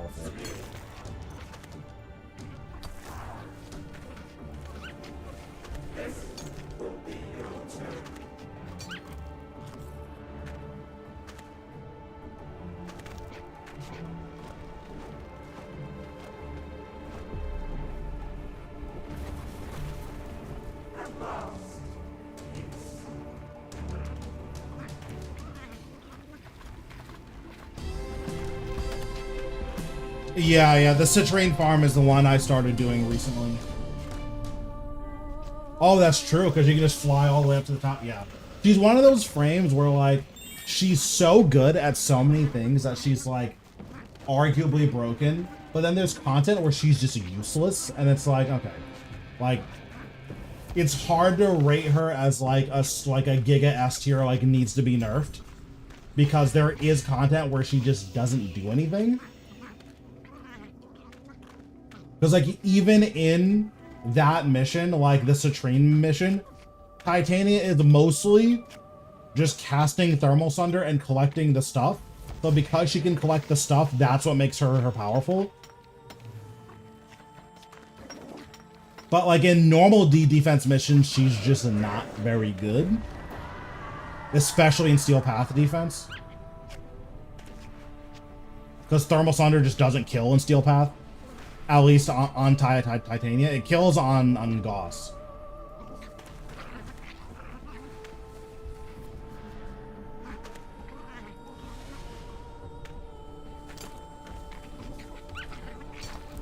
Yeah, I haven't messed around with enough Gauss to have any strong opinions on him. I hear a lot that he's, like, really crazy, though. My biggest issue with Gauss is by the time he came out, I'd already finished all of the open world stuff. So I couldn't do any of, like, the broken Gauss things.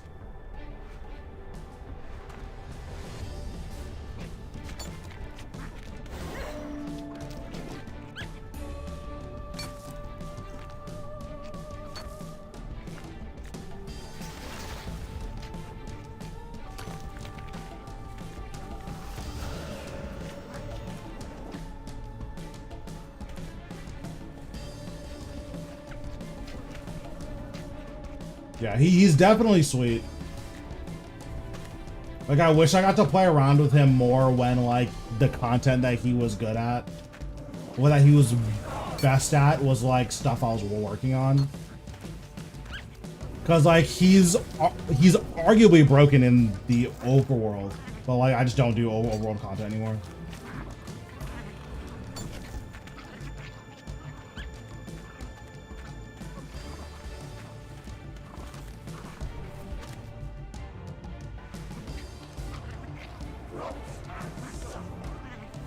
Alright, I think it's about time we got a drop here. I'm gonna be honest.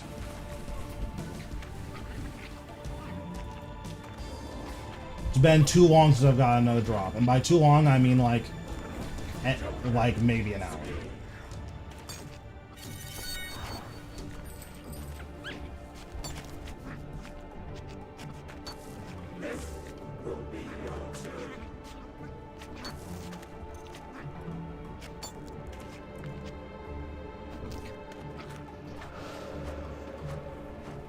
7 minutes. Okay, clean. 7 minutes is all I can spare to play with you. Thanks, Bunsen, for the follow. Appreciate it. Bro, where are my drops? Hello? Like, not even the little baby drop that's not that good? The latent offering or whatever?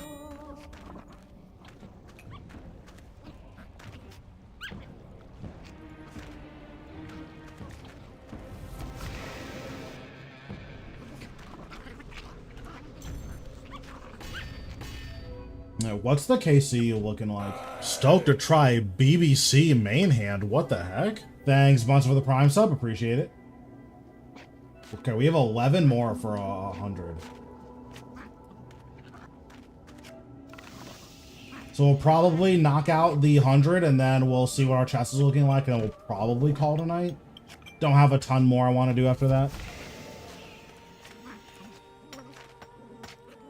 True. Well, I appreciate it.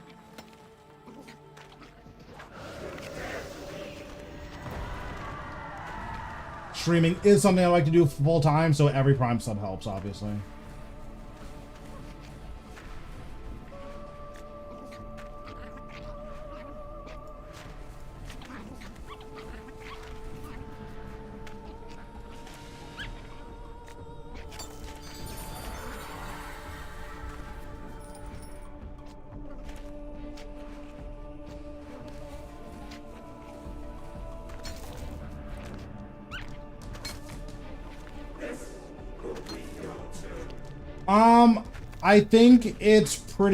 I think it's about as monotonous as like Croceus is, but I think one of like the cool things about this boss is that you do need to be like relatively locked in.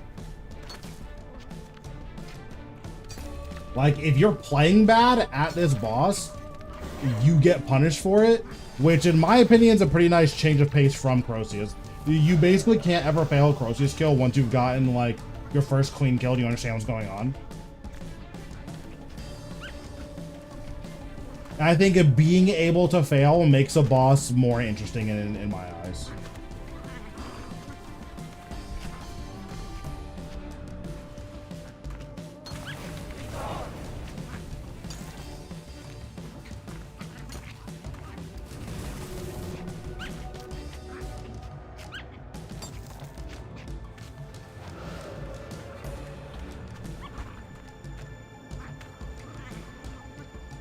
Yeah, exactly. It's like you need to be a different type of locked in for this boss compared to like Croceus. Because like the only way you mess up at Croceus is like, okay, don't be like ultra impatient with your mobility, and then you can't ever lose a kill.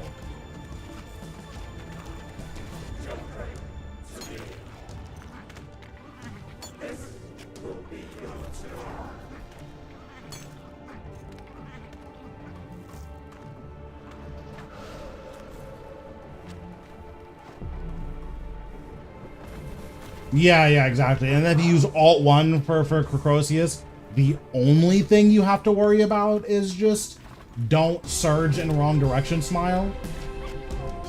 Which, like, that's just not very compelling gameplay.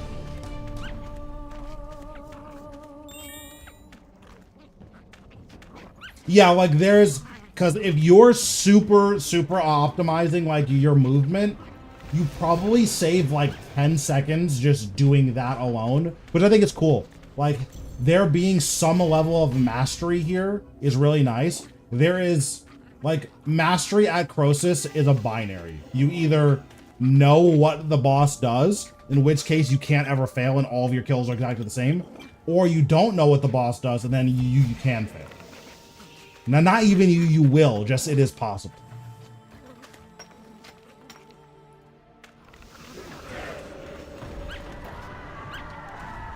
That might not be true for duo Croceus. I know that 4-man Croceus is very boring in that regard, but it's possible that duo Croceus is a lot more interesting. Oh, I clicked in between those two rocks. True. That's good.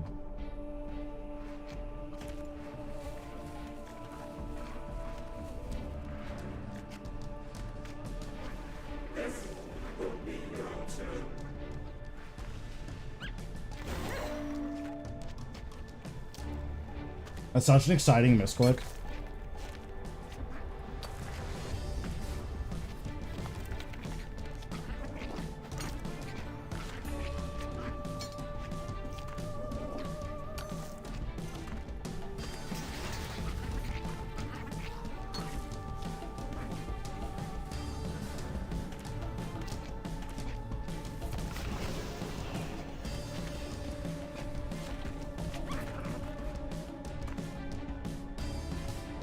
Yeah, it does feel like Sanctum is too modern for the tick system. Like, it's the first boss where I feel like we're fighting against the tick system rather than the boss being designed with the tick system in mind. So that's been like a little weird. But I think that it's definitely an otherwise good boss.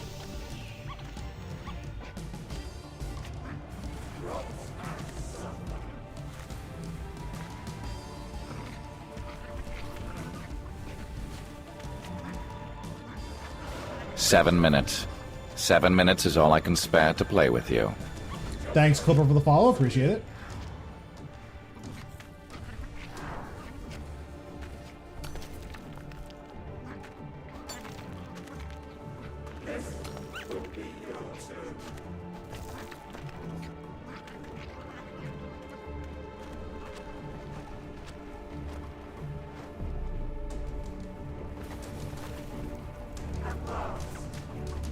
Yeah, I mean, this game is like really horrendously optimized, so that's something I would like to see fixed at some point. I don't even know if they care. Like, the reality is that no one's not playing RuneScape because of optimization issues. So, like, do they even have any incentive to fix it? Answer is probably not. Like, the fact that if I have RuneScape open and, like, another game open, my other game is getting, like, 40 FPS is kind of nuts.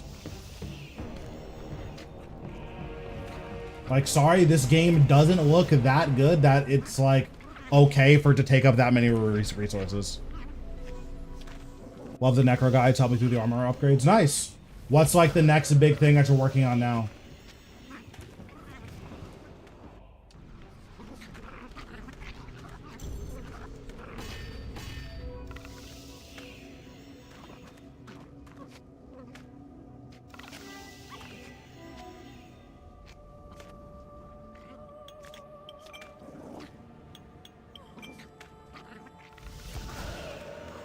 Yeah, and like, if it wasn't primarily a PC game, it's like, okay, I kind of get it. Like, you know, there are a lot of games for PlayStation 5 that aren't optimized for PC because it came to PC later and they just kind of don't care. Like, that's still bad, but it's a different type of bad.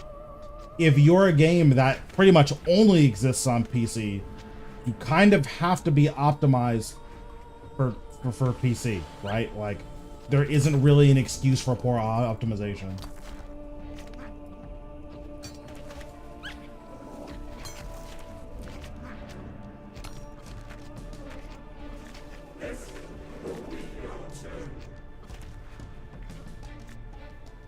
Yeah, exactly. Because, like, there was someone who messaged me that they were, like, going to get a new computer for RuneScape. I'm like, okay, I don't think you should get a new computer for RuneScape. But if you're going to do a lot of general gaming, like, sure. And then he was, like, showing me his graphic settings, and it's like, it is, like, non-viable to play RuneScape on a bad computer.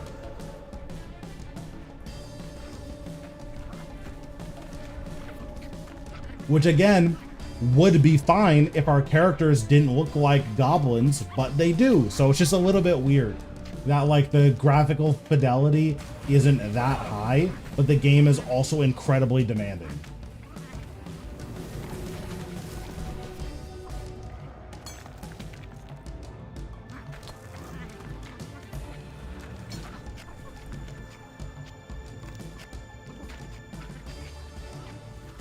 But yeah, that's like a whole other issue. Personally, I think it's really weird that a game as obsessed with cosmetics as RuneScape is, our characters aren't very cute. Just doesn't make any sense to me. But you know, maybe that's something that'll get fixed sooner rather than later.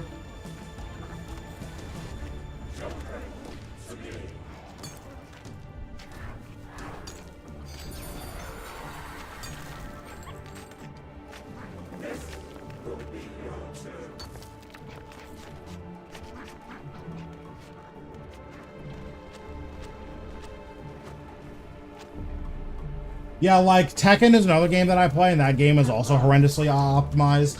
So, like, that's a game that I've had, like, pretty bad experiences with. But, that's probably never gonna get fixed. But, like, RuneScape is like, yeah, my RuneScape will just randomly freeze with nothing else open. And it's like, okay. Why is this happening?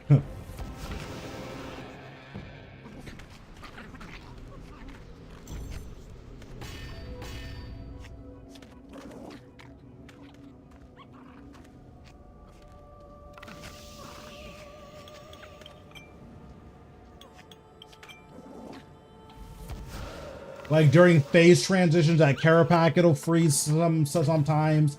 Here, it'll just freeze up like when you're mining. Like sometimes when you complete a mining action, it'll just freeze. It's not long enough to kill you or anything, but like a half-second freeze in a game that uses the tick system, that, you know, each tick is 0.8 seconds or 0.6 seconds. You can't really have a half-second freeze. Like, that's really bad.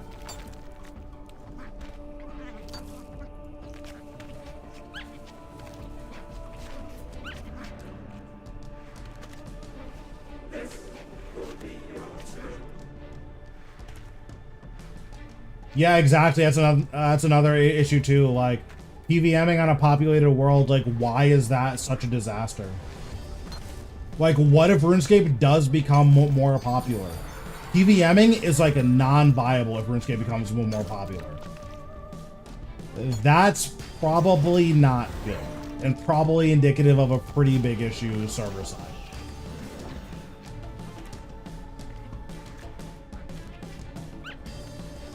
Like, imagine RuneScape gets like 3 times the size for whatever reason, and then all of a sudden, like, half of the worlds are sitting around max capacity. That's bad. That RuneScape can't handle half of its worlds being at max capacity. Like, the game is unplayable if that was the case, right?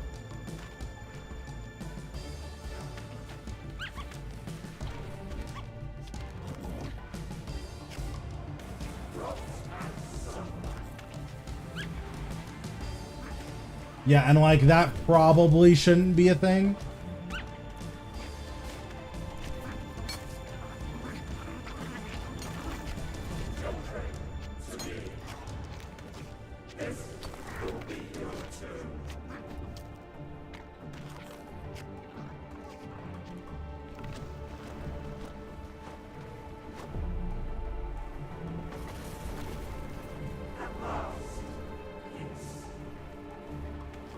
Well, like, then that creates an issue of, okay, how many people are just hopping worlds, right? Like, how many like, 300 worlds are you going to be able to find if RuneScape is, you know, 3 times the size that it is now?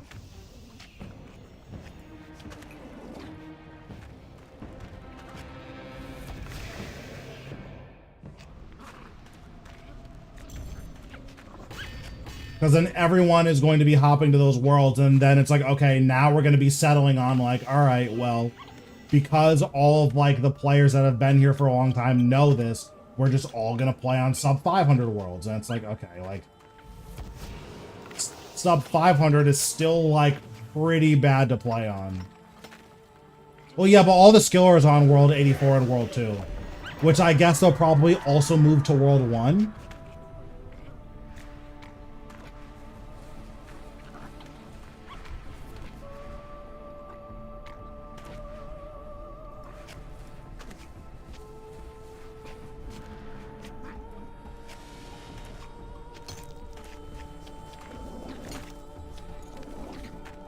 Yeah, and there's just a lot of like back end stuff that discourages players from playing with each other. Like the server side stuff is one thing. Also, RuneScape probably needs a more probably definitely needs a way more robust practice system. Like after playing Tekken and seeing how insane the Tekken practice system is, it's really hard to like justify not having a system that robust.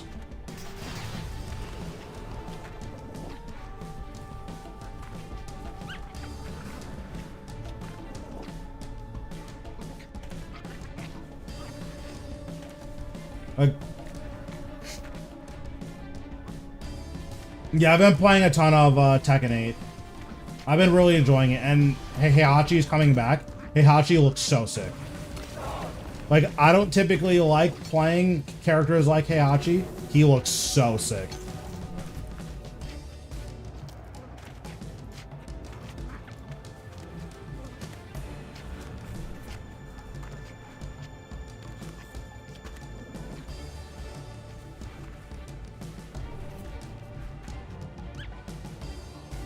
I mean, listen, Heihachi in Tekken 8 is like the coolest he's ever looked, in my opinion.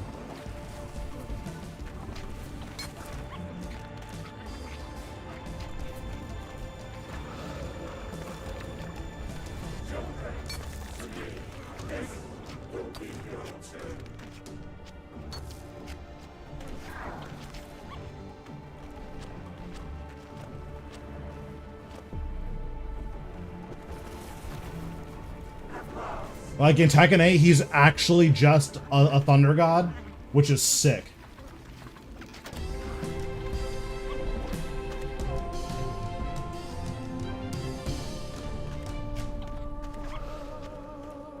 Kinda sucks how boss instances in general.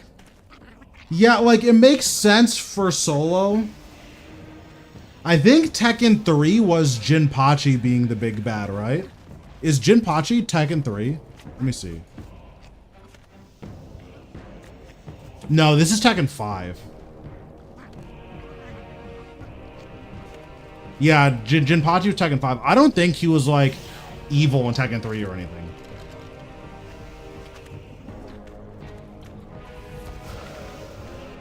Well, I mean, obviously he's always like not a great guy, but he wasn't like comic book villain like Kazuya is. Like Kazuya is like murder is fun. It's like, okay, like I guess.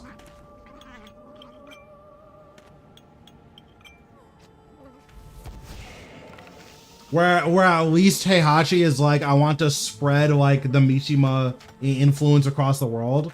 Kazuya just likes doing bad things and he likes hurting people. Like committing crimes is fun for Kazuya, while for Heihachi is more a means to an end.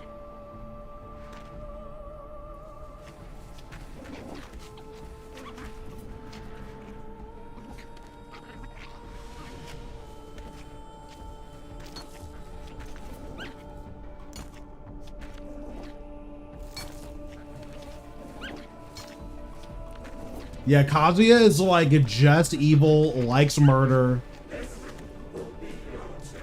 likes killing and stabbing and stealing, slicing, big fan of that.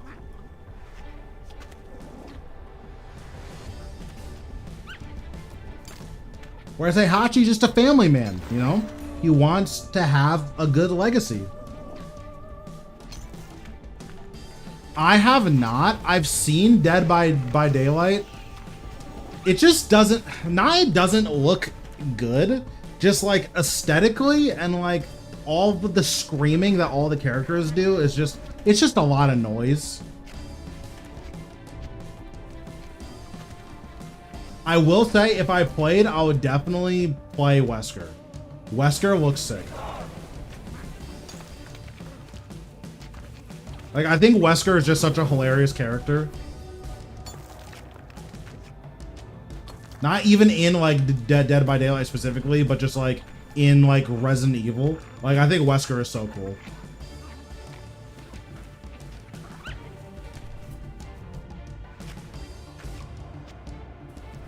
Yeah, like if there was a way to turn that off, like I would be down to like more seriously and engage with it. Yeah, there's a Raccoon City map. I was watching one of my friends play it and I'm like, wait, I like this map. I've never played this game before and I know I like this map because I already know the layout of Raccoon City Police Department.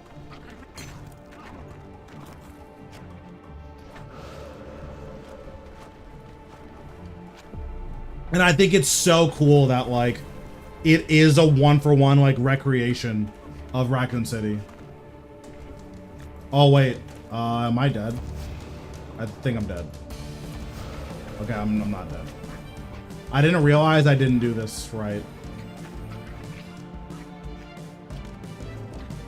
Oh, I never finished cleansing this. I see, I have brain damage. I understand. Yeah, the layout seems miserable to play.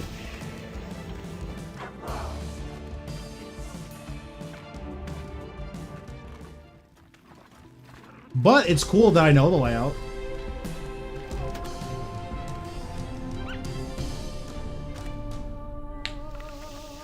I hope we get the Resident Evil 5 remake announced soon. It would be so sad if that wasn't like the next big Resident Evil coming out. Although I think there's rumors of Resident Evil 9 supposed to be getting announced soon, so we'll see.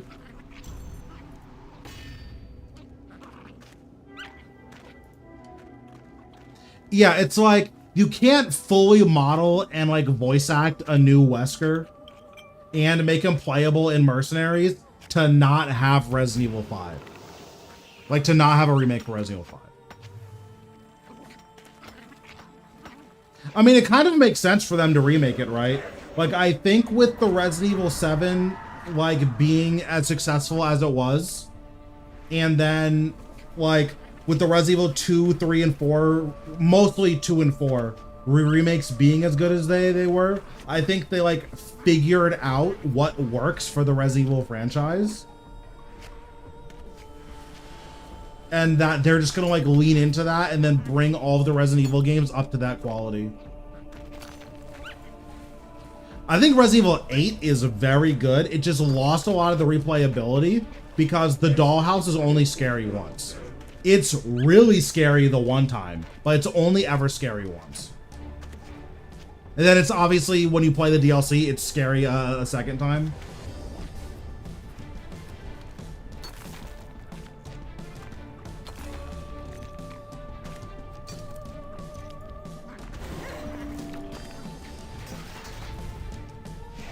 Yeah, like Resident Evil 8, I think captures a lot of the like arcade style replayability from the old Resident Evil games. Namely like Resident Evil 4 and 5. Well, like 3, 4, and 5. So like that level of like, oh, I can like test out a bunch of new guns like with every new playthrough. I think that's something that Resident Evil 8 does really well. But it definitely feels more like a spiritual successor to Resident Evil 4 than it does like a direct sequel to Resident Evil 7. So I definitely understand like that complaint about Resident Evil 8. I think that's totally valid. Yeah, like it feels more like Resident Evil 4 2 rather than sequel to Resident Evil 7. Which isn't necessarily a bad thing. But again, I understand why people have that complaint. Yeah, exactly.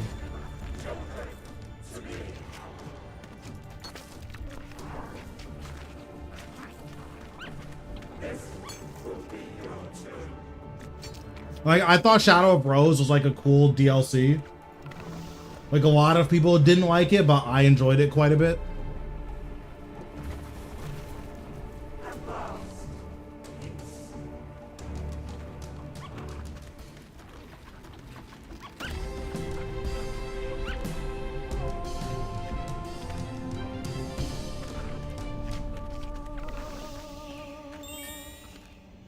I also think it'd be really cool to have like Rose come back as a main protagonist in like a mainline game with all of her powers.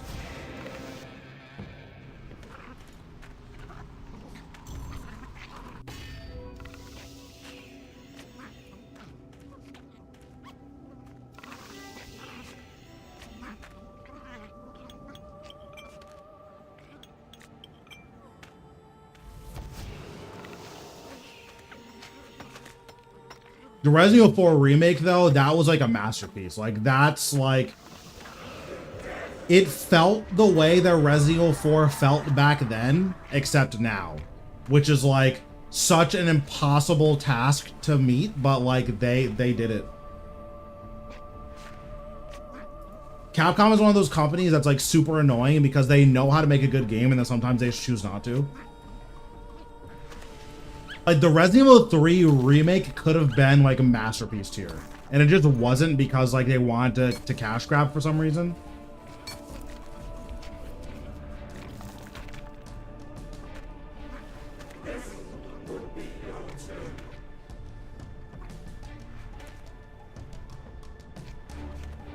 But again, they know how to make a good game. Just sometimes they're just like, yeah, we don't really feel like it.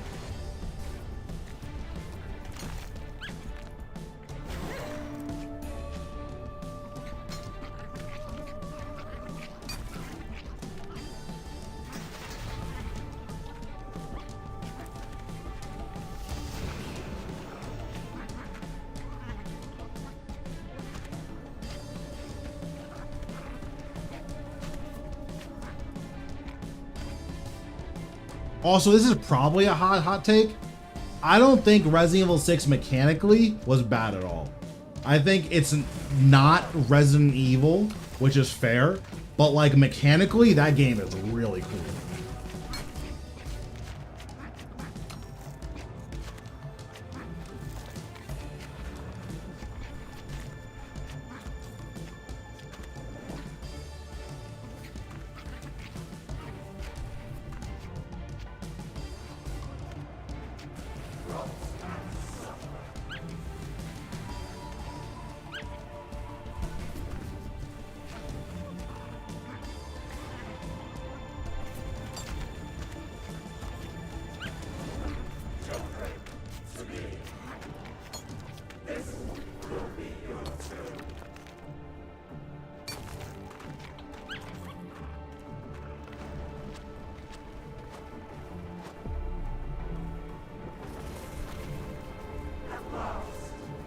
I feel like we have one or two more, I'm not sure.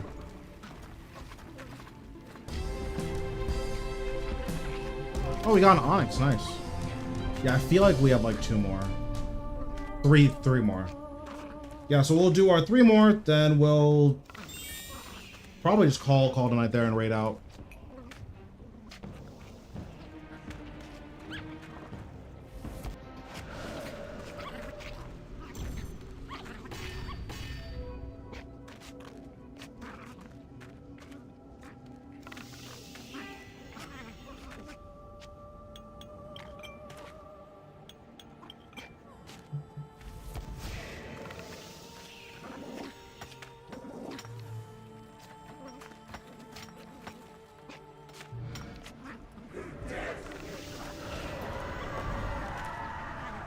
Yeah, they need to do something about that spawn-in animation. That spawn-in animation is just not cute. Like, maybe the rock should just be here as soon as the round starts. The spawn-in animation for these rocks looks really bad.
Hopefully we get a drop soon. I feel like it's been a while.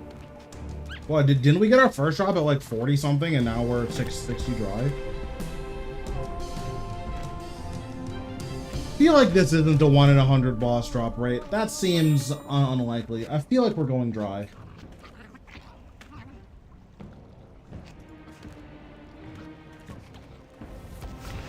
I'm getting scammed vibes from this boss.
Alright, I'm feeling a back-to-back at the end here. I think we're getting a drop on 99 and on 100. It only makes sense.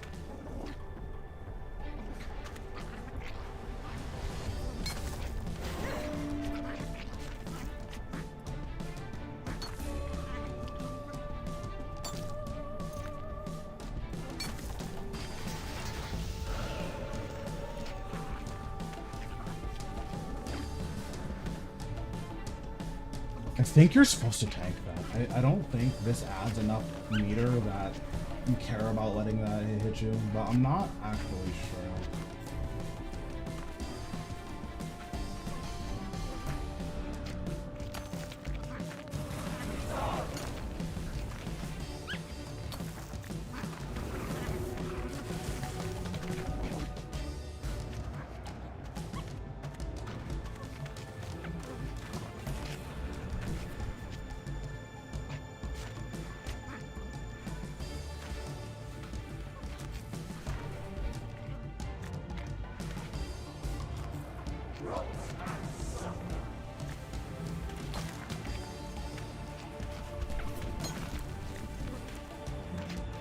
Ooh, we might have a PB on our hands.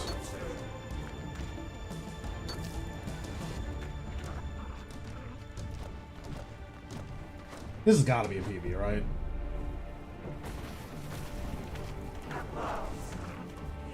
That's got to be a PB. Yeah, there we go.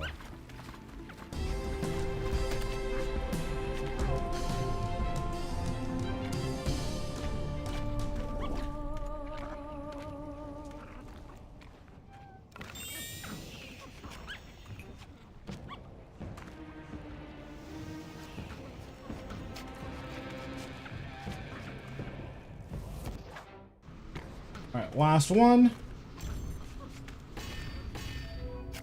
And we will be calling it a night.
Interesting. So the damage it does to you actually snapshots based on your max health when you start the fight. That's really interesting.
Okay, and that is kill number 100, I think.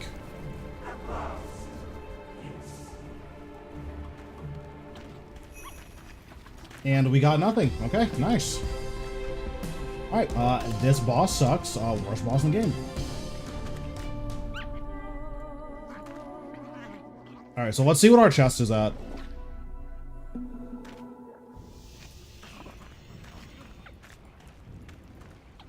I imagine it's like 50 mil with the pages accounting for, what, like 20 of it?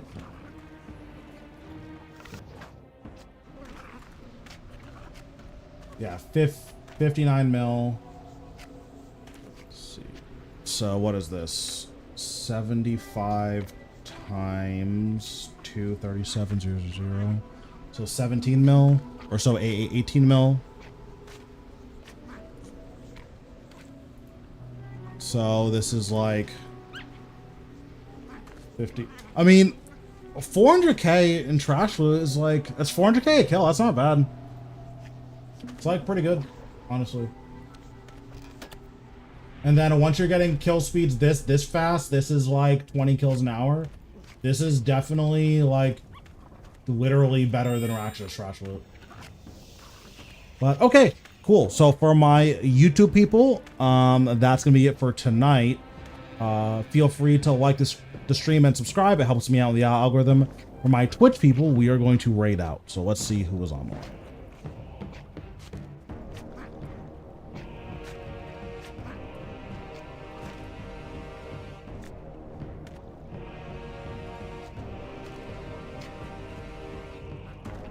Alright, it looks like Bex is online, so we are going to raid her.